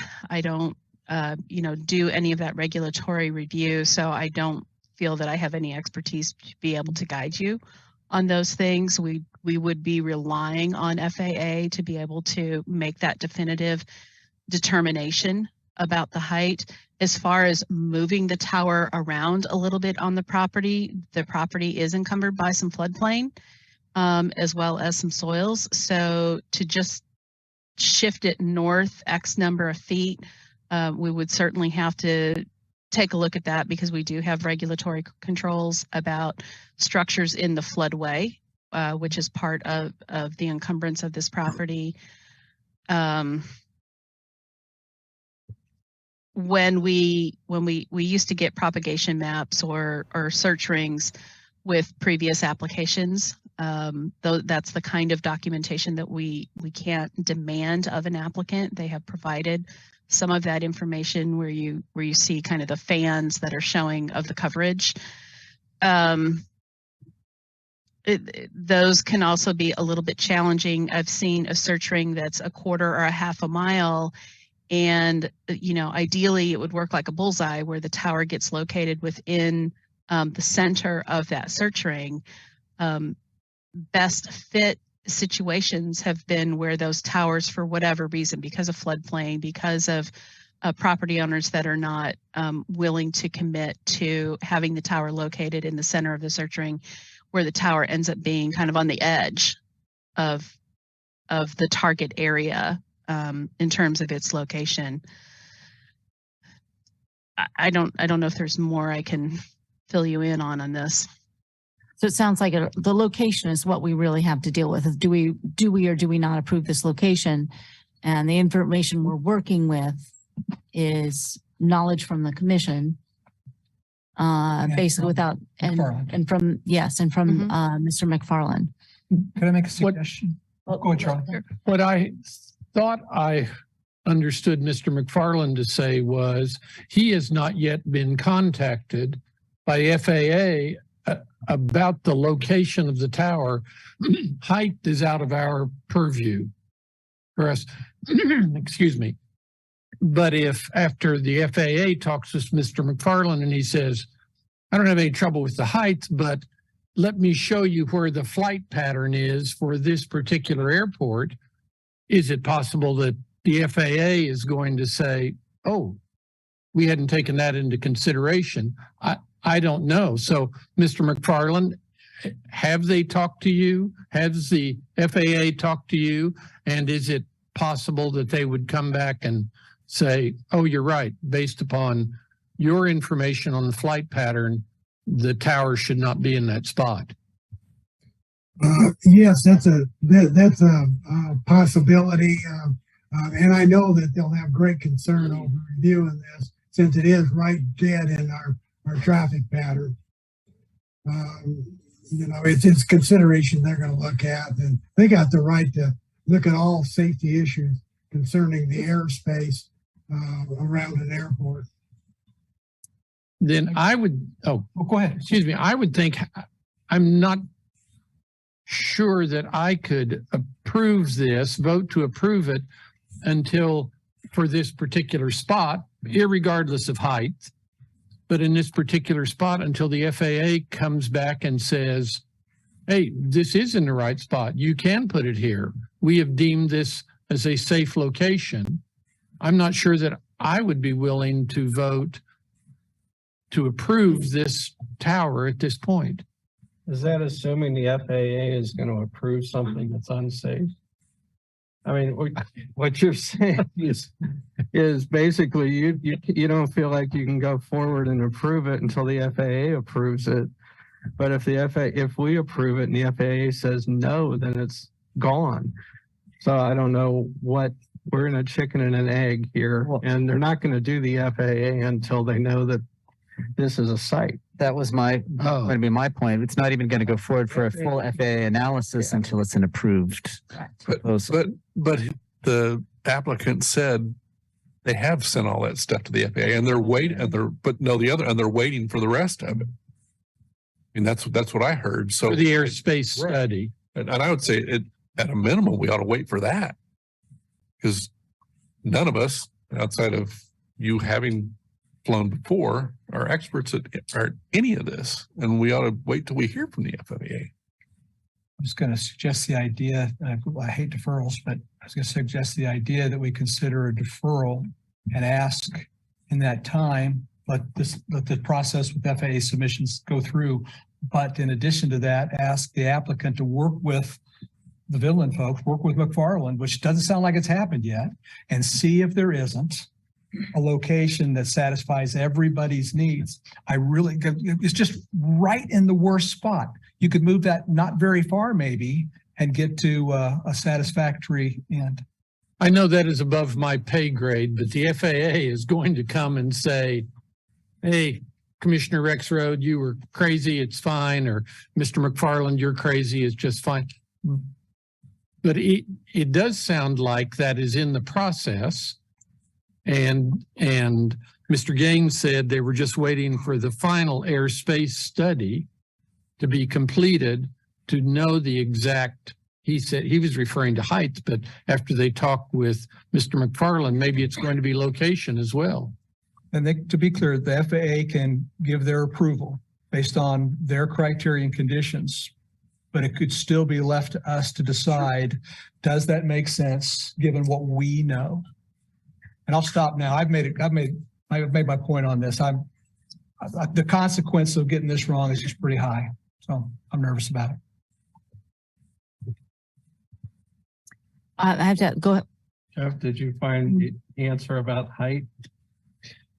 It is under, let me get my numbers and letters correct here, because there's a lot of them. 12-306-45. I believe it's under 45.45E. Excuse me, 45.06E. The height of a tower is unregulated, but all towers must comply with FAA regulations as required. Excuse me, comply with FAA regulations. That is in the zoning code for Douglas County. Can I ask the applicant in terms of the timeline here, that all that paperwork has been submitted and you haven't heard back, or you're waiting for a decision locally before you submit for No. full review? All of that stuff has been submitted. We don't wait for a zoning approval for that stuff. Again, the NEPA document takes anywhere between like 6 to 9 months. I believe, I'd have to check, but, sometimes they're delayed, but to keep this as short and simple as possible, if we don't get a NEPA approval, we can't build the tower anyway. Again, as far as from a Douglas County zoning code and a Kansas state statute, as far as telecommunications tower go, we feel like this proposal meets those codes and those statutes with the state. But again, without the approval from the federal NEPA document, then we can't do this proposal, but that's handled by the federal government. I'm not sure a deferral at this point is going to help anybody in this. Just give them an opportunity to work with McFarland and see if they can come up with something that satisfies the concerns. What is the applicant's response to that possibility? Again, I will try to keep this as short and simple as possible. In terms of moving the tower, it's highly unlikely.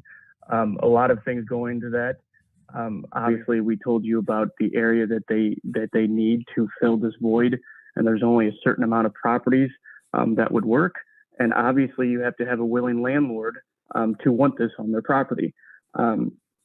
So at the end of the day, it will be federally regulated.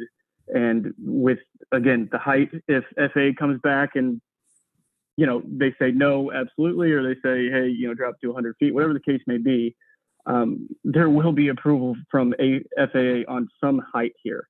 I can guarantee you that. It's just AT&T saying that they're okay with that height.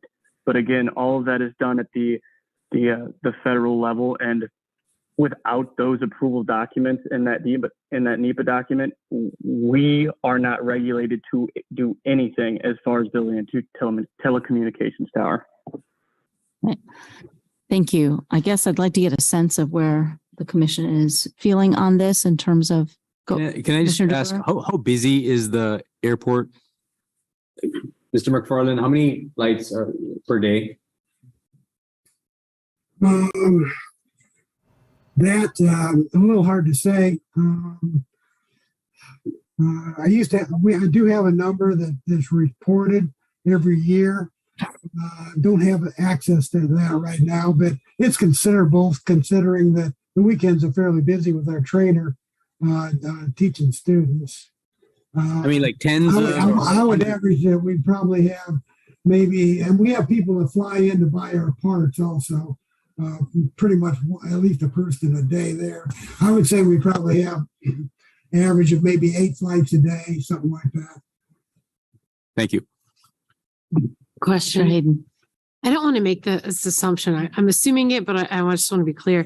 The FAA will also be reviewing the location compared to the flight path. Is that correct? I mean, it's kind of been talked around, but they're not just looking at the heights, but they will be looking at the flight patterns and I know nothing about flying, but the way that this perhaps could affect the traffic there. It sounds like they'll take some public comment and hopefully that would come up. That's different than them actually, a height, right, is in front of them, or they're going to be looking at the height. Yeah. So what you're telling me is that hopefully someone will raise it and hopefully they will notice that this is an issue and hopefully that they will look at it. The thing I'm concerned about is AT&T said it's going to get built in that spot. The only question is how tall. I want to apply some judgment that says maybe we should overrule that. Out of safety concerns that you're afraid that FAA may not look at. Strictly, specifically, and only about concerns that might not fall within just those strict guidelines that happen in a vacuum. So, Thank you.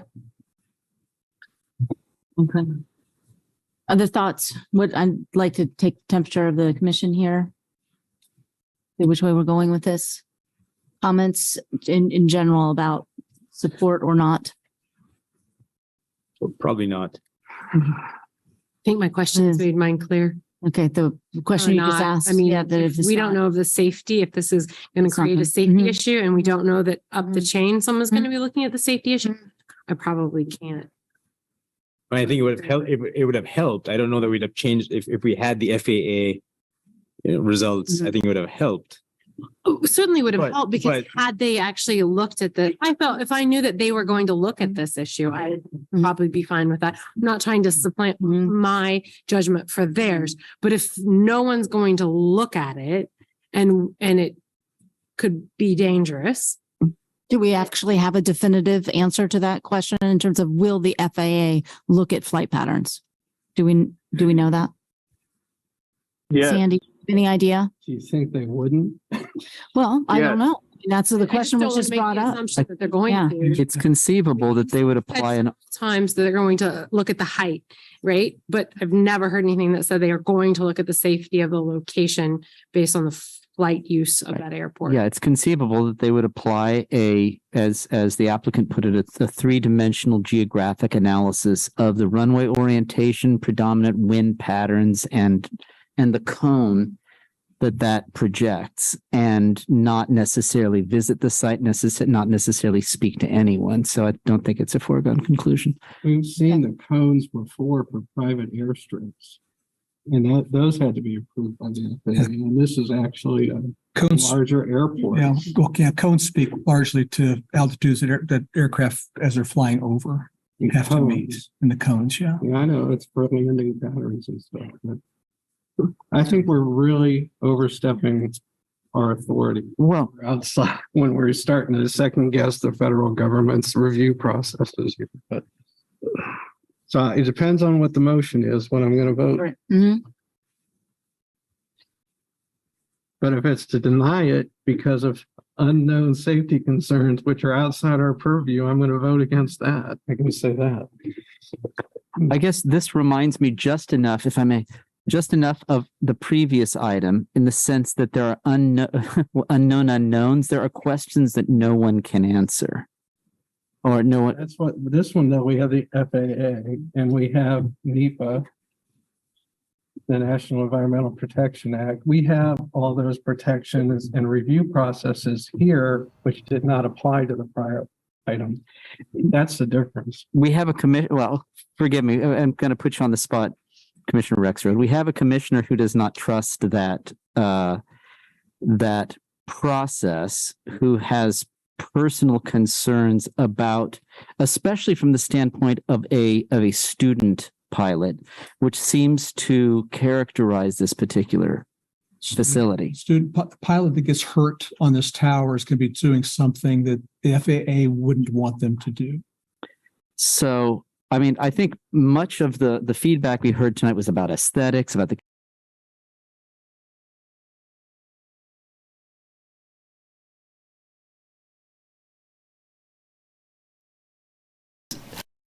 places where this is a service that everybody consumes, but nobody really wants in their backyard. And I'd be inclined to approve on the basis of the technical judgment of the applicant and the orientation and how that works with respect to sight lines and all that sort of thing. Not to defer too much to Commissioner Rexroad, but safety, I think, trumps aesthetics. And I'd be inclined to deny in this particular case, or recommend denial. Is this in any way concerning, Jeff, the direction that we are going with in terms of our purview here tonight? I would remind the commission, your purview is very limited in these applications because there's a lot of state and federal laws that are set around this that really dictate what can and cannot happen, specifically NEPA, federal FAA rules, those kind of things, but also the Telecommunications Acts and other subsequent things. So your role and purview is very narrow in this application, unlike some others. Mm-hmm. So I have a question though. If we have concerns about the safety of something, I would think that would be within our purview unless we knew that they were going to answer that safety question and we don't have a commitment from anyone or we haven't heard from anyone that that safety concern is within their purview or will be taken up by them.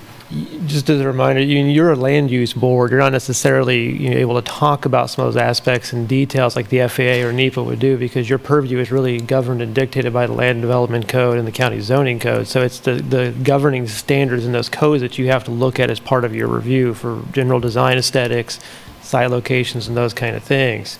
You don't have a purview and authority on airspace and those kind of details. There is no overflight zones or overlays that are applied in this area. So you have a very narrow purview in that bound. So safety is not something we should take into consideration?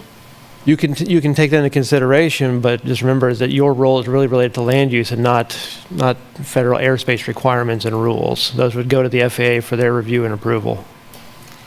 That's where I'm feeling a little stepping over our bounds on this. I think the safety we can take into consideration is setbacks to make sure we have fall zones, safe fall zones and things like that. That's land use.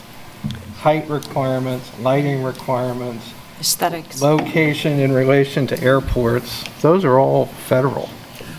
And the Telecommunications Act, we can't say completely no. We can move it around, but we can't even say no. If I may, we're not saying no. We are advising our elected officials.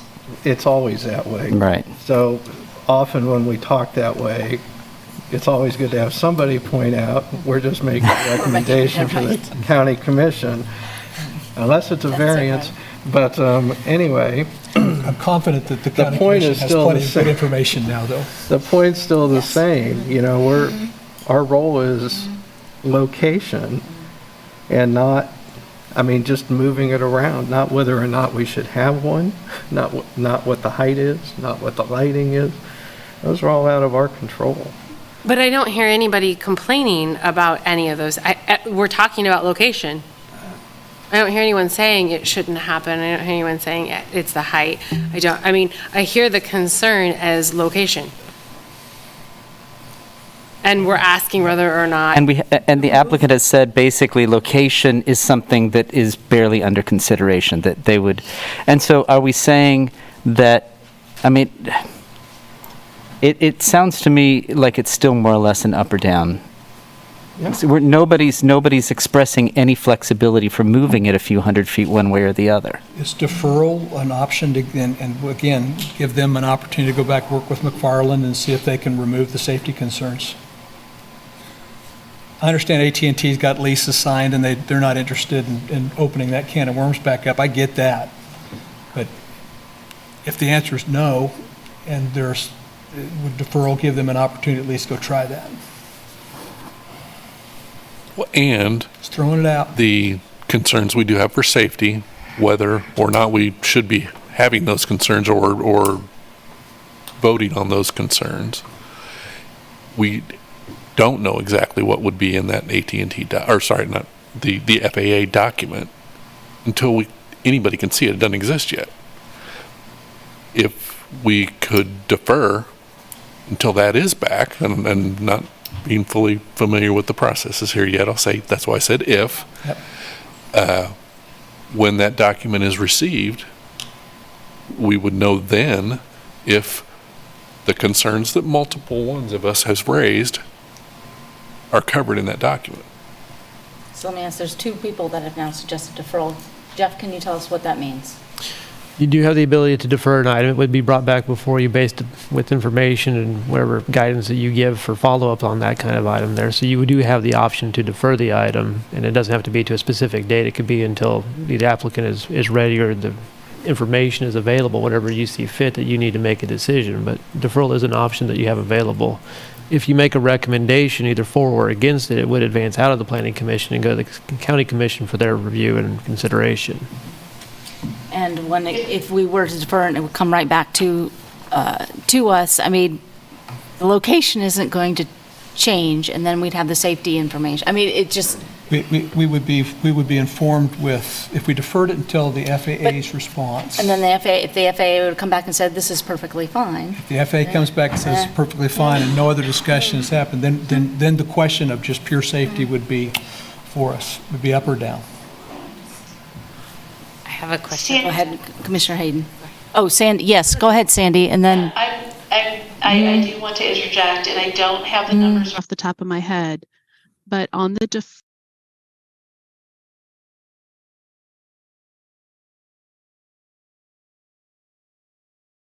while you're able to squeeze in one deferral to possibly the February meeting, I do need to double check what that shot clock is running, and that came out of the Telecommunications Act. What that did was it prevented communities from doing continuous deferrals of an application. So they require us to act. So keep that in the back of your mind. Language I couldn't Yes, remember thank you. from that change. No, I'm not inclined to defer at this point. I think we can make an up or down. Commissioner Hayden, I'm sorry, I did interrupt. No. You were. I just have a question for Jeff. Is it within our purview to vote on the safety of the location?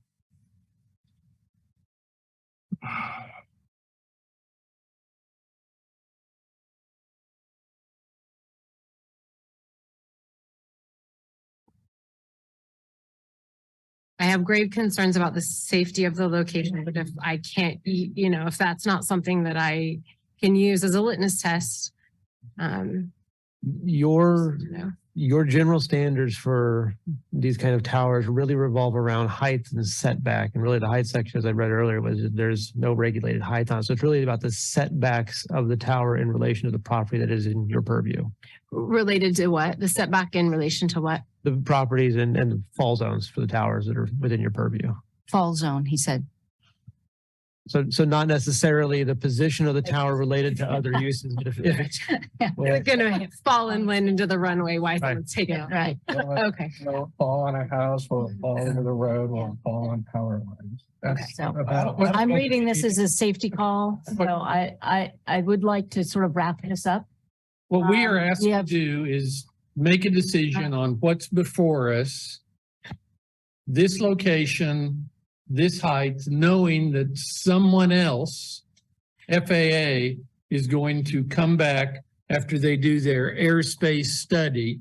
They're going to come back and say, gosh, the tower at 180 feet is great and it's in the right location. Or they're going to come back and say, after we've talked with Mr. McFarland, looked at the traffic pattern, we will not approve it in that location. Then isn't it going to have to come back to us anyway for a new location? Because we're approving it within, we're approving it within a certain space. It would have to come back as a new application. Right. Right. So, and it may or may not. That would be up to the applicant. So That's why I wanted to defer instead of deny, because I don't want to start that over again. I want to give them a chance to work it through. but we have a time limit. We don't have. What is, I luxury. mean, what is the time limit? So I heard 150 days is what I heard No, for the FAA to come back. no, for us deferring, we get to defer at one time. Right, but the FAA's results won't come back for 150 days. Back in time. They're not going to come back in time. Right. Yeah. In the county code, the time limit is within 150 calendar days of receiving an application for a new wireless support structure, or within 90 calendar days of receiving any other application here under the county shall take these actions. And it goes on to enumerate what actions shall occur. It was 90 days, not a month. Still too short. Yep. It's Well, short. Sandy is referring to 2017 Telecommunications Act, which puts even a narrower time frame on communities' abilities to hold off on approving. So I Meanwhile, think we're going to have to interpret this how each of us are interpreting it, and we'll take a vote and see where it goes from there. Can I just ask, would Mr. McFarland be confident that the FAA would talk to him before final approval? If he is confident that they will have a good faith conversation, then, I'm happy with that. I would be happy to approve it if he's confident that that is going to happen. That would be a question for Mr. McFarland. Yeah, the FAA will look at it. and give their opinion on it, and which is federal law. Federal law is not enforced by the federal government. Federal law is expected to be enforced by local government. And the only other option I have, if I feel like that it's in violation and there is no action taken, I've got the right to civil lawsuit to protect the safety of my airport. It's my responsibility to take civil action. Okay. I would like somebody to try a motion. How about if I move that we defer this action until we get the information from the FAA Air and Space study that says whether the tower can be in this spot and whatever height is approved. We do have a motion. Is there going to be a second on this motion? I will second that. The motion is second. Discussion. I was just saying, I don't think that's possible.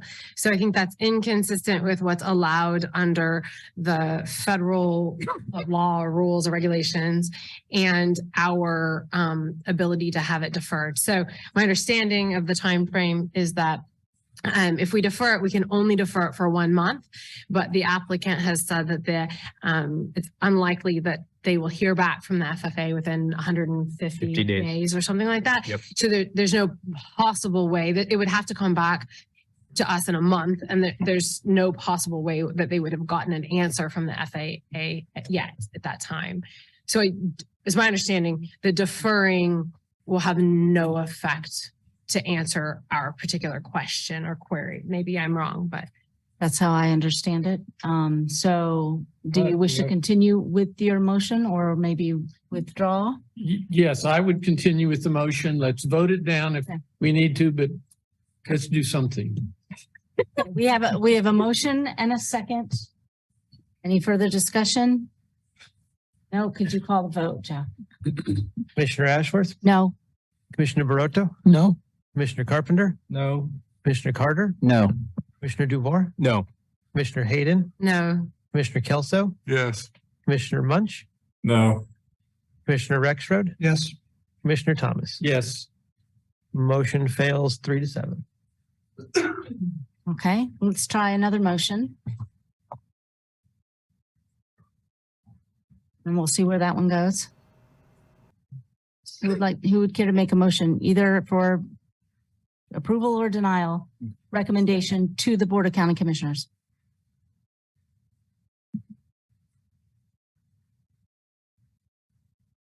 Right. I'll make a motion if I may. Oh, you were good. Just go ahead. Carter, please. I'll proceed it by saying there was a question about notification procedures, that it was incomplete because Finland doesn't have a newspaper anymore, and I'll take that. I consider that, but at the same time, there was no one spoke tonight saying they find their dropped calls so intolerable that they want to have this cell phone tower. So I am going to recommend. I'm going to move that we recommend denial of the conditional use permit CUP 22-00409 for a communication tower at 727 East 1700 Road, and forward it to the Board of County Commissioners with a recommendation for denial. Second. Okay, this is a recommendation for denial that has been moved and seconded. Any further comment? Here is a letter of somebody that's in favor of it. Right here. Okay. Any other comment? Could you call the vote, Jeff, please? Commissioner Ashworth? No. Commissioner Barotto? No. Commissioner Carpenter? No. Commissioner Carter? Yes. Commissioner Dubois? Yes. Commissioner Hayden? Yes. Commissioner Kelso? Yes. Commissioner Munch? No. Commissioner Rexroad? Yes. Commissioner Thomas? Yes. Motion passes 6-4. Okay. Thank you all. Thank you to the applicants online. Thank you, Sandy. Thanks for public comment. on that, for hanging with us. Okay, it is 11:15. We've had a crowd hanging with us. We are going to go and do public comment, but I am getting signals that we do need a brief break before we head into the next long segment of our evening. So give a chance for the room to move around 5 minutes, and we'll be back here for item number 6.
definition. Yeah, it's going to factor in. They all have to be approved by the FAA. Exactly. Everyone.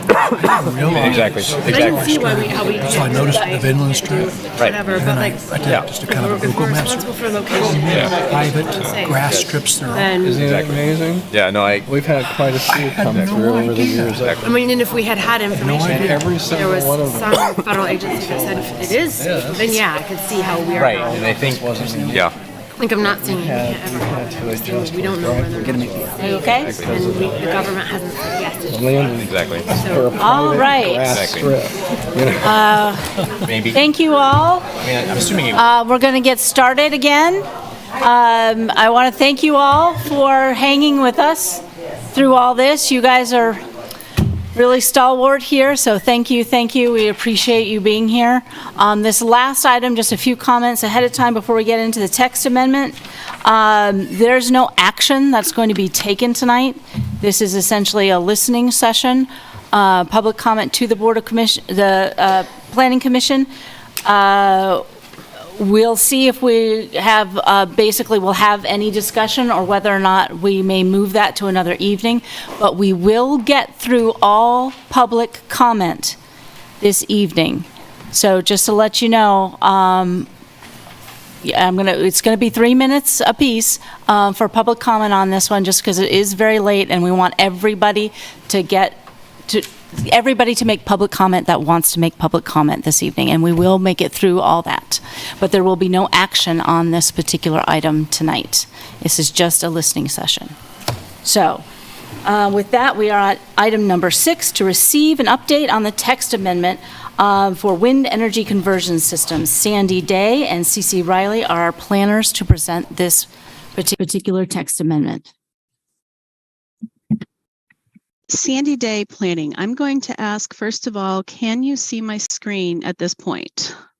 No. No. Just a blank. Hang on. Now?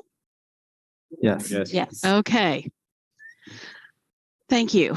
Sandy Day Planning, and CC is on the line as well. We're going to go over a number of things kind of quickly.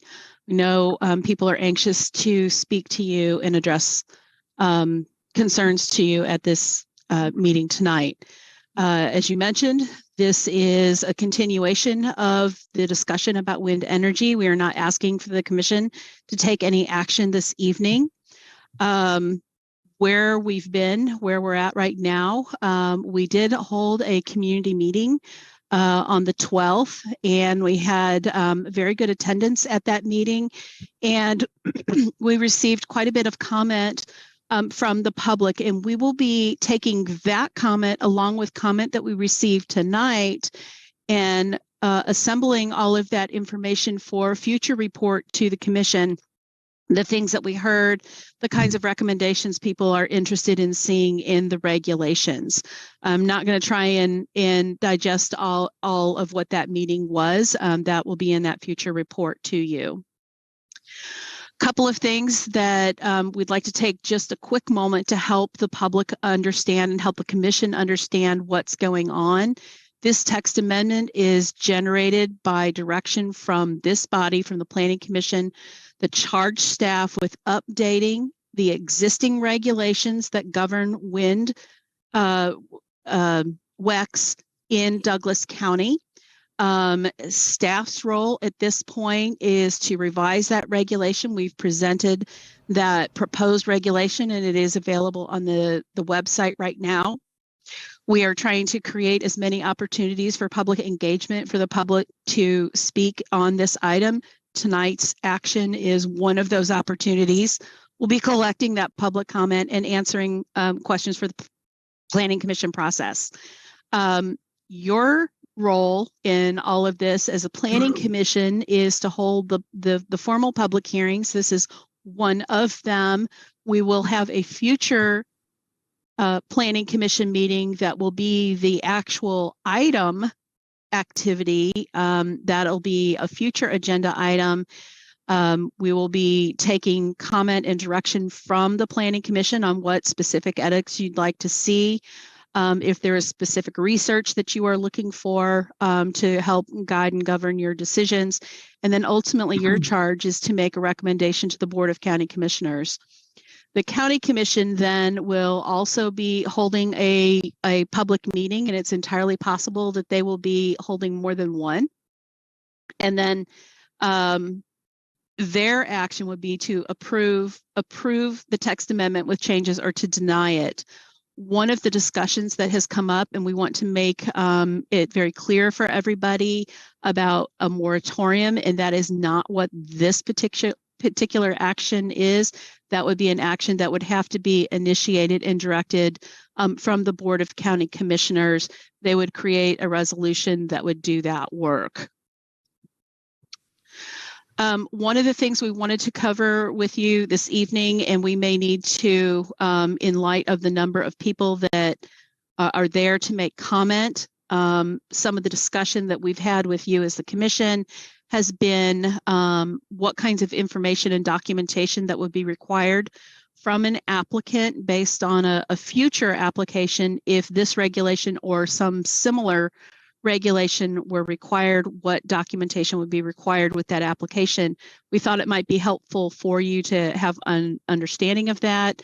Cece is going to walk you quickly through some of the application pieces so we have a common understanding of what those things are. So Cece, do you want to start with this slide? Absolutely. So a key change between the existing regulations that are currently adopted currently in our code and the proposed that staff has brought forward and that is seeking comment on is that the previous regulations really didn't have a lengthy application or a very spelled out application. It required on each individual CUP and the Planning Commission to really ask for the specific things they were looking for at the time of an application. Alternatively, this proposed regulation seeks to upfront ask for a great deal of information. And tonight we're going to talk about 4 of these pieces. It is not to say that we're talking about the entirety of the application, but we're just sort of looking at some of the key aspects that we've heard community concern on and want to assure both the commission and the public that we propose to, in these regulations, really as much as we could get info up front for both staff, planning commissioners, and the public. And one of the things to remember with each of these specific assessments, studies that are being requested, that these are industry governed documents. So there's quite an established either engineering or biology or other type of reporting process on how these different studies would be submitted, what they need to cover. Just handing a piece of paper that says this is my visual impact study would not meet the criteria of the proposed regulations. So first one, visual impact assessment, Cece. Absolutely. So the visual impact assessment really seeks to get a simulation, an analysis, and an inventory of what will any proposed project look like.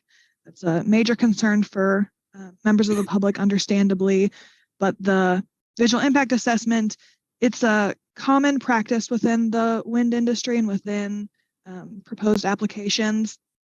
They're very familiar, it seems, with this type of a requirement. The picture on the right is a page within a real visual impact assessment off the East Coast. It was included in your resource packet as a part of the agenda. The entirety of that visual impact assessment if the commission is interested in sort of diving into what that looks like more specifically. But this would be the piece that shows picture or 3D simulations of any proposed project. It would show dwellings within the project and 1,500 feet outside of the project area, whether they could or couldn't see the turbines in various seasons, weather, day, night, things of that sort. It's also where the initial understanding of how shadow flicker may impact any dwelling or otherwise just the general information about the duration. They'll have to upfront have an exact calculation of what they expect that to be so that it isn't a question for staff or the Planning Commission. And then a report detailing all of the cumulative impacts depending on how many turbines were proposed, and otherwise the sort of very specific project environment of each site. Okay, we've talked a lot about sound, and again, this is another example of a page out of a report to address sound. So CC, would you please?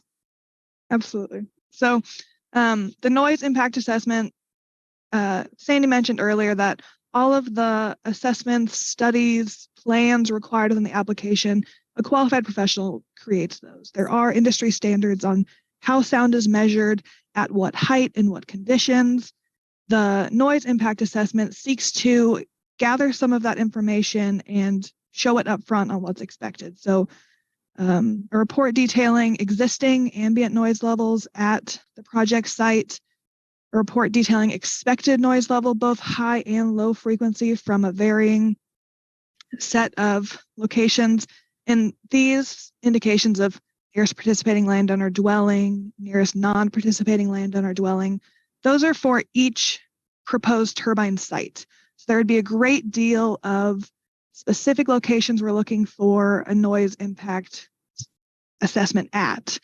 And then ultimately the cumulative impacts. There were some questions that came up in our community meeting the last week about what does noise really sound like? What would the cumulative impact be? And we ask for that upfront within the application. Going on, environmental impact assessment. And in that environmental impact assessment, I believe that's where we also capture a number of things, only flora, fauna, legged, wing. There are additional components within that, but Cece, would you mind digging into this one? You're absolutely correct, Sandy. There's a great deal of potential concerns that the public, the Planning Commission, staff have regarding how would a potential project be to the environment in Douglas County. And so in the environmental impact assessment, we first are requiring that a wind project developer go through the U.S. Fish and Wildlife land-based wind energy guidelines. It's a set of guidelines developed in 2012 after many years of study by both the wind industry and the U.S. Department of Energy, the Audubon Society. There were a great deal of stakeholders, but they developed a set of guidelines seeking it out to be voluntary, but individual states or local governments could require them, where there is a great deal of review done not by planners in the initial part. You know, we are not necessarily biologists, as Sandy mentioned earlier. There are people who have the expertise in this, and we're requiring upfront that that be done through the U.S. Fish and Wildlife, and that they submit copies of any resulting studies and recommendations from that.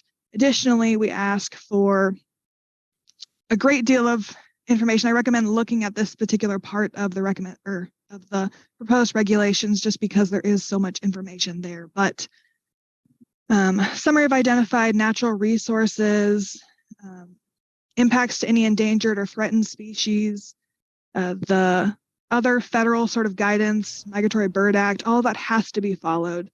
And then we also ask for assessment of impact on the water quality, water supply in the area, livestock, agricultural land, other things that we've heard are very important from the public, but also we recognize we need that information up front in order to make an educated decision on any particular project. And again, this is one of those applications that also requires a summary of those cumulative impacts that we see that could result from any kind of future application. Traffic studies are a component and kind of a fact of life in the planning lexicon already. This is something that is reviewed at the local level with the expertise of either the public works director or the county engineer identifying those very specific impacts, construction scheduling, traffic impacts, whatever kind of specific agreements that need to be executed between the community, in this case, either Douglas County or the township, and then also whatever mitigation requirements would be required through a project, road maintenance agreements that need to be recorded and documented. These are all components that we deal with and look at in many different types of land uses. Quarries are a good example of where we would see this kind of documentation and review at the local level. And this is another piece, real fast, Sandy, if you don't mind, that is a industry standard within wind energy project proposals. Excuse me. In addition to that, this would also be where those protections are built in within the early stages to make sure that the roads are built in a way that could withstand the weight of various equipment, but then also that they are brought back to standard and maintained in a way that is best for the community and for the longevity of those roads. So we were hopeful that having a little bit deeper understanding of what is required in the application and setting the stage for a future application, this becomes then the baseline. And then any project that could or would be approved if this text amendment is adopted at some point in the future becomes the baseline for all of the performance standards, which is a different section of the text amendment that we will schedule time to talk with the commission in more detail. But this was, we were hoping give you another broader understanding of what the proposed text amendment is trying to do over what is already in the code, or what is not in the code, really. What we have up here is kind of the tentative timeline of where we're at.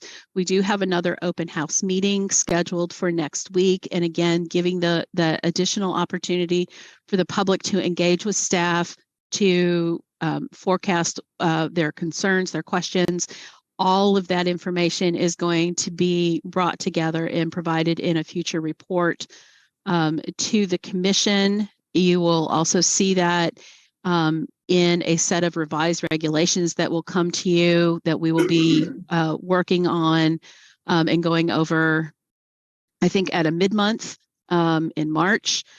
And then following that mid-month, depending on where the commission is at, whether or not you need more time, we have tentatively put this item out there to be on the March Planning Commission meeting for the formal public hearing component of this, where you would be taking action. It is possible, depending on what happens over the next several weeks, whether or not the commission would provide direction and extend this time out. So that is something that is within your boundary of control right now. Another piece I want to highlight on that calendar is there's a February 5th date on there that calls out public comment on draft number 1 of the revised wind regulation text will close. That's similar to a 30-day public comment period you may see on a plan or an otherwise sort of formal language that we're looking for edits, suggestions, comments, questions on. And that is not to say that after February 5th, the discussion will end. We actively hope and expect that the public will continue to come to planning commission meetings and continue to write into the email we've created, windregs@lawrenceks.org. That February 5th is just a date that was 60 days from whenever we initially put the draft regulations on the website and sent them to the planning commission. And it acts as a sort of bookend to this first draft so that then the planning staff can go through all of the public comment we've received thus far, which has been very great deal, and then both give the entirety of those comments to the planning commission, but also create a summary document, which hopes to sort of, within the regulations, point out the section on setbacks and then bring to you each of the different comments we've gotten specific to setbacks. As an example. Yes, as an example. So this evening, we have a slide up here, staff recommendation, because that's how we structure our PowerPoints. Your action tonight is to continue to receive this information and on the public comment, also any direction or feedback that you would like to provide staff as we continue to move forward through this phase 1 comment period. We're happy to do those things. I am going to stop sharing a moment. That should cover where staff is at. Hopefully that wasn't too brief or too long. And I'll turn it back to the commission. Thank you, Sandy. Thank you, Cece. So as you heard, we're receiving these comments. So we're going to turn to public comment. There will be no action. I'll ask that everybody stick to the 3-minute timeline, please. And also please keep your reactions quiet, just so everybody can be heard and we can get everybody able to make their comments tonight and be heard. As you also, what we're receiving is a text amendment on regulations. Discussions about moratoriums would happen at the County Board of Commissioners, not at the Planning Commission. So just keep that in mind. What we really would love to hear is what you think about the draft regulations. Should an application come to Douglas County for a wind energy conversion system, these are the rules and regs, the guidelines, guardrails, that's what, that are meant for these projects and the information we would have to review. So what would be very helpful is to get from you what you think about the type of application that would come to us, the regulations surrounding that application. That would be very helpful for us to know what you're concerned about. So who would like to begin?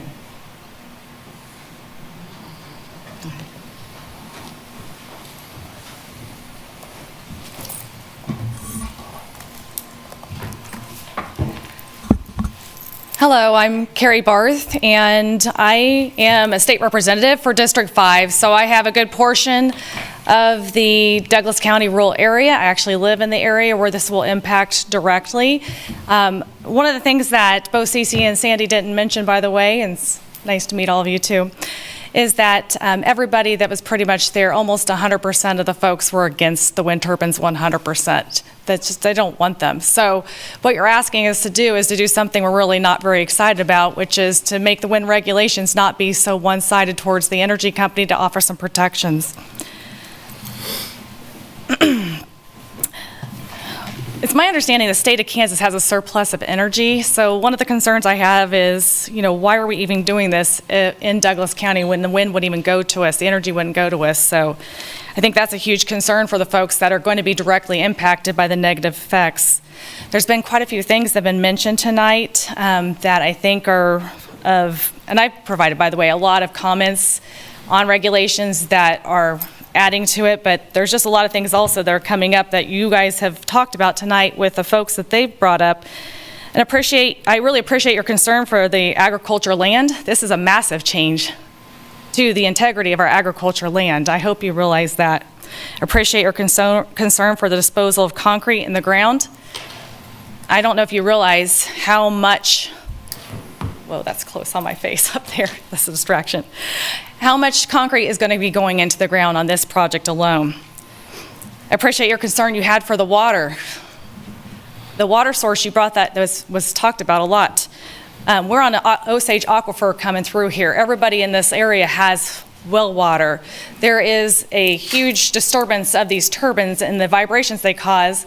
My well alone has 8 layers of different things, like sand, clay, structure, shale as well, that there's a ton of sediment. There's actually studies on this. These are things that no one could answer these questions for us before. We appreciate your concern with wildlife. That's a concern for ours too, with health, noise levels, FFA rules. The environment's a huge concern of ours. These also apply to the wind turbines, but actually on a much larger scale than any of these projects that you've denied tonight.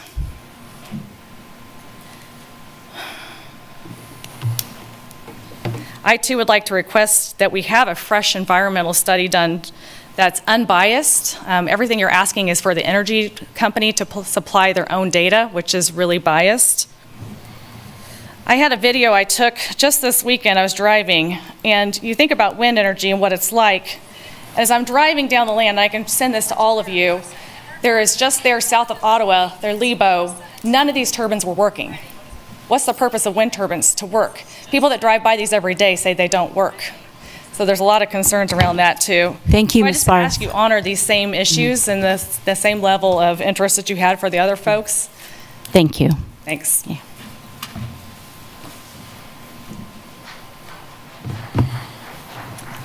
Next. You all didn't wait all this long to not talk, did you? Okay. Thank you so much for staying for us. My name is Charlotte Breithaupt. I am a co-owner of a 480-acre farm in southwest Douglas County. We have been so privileged as a family down through the years to steward that farm with tillable crops and wonderful cattle on that, grazing on that land. When I first moved back to Kansas, which is my home, I was approached by a wind energy company, and I actually thought it was a joke. I thought Douglas County is so progressive. We have this wonderful educational institutions here. We love both the rural and the urban. Surely this would not happen.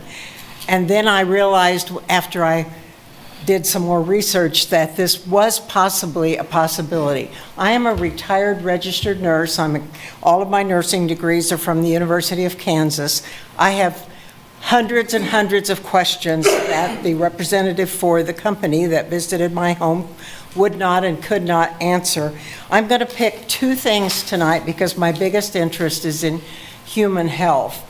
And one of the things that is of great concern to me is that we as nurses know that low frequency noise is found to cause a lot of health conditions. We see this all the time in hospitals. You know what I'm talking about when I say you've got one patient in a room and his IV pole's going off and he's sleeping away. And you've got someone down the hall and just the water faucet goes off and they are just undone for the night. So we're all affected differently from all of this sensory overload. So the kind of health conditions that we see as nurses with low frequency, persistent noise are headaches, difficulty concentrating, irritability, fatigue, dizziness, ringing in the ears, sleep disturbances. Not everybody experiences all of those, but many people do. Some studies are showing that low frequency noise has an effect on our cardiovascular system. There was a huge study done on nurses in Denmark where they have a lot of wind turbines and have had them for many years. And what they found with a sample size, get this, of 30 to 40,000 nurses, we all volunteer for everything, was a much higher incidence, even with exposure to very low decibel noise, a much higher incidence of atrial fibrillation. So I don't know what that is all about, but that is something we need to think about. One physician got a letter recently from his professional organization saying, you've just had wind turbines go up in your community. You need to know what the rest of us as doctors are seeing in our practices because the patients don't know where it's coming from, all of these symptoms. Thank you, Ms. The second thing I want Breithaupt. to tell you is that infrasound is real. And they've been studying this in the aerospace industry for over 30 years. It's also been studied as a military Thank you. We And- do have a lot of people here tonight. Thank you. Okay, 3 thank minutes. you. Thank you.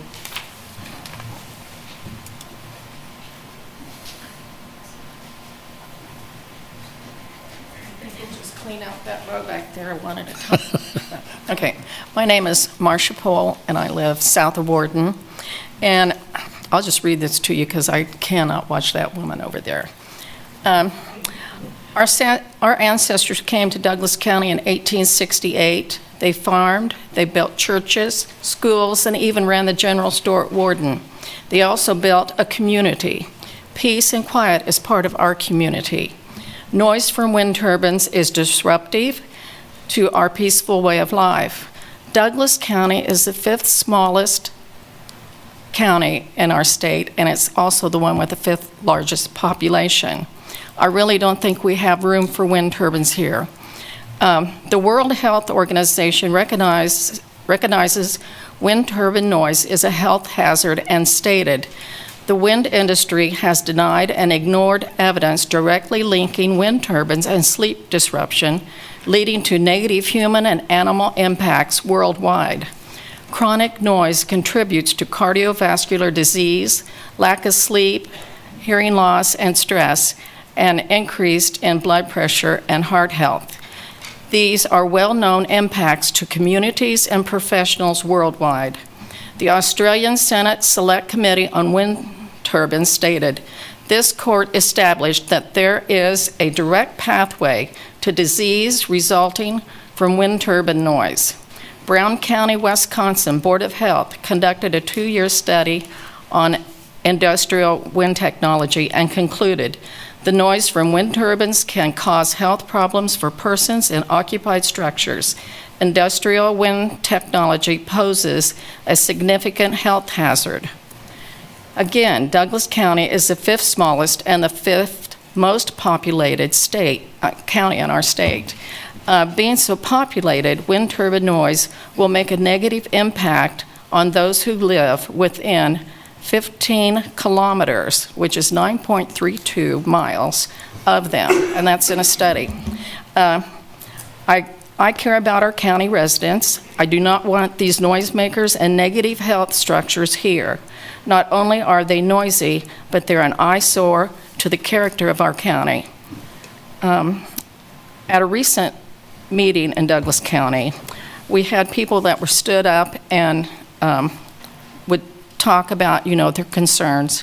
And what I thought was really rude was when we had a mother stand up talking about her child who has some autism, and she was concerned about the health of her child and these noises or infrasound or just the noise itself disrupting his sleep.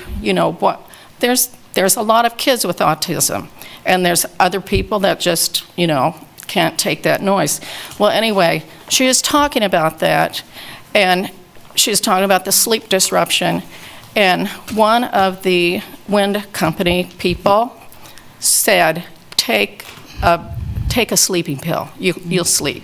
I thought that was really rude. Thank you, Ms. Paul.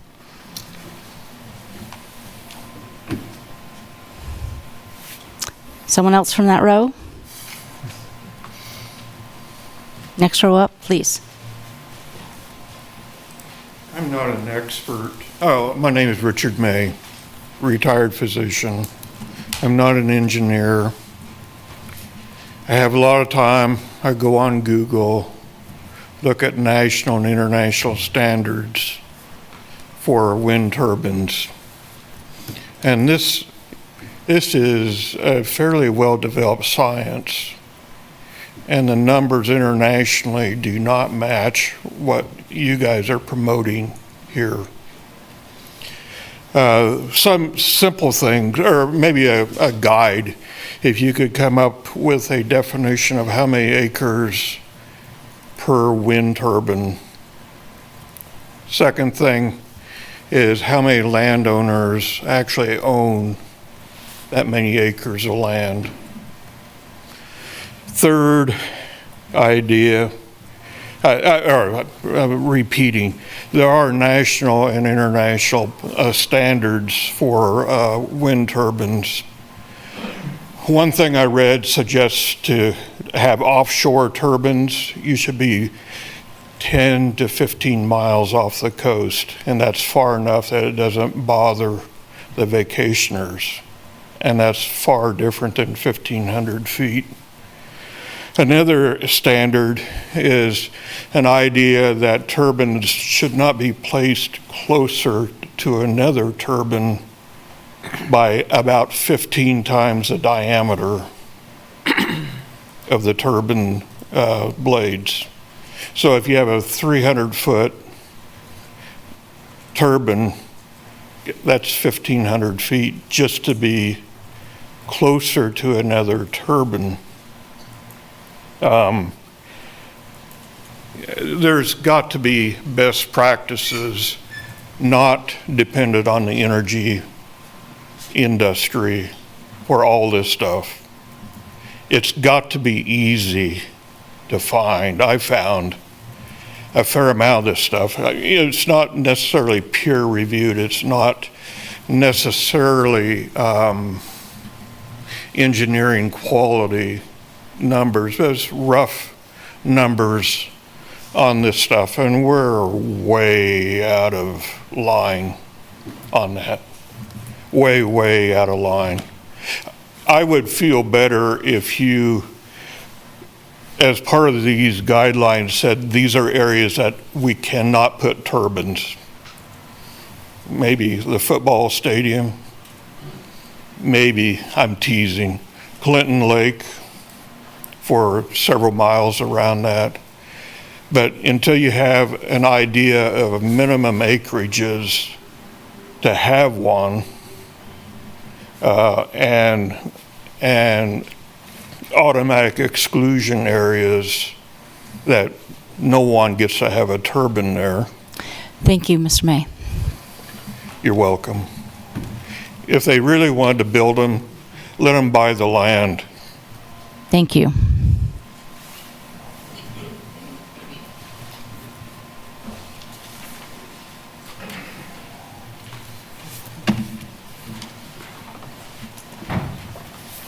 Hi, my name is Mike Forth. I live in southwest Douglas County. And I was really impressed by the discussion you guys had over asphalt and chemicals getting into the waterway. In 2021, a study was done by Strathmore College in the United Kingdom studying delamination of leading edges of wind turbines. And they came up with some results, and I do have these. If you're interested, I can send you the study.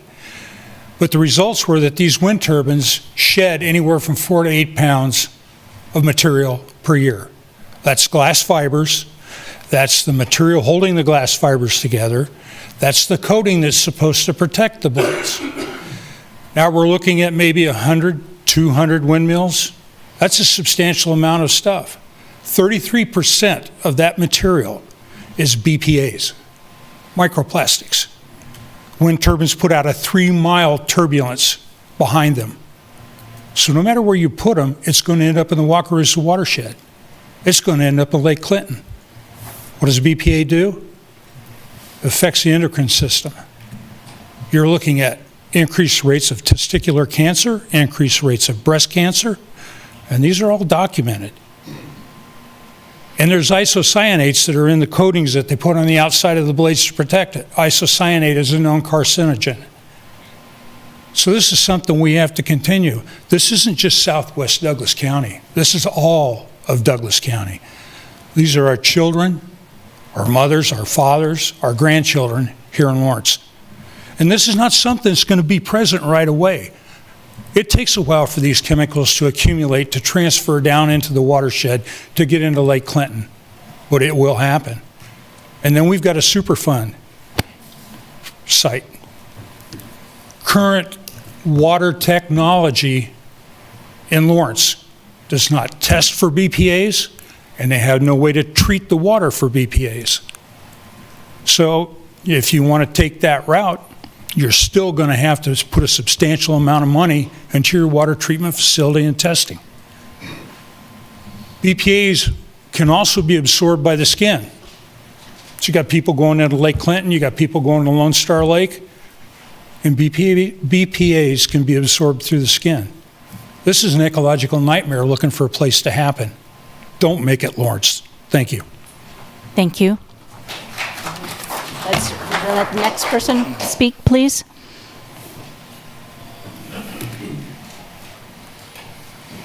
Hi, good evening. My name's Greg Martinez. My wife and I are residents here in Douglas County. First of all, I do appreciate reliable and diverse sources of energy. I also want to applaud the planning staff for all the work they've put into the draft regulations. I do have some constructive criticism to provide, though. One, I do believe that part of it is incomplete. For example, we don't really talk about the downstream effects, transmission lines, substations, what are the requirements around those. I think there are parts that are also missing. We talk about all the assessments, we don't really talk about who's going to monitor that. If they're in violation, what are the ramifications? There are also parts that are inconsistent. For example, we talk about a 1,500-foot setback. However, if you look at page 1057 in the 1,235-page document that was provided, the industry representative's own setback requirements that are depicted are 2,000 feet. Why is there a discrepancy in that? These are questions that I think we need to address. And so my request to you is very simple. Please put yourself in the shoes of somebody that lives in the county who will be directly impacted by this, whether it's from a health perspective, an aesthetic perspective, an environmental perspective, or a property value perspective. There's a lot to take into consideration. Planning staff has had a year to research this. Word about this has not really gone out in the county. There are many neighbors that I speak to that have no idea this is going on. I didn't hear about this until a week ago, the day before the meeting at Greenbush. We need better communication, better outreach to the community. We also need more input from them because, let's face it, these are permanent structures. These are going to go up. This is not a decision to be made lightly. We need to take that into consideration, especially for the people it's going to impact directly that are going to have to live right next to these. Again, this is not a conversation about, whether we should have wind turbines or not. This is more about let's get input from the people this is impacting. So I think we need to take a step back. Let's not rush this decision. Let's have focus groups. Let's pull together members of the community. There's clearly a lot of concern out there. There's a lot of information. There's a lot of input that should be had as well. So this is not a decision that should be taken lightly. I appreciate all the work that staff has put into it. If we have scoping sessions with industry representatives, let's have the same thing from members of the community. I can tell you there are already focus groups that are being formed within the community. You happy to share contact information? Let's put some committees together. Let's come up with a plan that works for the entire community of Douglas County, not for one group or another. I just ask for fair representation and equal treatment, and appreciate your time. I think this just deserves better than 3-minute commentary sessions and midnight hearings. So I'd love to cooperate and partner with you all on that. Thank you very much. Thank you. And speaker next, if we could please just keep the room just moving along, please, for 3 minutes. Each next speaker, please. Want to make sure we get through everybody and everybody can hear. Hello, I'm Buck Bradley. I live south of Warden. The Center of Economic Development and Business Research put on by Wichita State. Obviously, as you know, they consider us an urban county. We're not a rural county. It's been mentioned before, we're the 5th smallest county, 5th largest population here. Currently, we have 266 individuals per square mile in the county. By their own estimates, we're going to go approximately by 24% by 2034. That puts us at roughly 329 individuals per square mile. By 2064, we're going to grow by 59%. That's going to put almost 444 residents per square mile in Douglas County. Now, it's been mentioned before, we just got to slow this process down. You guys have had a year, your team's had a year to do this. We are just finding out. I found out about it because I saw a sign on the road. Slow down. We don't need a rush to failure here. It kind of reminds me, I was in the Marine Corps for 21 years. I see a junior Marine come in, says, I'm in love. Don't marry her right away. They go off and get married, and then 6 months later, they regret their decision. If it's meant to be, it's meant to be. Let's just get it right the first time before we go on. It's a complex issue. You had 1,200 pages you got to read. Environmental concerns, health concerns, wildlife, water, aesthetics. These towers are anywhere from 400 to 650 feet tall. The St. Louis Arch is 650 feet tall. It's good. These are taller than the Statues of Liberty out in rural counties. Economic impacts, landowners. Your own plan, the 2040 plan, in the goal was protect and preserve rural character is in your own plan. Also, preserve agricultural land is in that 2040 plan. Also, in Douglas County, you got the sustainability and impact analysis going on from the climate action plan. You've also got that one. So you got a lot of competing interests you guys got going in here. Like I said, I'm going to echo what Greg said. We just need to slow down. go this on. I know you guys don't have a moratorium, but you do influence the county commissioners. And like I said, there's no rush to failure. We put a moratorium in, or you recommend a moratorium or something like that way or at least slow down this process. That would relieve a lot of angst. Nobody wants to be here until midnight on a Monday, but this is important to us and it's important to me. Thank you. Thank you. Anyone else? Who's next? There we go. Charles Yaley, live there at Warden. There's 3 generations buried up there on the hill in section 32, and that's where I was born. That's where I plan to be too. Hopefully it's not too soon. Will there be I got some questions here, and CC or Sandra can answer these. Will there be an individual noise assessment on each turbine that's down the road here? Let's say this thing's built. Will there be one on every turbine, let's say a property owner's place? On this traffic assessment that they just put up here on the board, I know very well, I live out there in the county, we farm out there. A lot of them bridges, we got signs on them say 6 ton, and I know damn good and well what they're gonna haul across them, ain't gonna do that. So are you gonna build bridges? Is the county gonna build them? Is the wind people gonna build them? That's a question that I haven't heard anybody address. Who's making the changes to the draft? Are you guys involved in that, or is it CC and Sandra, which I know they're working hard at this deal, but there's been a bunch of things already turned in at some of these meetings. I haven't seen anything yet. Those are some more questions. And when will we see the first revised draft of people's comments on a draft, and will the public have a chance to comment on that?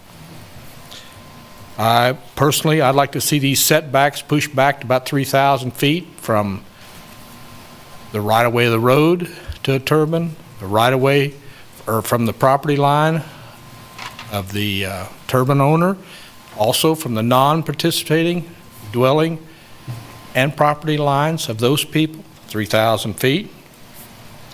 And I'd like to have in that regulations too, that none of these blades, when they're replaced over time, just like every part on a car, it has to be replaced sometime.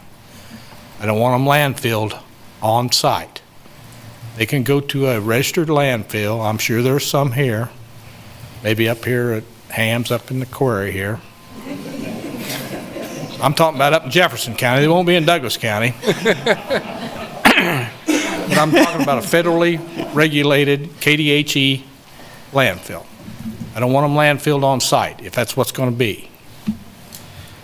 This is probably going to be the biggest thing to affect this county since the lake went in out here. And that's something to keep in mind, folks, if this happens. You know, everybody's talking about the Panasonic deal over here. But believe me, out there where I live, we're going to be with these things the rest of our lives. It ain't like if I got 10 junk cars, my neighbor can put up an 8-foot fence and he can't see them anymore. I can't do that. I'm not debating whether you want to have wind in your. That's not for me to decide. But I know we got to live with them. And I don't mean this as a bad remark here, but the city of Lawrence ain't going to see these things. Thank We're you, the one Mr. that's going to be Nally. stuck with them. Thank you. Thank you.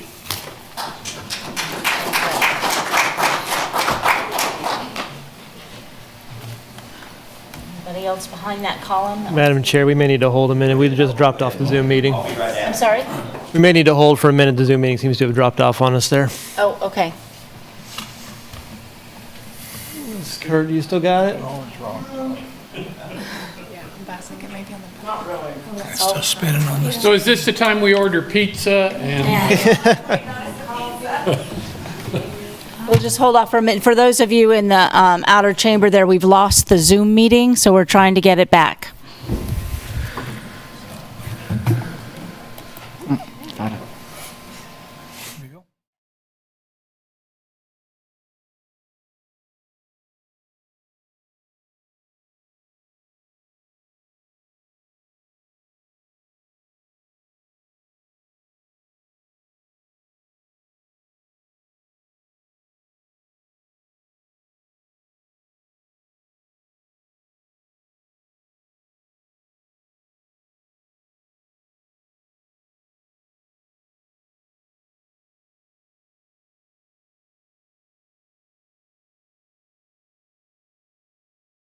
All right, we're good. Please go ahead.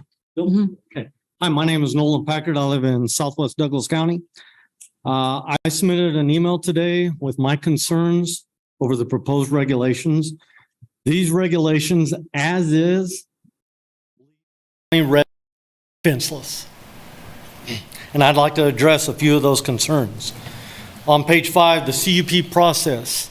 If I were to construct multiple storage units in this county, every single one of those sites would have to go through a CUP process. I am suggesting that each one of these turbines go through the same thing. Every single turbine location needs to go through a separate CUP. The only way around this is if multiple turbines are on the same single parcel of land. This way, every non-participating landowner has a voice for that. Page 10, the setback needs to be increased. 1,500 feet is not enough. I'm suggesting 1 mile, 5,280 feet. Page 10 also, flicker. As these regulations read, it is putting the burden on Douglas County residents to monitor this. 1, how do you quantify it? How do you monitor it? 2, to what standard do you monitor it? 3, what equipment do you monitor? Who enforces violations? This impact needs to be placed on the applicant, not on Douglas County residents. Page 21, noise impact states public health, safety, and welfare of the community shall be protected for the lifetime of the project. This blanket statement needs defined better. It's too broad. Mr. Anderson will tell you that no health issues have been substantiated concerning wind turbines, yet health issues arise in other Kansas counties after wind turbines have been built. So again, I ask that these regulations be bolstered to protect Douglas County residents. Thank you. Thank you.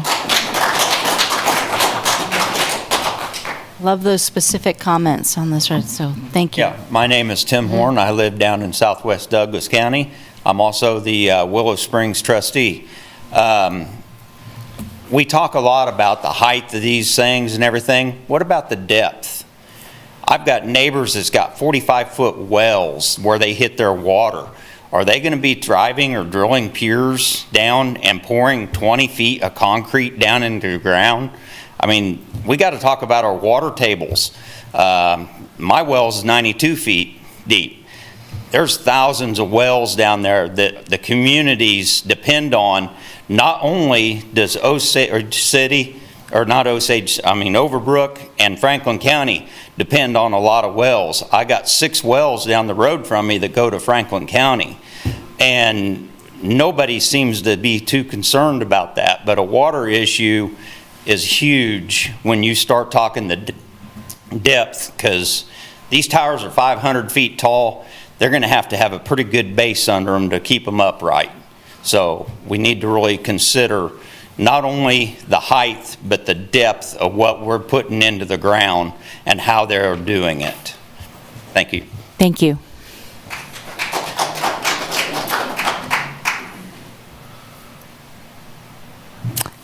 We have some people coming in.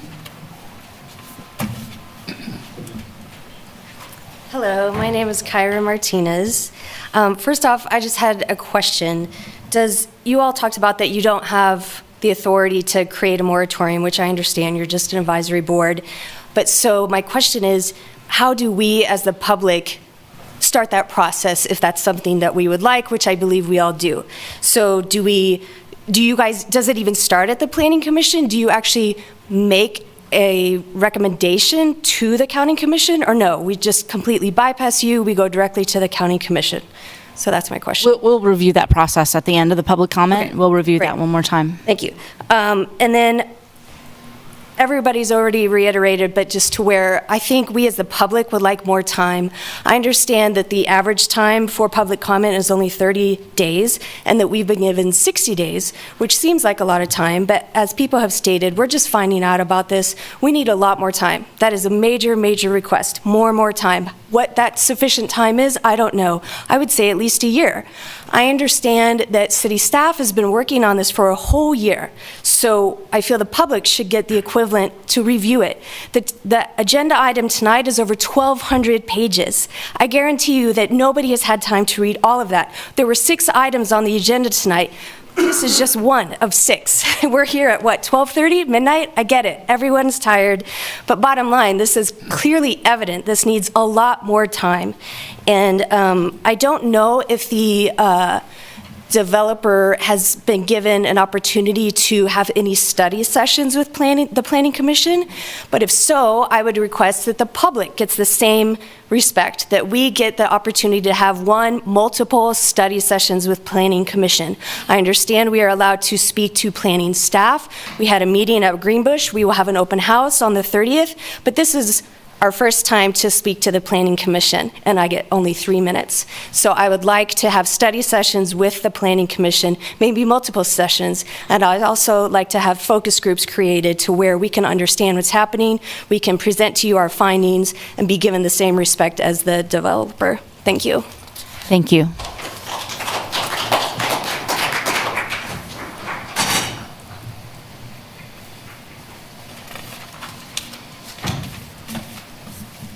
Hi, my name is Jerry Kaufman. I am addressing page 16 setback, and on page 18 where the draft copy reads that historical, cultural, or archaeological resources shall be protected, and I appreciate that, and that's been mentioned many times tonight in your discussions. It is not clear on what that means or how these resources will be protected. I feel this needs to be clarified in the document. I noted that no mention is made of cemeteries in the document. I am asking for a setback from the property lines of all cemeteries in Douglas County. I will state 2 reasons. First, the cemetery I'm closely connected to is Sowers Union Cemetery, located in the southern part of Douglas County. The original 1 acre was donated by my great-great-great-grandfather for the first burial in 1865. Approximately 100 graves in the south old section are marked by stones stabilized over time, and the graves do not have protective vaults. They have pine boxes. They have never been exposed to large-scale nearby excavation or vibration that would come with an industrial project. Secondly, our cemeteries are part of American culture, just as our city parks. Throughout the year, you would observe in our cemeteries graveside services, young people mowing for their summer jobs, family gatherings, people walking the circle drives, a person playing frisbee with a dog in our open space, and at our cemetery, with my own eyes, I have seen Santa Claus and the reindeer. And this was observed by probably hundreds of children from Douglas County. In closing, I feel it is your responsibility first and foremost to take care of the people of Douglas County and visitors to our county. Related to cemeteries, a fact is that we cannot predict when someone is going to die. A case scenario, the coldest, windiest, snowiest, iciest day in the brutal part of winter, I receive a call from a family at LMH and someone has died, and the family would like to have a graveside service. You very well may need to attend that graveside service. What if the wind is blowing? I ask again, what would I do if the wind is blowing? It is of your concern to provide protection for our cemeteries. I'm asking for the cemeteries to be added to the document with a setback of 2,500 feet from the property line of all cemeteries in Douglas County. And I ask that you consider this, and again, appreciate your consideration of the other 3 items. Thank you. Thank you.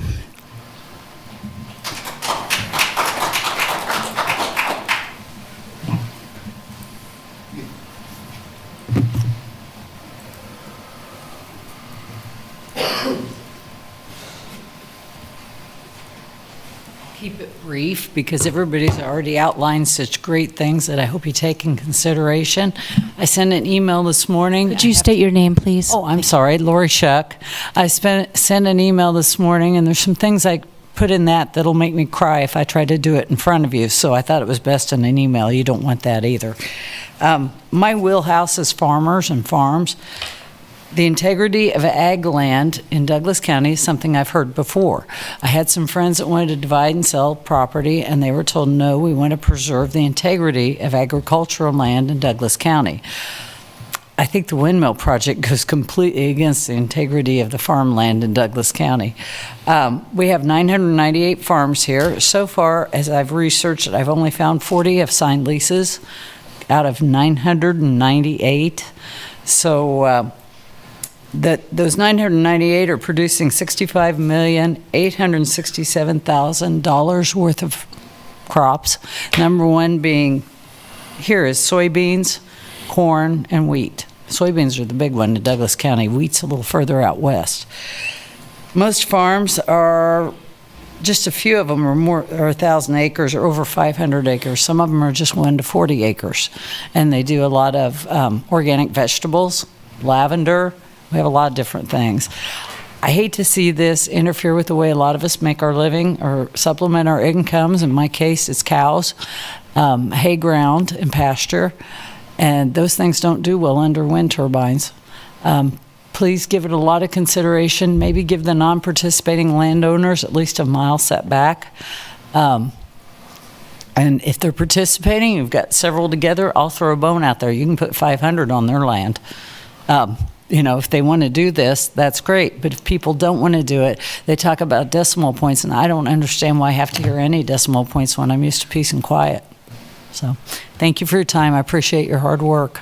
Thank you.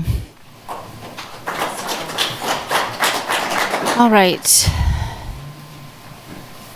Anybody from the outer chamber want to at least stretch your legs, come up to the podium?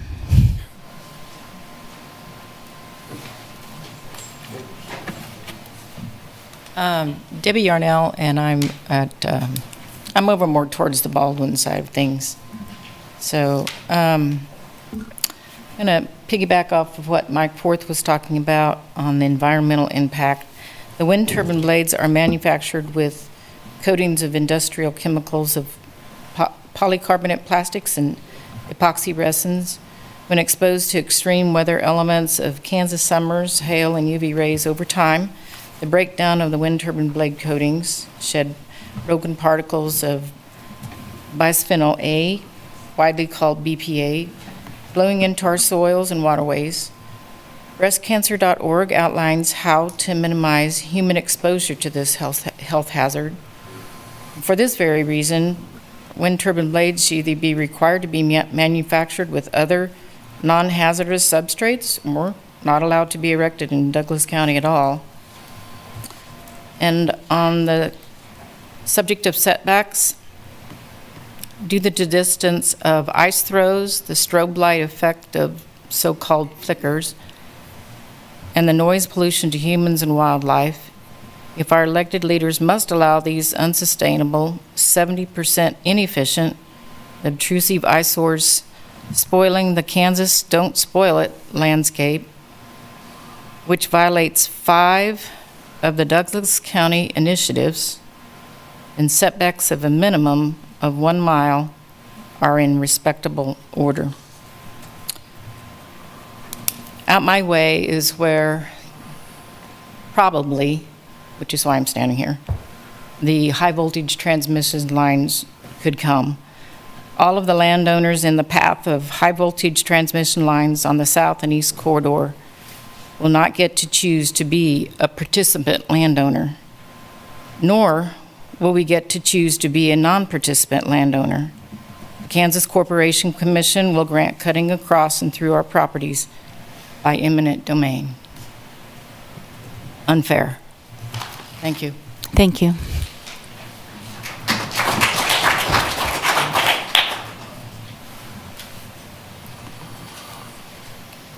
I'm Tina Freeman. I live southwest of Lawrence, and I just have a concern that if I was to have a home-based business, I would have to ask my neighbors if it would be okay if I had my business. Nobody's asking us if it's okay if we have turbines close to us. I think we need at least a minimum of a mile distance from the turbines to our property. And what about all the dust whenever they drive up and down the gravel roads? If I was to have a home-based business, I'd have to pay the city to put something down on the gravel road to keep the dust down. So that's just my concern. Thank you. Thank you.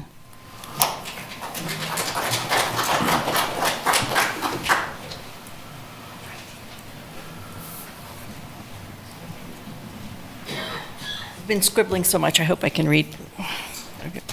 Okay. So there's a lot of things that I'm learning about. I'm sorry, could you state your name again? Oh, my name's Catherine Ellsworth. I live in Eudora, Kansas. Thank you. But I want to talk a little bit about the process.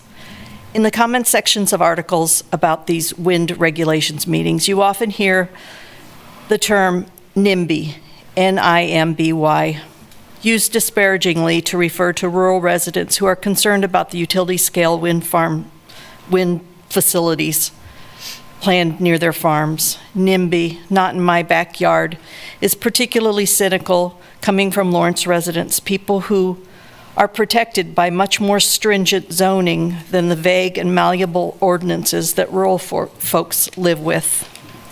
Not to mention the conditional use and temporary business use permits that squeak through surreptitiously. The truth is, utility-scale wind and solar facilities almost unilaterally affect people with the least input into the regulatory and permitting process. So much so that there is a large body of academic research about the connection between wind turbine siting and procedural injustice. The consensus of the research is that developers and leasing landowners have much greater input into these government processes than the non-participating landowners. Studies also indicate that county archives document significant informal communication between county staff and project developers. And that's a study, that's not here. And apparently, it's no different here in Douglas County.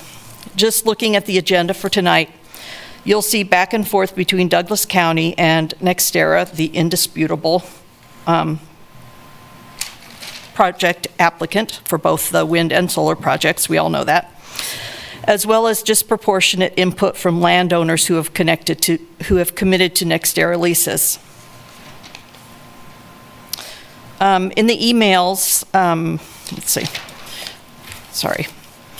In March 2022, county staff reached out to NextEra as industry experts who have consulted with the county team previously. 10 days later, the Polsonelli people reach out to Mary Miller and Tanya to say that could I get added to the notice on renewable energy related to agenda items? As you both know, we've been trying hard to get NextEra in front of the county commission. And as you've also seen, the county has been adamant that we not do that. Makes you wonder what happened in the interim. Thank you, Ms. Ellsworth. Is that it? Thank you. Yeah. Thank you.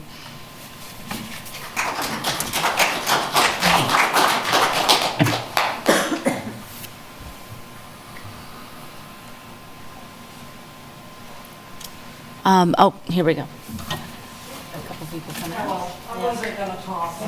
Do you want to go? Go for it. I wasn't going to talk either. I'm Deb Johnson. If I spit, I could have hit the little cylinder that the company put over right against my property to test the wind. And I found out about this a week ago. You guys need to learn to communicate to the residents here. What do I hear? What do I hear? Off in the distance, it's the geese, and they're talking to each other.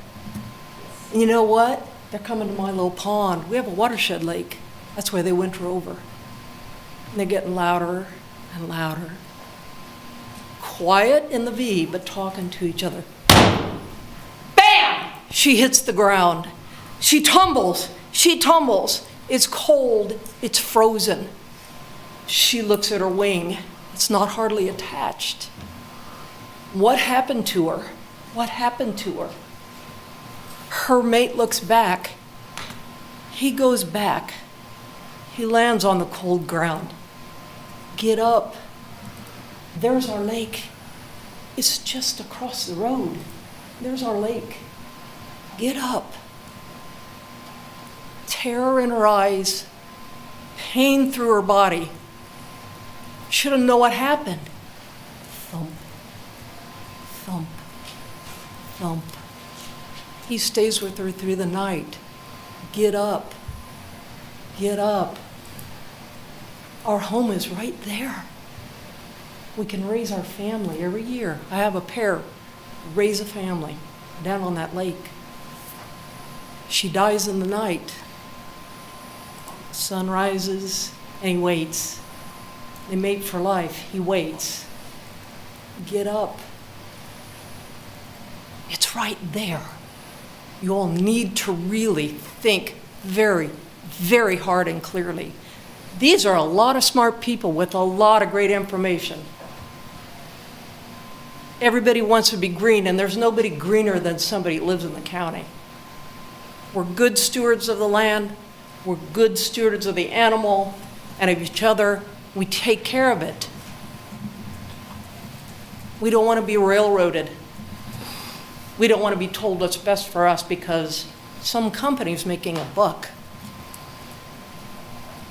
And he stays by her and he nudges her, and her feathers move in the breeze and the cold, dried blood, and he says, get up. It's right there. Get up. Thank you. Did you want to come and speak?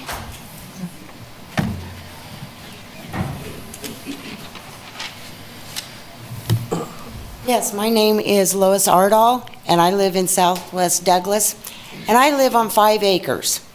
And what I recommend the setback to be at least 2 miles, because I have a small property, and there's nothing to really buffer me like people with 100 acres. And this was my family farm, and I bought 5 acres back in '82 from my parents, when it was 5 acres. And I don't know if you guys remember, back then, they sold 5 acres. And there's several of us out there with 5 acres. So we would like to have the setback at least 2 miles from our little 5 acres. Thank you. Thank you.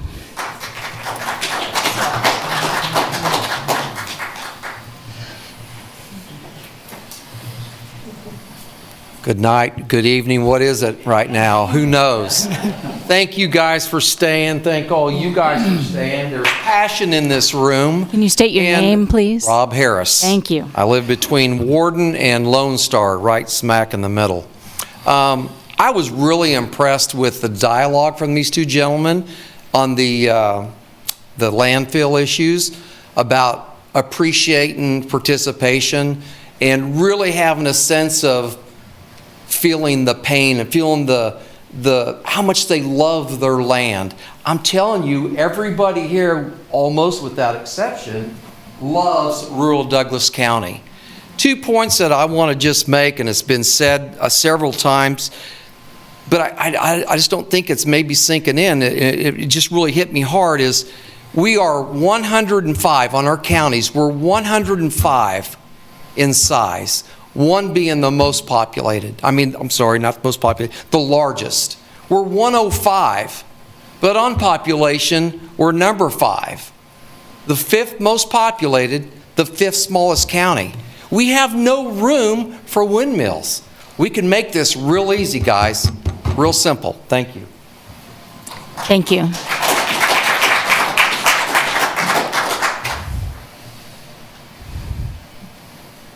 Thanks for all you being here.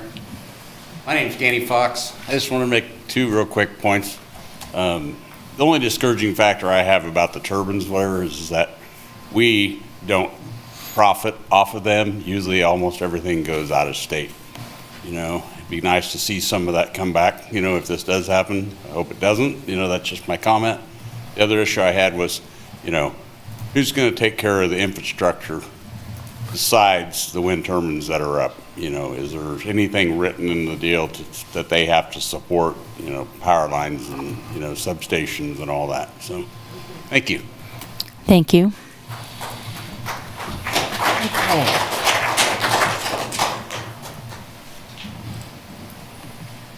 I'm going to turn online now, since somebody's jumping up. Is there anybody online who would like to speak? If you just raise that would be Don Huddleston, please. Hi, good evening. I am Don Huddleston. I was born and raised in Douglas County. I've also been a 20-year civil servant working in Shawnee and Johnson County, but yet choose to call my home Douglas County. I'm also the reason Lori Scheck says that she may cry when she talks about her reasons for not wanting wind turbines. What she's referring to is I have a 13-year-old son with autism. And I had initially lived in Baldwin shortly after finishing college, and thought maybe I would, after being a farm girl, give living in town a try. My son was diagnosed with autism. It became very clear that his safety was at risk by us living in town. He would wander, he had no concept of danger, and this was starting at 2 years old. So as his parents, my husband and I decided that we actually bought some of our family farm acreage and moved back out to where I was born and raised. And I'm proud to say that my nonverbal 2-year-old now talks. He's 13 and he's just now learning to read. I have put my entire life savings on the line. I've changed my entire way of living. I commute 100 miles a day for 20 years so that I could work outside the county and make enough money to bring home back to Douglas County to pay my taxes and pay for the things he needs. And I am absolutely terrified that these wind turbines are going to jeopardize all of that. We're not even talking about just my family legacy in this farm, but also my family's future. My son is the next generation. At the very least, I wanted to give him a safe home to be in, or I guess property that was worth something if he needed it to pay for his care. And this jeopardizes it significantly. And as somebody that has worked for the government and been a faithful Douglas County resident, I implore you to protect us that are residents and help care for this county. I think I didn't catch any talk about a decommissioning bond. That concerns me greatly as to what's going to happen when they leave these, because they'll leave them sit. They'll be done with them. And from my understanding, it was going to be at the landowner's cost to get rid of them. I'm concerned about these expert reviews. Is the company going to pay for those? Because they're going to buy the opinion. I mean, that's just what it's going to be. I'm also concerned about the language that'll be used to create any regulations. When we were at our public meeting it was a week ago, it was clear that weren't even really the two ladies that are working very hard were using language that is by Supreme Court ruling not it's not imperable. I think it's important for you as a committee to remember that respecting the residents and acting in our best interest, hear us out on what we believe our best interest is. Don't make decisions for us. Thank you, Ms. Huddleston. Thank you. Thank you. We'll continue online for a bit. Michael Allman. Good evening. I'm Michael Allman with Sustainability Action Network. Our organization here in Lawrence, Kansas, we are advocates for renewable energy of various sorts, but that's not a carte blanche. In this case, as far as the appropriateness for wind generation in Douglas County, we would certainly defer that to the residents of the neighborhoods in Douglas County. That said, there are a few things if these regulations do go forward that I'd want to talk about. One is that we mentioned, I think it was in December, there should be a category between the personal sized wind generators and the industrial sized wind generators, similar to community solar, where various small, possibly small wind generators are joined and linked in a microgrid and shared by various homeowners or agencies. That should be included. Oklahoma State University has estimated that their research 234,000 bird deaths per year in the United States. I think we need to have a lot tighter restrictions. And one of the things that for us implies is shorter, smaller turbines. In December, we indicated that we recommend 60-meter height at the hub at the maximum, not 80 meters. And also 50 megawatt generation per project. Finally, and I'd like to share my screen here if I may. Hope you can see that. These are wind generators that have no external moving parts. So everything we're talking about here about turbine blades, bird deaths, noise, it becomes irrelevant when you consider that the industry is developing new kinds of wind generators that don't have moving parts externally. Take that in consideration. This should be considered. When we discussed solar a year ago, there was a lot of discussion about an evolving technology, what the technology is going to become in the future. Well, this is what some of the technology for wind is going to become in the future too. So I just wanted to point that out, and I'm not sure how to, stop sharing. Great. Well, thank you very much, Mr. Allman. Okay, thank you. It's not stop sharing though. Oh, well. Well, we don't see your screen anymore. So Okay. we don't see the screen. Thank you. See, I'm looking online for another hand though, if anybody wants to speak from online. If not, I'll turn, we've got Christopher Lee. Thank you. Go ahead, Mr. Lee. All right, so I hope you guys can hear me. I've been very fortunate. This is like only my second or third Zoom meeting. I live at 402 North 600 Road. And just a couple of quick things I wanted to bring up. In the proposed regulations, it states 50 decibels at the property line.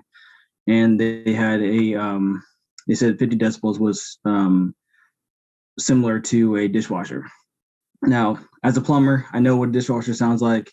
You know, I live in a small house, a 120-year-old house, and dishwashers on the other side of the wall to my bedroom. And to think that if I was out in my yard feeding the chickens with the kids, that I'd be listening to a dishwasher 24/7 sounds absurd to me. So I think that that needs to be lessened. As well, there needs to be some sort of third-party testing versus just a simplified qualified professional. If there's third party, that's going to keep them honest, as well as with the environmental impact. I know CC had said something about there being third-party testing, but there needs to be some oversight in that where we can make sure that there's no conflict of interest. Secondly, they talked about radar activated lights. In the area we live in, there's Forbes Air Force Base just to the west of us, and then we have KCI. we have a lot of planes, especially Southwest, oddly enough, flies directly over us. We can hear them, slow their engines down. And it's kind of cool. The kids like to see it. We like to point out the planes. I sent an email to you guys just as I was watching the talk today, where it shows the flight paths, and there are multiple planes flying over. Within the past 2 hours, there was 3 or 4 planes flying over and landing, heading towards KCI. Now, are those planes going to activate the radar lights? If so, there's going to be constant lights going off all hours of the night. So I guess that's all I had to say. One more thing. Thank you, commissioners and staff, for working so late. I really appreciate it. I know we all do. Thank you. Thank you. Yeah, I'm not seeing any more hands online. So I'll turn back to the room for other comments. Anybody outside the chamber, inside the chamber? Ready to speak now? Yeah, would I be able to have one more second? I'm afraid we're going to make sure everybody's others. I know, but I want to make sure we got to get through everybody first. And there's some people come, I don't know if they're exiting or they're coming. Yes, please. I'm Bruce Osherman, neighbor of Tim here. Do you ever get anybody here in support of it? Yes. Do you? I just haven't heard you. Is there anybody here tonight in support of this? Well, would like to speak? Well, they may. Why don't Okay, you go well, I ahead hope they first, do. though, sir? I hope they do. No, what I recommend for all of you, I don't know if any of you live out in western Douglas County. Is there anybody? Okay. Great. That's great to hear. What are your concerns? I would like to hear. It's just frustrating that somebody can put something in our backyard. And I would like you to tell whoever you need to that can put something that big in our yard and change our lives without us approving it. That just, it doesn't work. It doesn't work. It doesn't make common sense, which I know the human race has lost a lot of common sense. But just treat it as common sense. One common sense was the population. What is it going to do in the next 50 years? There's no room for these things. It's not the place. Douglas County is not the place for wind turbines. Maybe these alternative newer technologies in 20 years, we'll be able to put them in place. I mean, I'm all for a better way of energizing this country, but this is not it. I mean, we're rushing into it. We need to slow down. And that's what I wish you would recommend to whoever you need to. We need to regulate this in a way that there's no possible way that they can bring this into this county until we know more about it. That's all I have to say. Thank you.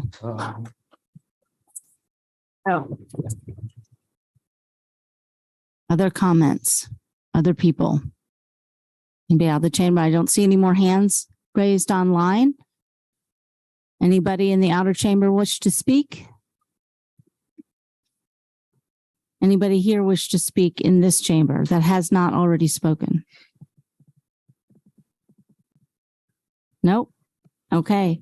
There is no action to be taken this evening. So at this point, I would like to just ask before we close public comment, if Sandy, if you could put up that slide again about future meetings. So everybody can see that again about when all the next meetings are available for public comment. Of public meetings, forums, and then back before the Planning Commission, and then of course before the Douglas County Board of Commissioners. There was an open question about Yes, pardon? County Commission and moratorium. Yes, that's what I'm trying to get to, is that slide that shows the various meetings. Now, we don't know at this point when the County Commission would hear this. Depends on the outline of this, and it also depends on whether or not we're going to discuss tonight any of the comments we've heard or move that to another evening. We had a request, and we talked about, last time we met, we talked about going through this piece by piece. It is now almost 1 o'clock in the morning. I don't want to, I'm not sure we could give it our full attention, let's put it that way, that it deserves at this hour. We have taken a lot of notes up here. Everybody here, staff is taking a lot of notes. We are listening, and we value these comments. We value these comments. And so we hope you continue to participate, continue to come back here, and then come back to these dates here. The next one is January 30th. Staff to host an open house at Riverfront City Hall from 2 to 7. It's an open house. You've got 5 hours to talk with staff, to review the regulations. That's on January 30th. Next one, somebody asked about draft number 1 of revised wind regulations. Public comment on that ends on February 5th. However, there's still more opportunities for public comment after that. Planning Commission and Board of County Commissioners. If somebody on staff who has maybe a clearer idea than I do at this point in this hour could talk to the issue of what kinds of considerations the Board of County Commissioners could take. We are dealing with regulations. Like, what would a new set of regulations look like? There are currently regulations on the books that say that an application can come in for a wind energy conversion system. What we are trying to do is make sure those regulations are beefed up. Okay? But if people are interested in a moratorium, could you please tell them how that might work at the Board of County Commissioners? Sure. Or speak to that. Thank you. Yeah, Sandy Day, Planning, and Jeff can jump in here with that. In order for a moratorium to happen, the Planning Commission certainly could. You have unlimited authority to recommend. So you could provide commentary to the County Commission on that component.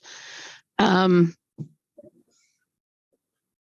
County Commission is really the body that needs to make that determination and take that action on a moratorium. And we have been advising people that have contacted us on that process and that procedure to take that concern and make that request directly to the County Commission. And what staff can do is reach out to the county administrator and get some very definitive action and language that we would be happy to make available to the public. Our primary source of communication has been through our website. So we have been asking people to go to that particular source or resource for information. That would be one way to do that. We've also been working with both county staff to make sure that social media is getting pushed out to community residents. We don't have any control over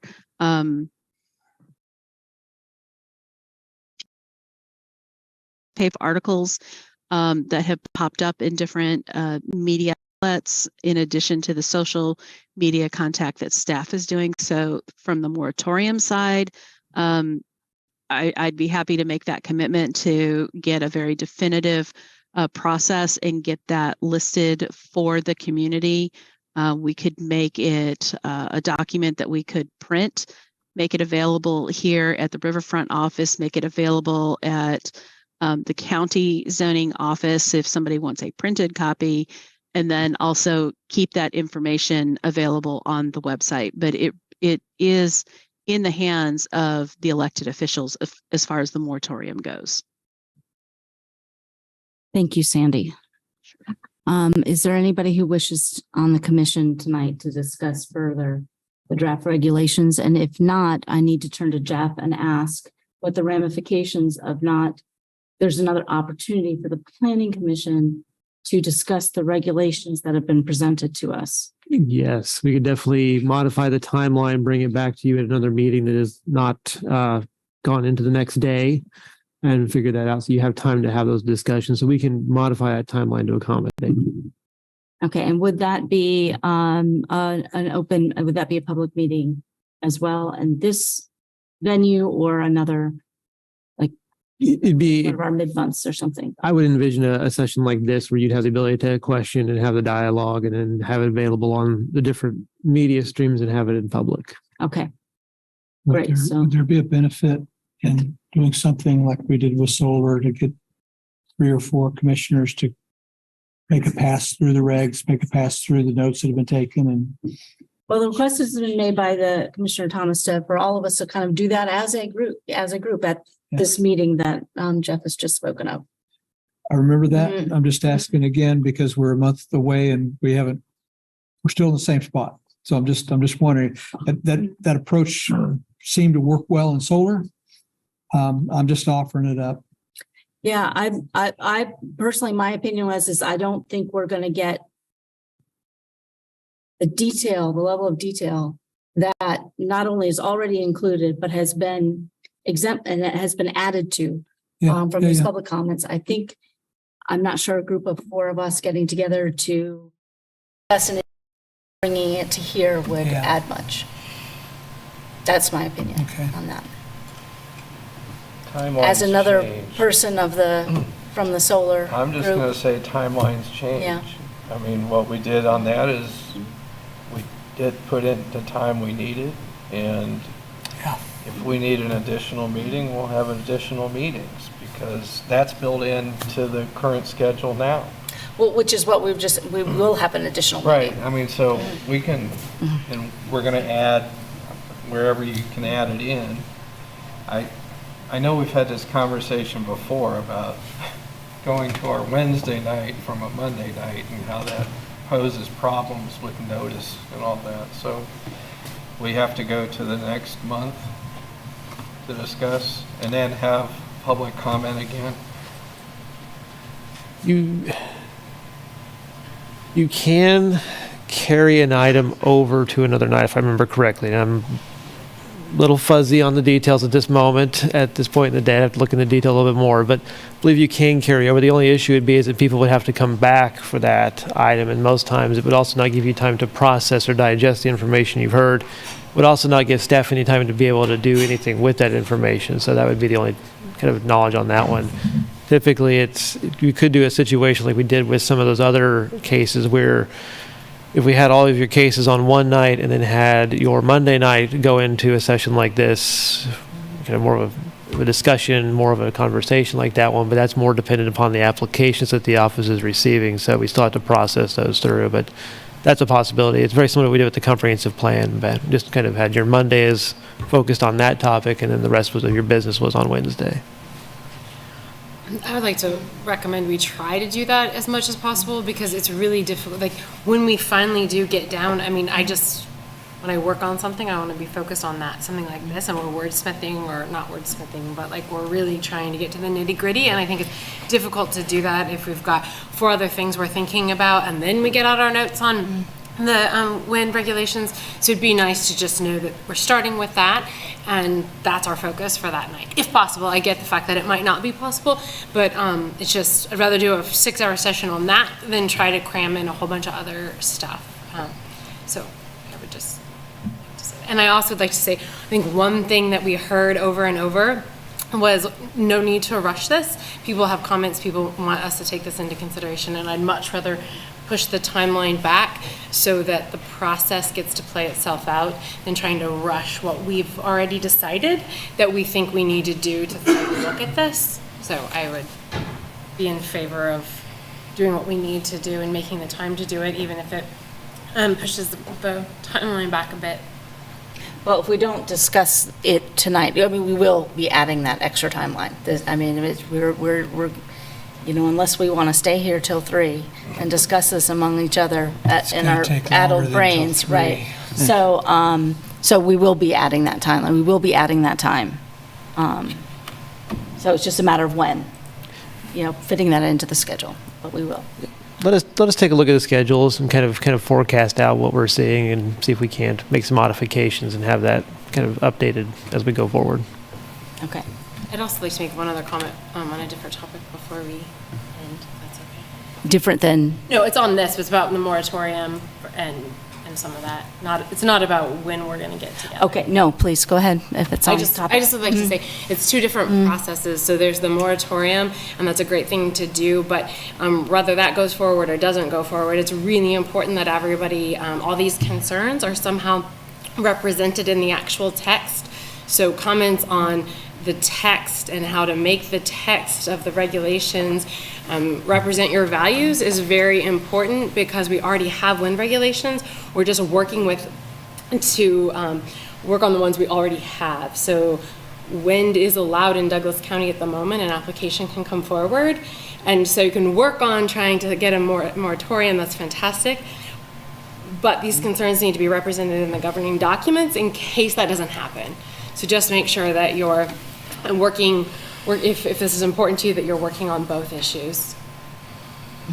Like some of those details you were bringing tonight about where is this in the document? I think the setback should be bigger, why? Those sorts of details that are in here are very important to us, because like I said, we've all been scribbling here, making notes, and so is staff. So we need to know, should an application come to Douglas County, what do we do with it? What's going to be required of it? What are the protections? And I just want to say, I'm going to call for a motion to recess here. Thank you all for sticking with us tonight. Your comments are valued, and like I said, you will see the results of those comments in the draft regulations. So thank you very, very much for being here this evening. So, any further comments before I call for motion? I second your comments. Okay. Thank you. Okay. Motion to recess until Wednesday? So moved. Second. Discussion? That's just tomorrow. That is just tomorrow. Further comment? We need to call a vote for recess. Ma'am, we've just finished. It's already Tuesday. We have one day to reconvene. Why can we not move? No, we won't be. We are not discussing this Wednesday night. You just said Wednesday. No, for the next meeting. We're meeting, but not on wind. We have we have other issues to discuss on Wednesday. When is this going to be? When are you going to discuss this? The next public forum is on the 30th, January 30th. So No, I'm let us asking when close is the planning commission. Let me close up the meeting here, and then I'm we'll not make sure. understanding when is the next meeting that you are going to discuss. We don't know yet. We don't know yet. Oh, it's not? No, it's Okay. not scheduled. Okay. Thank you. So, can we have a call for vote, please? Commissioner Ashworth? Yes. Commissioner Barotto? Yes. Commissioner Carpenter? Yes. Commissioner Carter? Yes. Commissioner Duvoir? Yes. Commissioner Hayden? Yes. Commissioner Kelso? Yes. Commissioner Munch? Commissioner Rexroad? Yes. Commissioner Thomas? Yes. Motion passes 10-0. Okay, we are recessed till Wednesday night. Thank you all. Thank you. Who came back? See you in. Oh,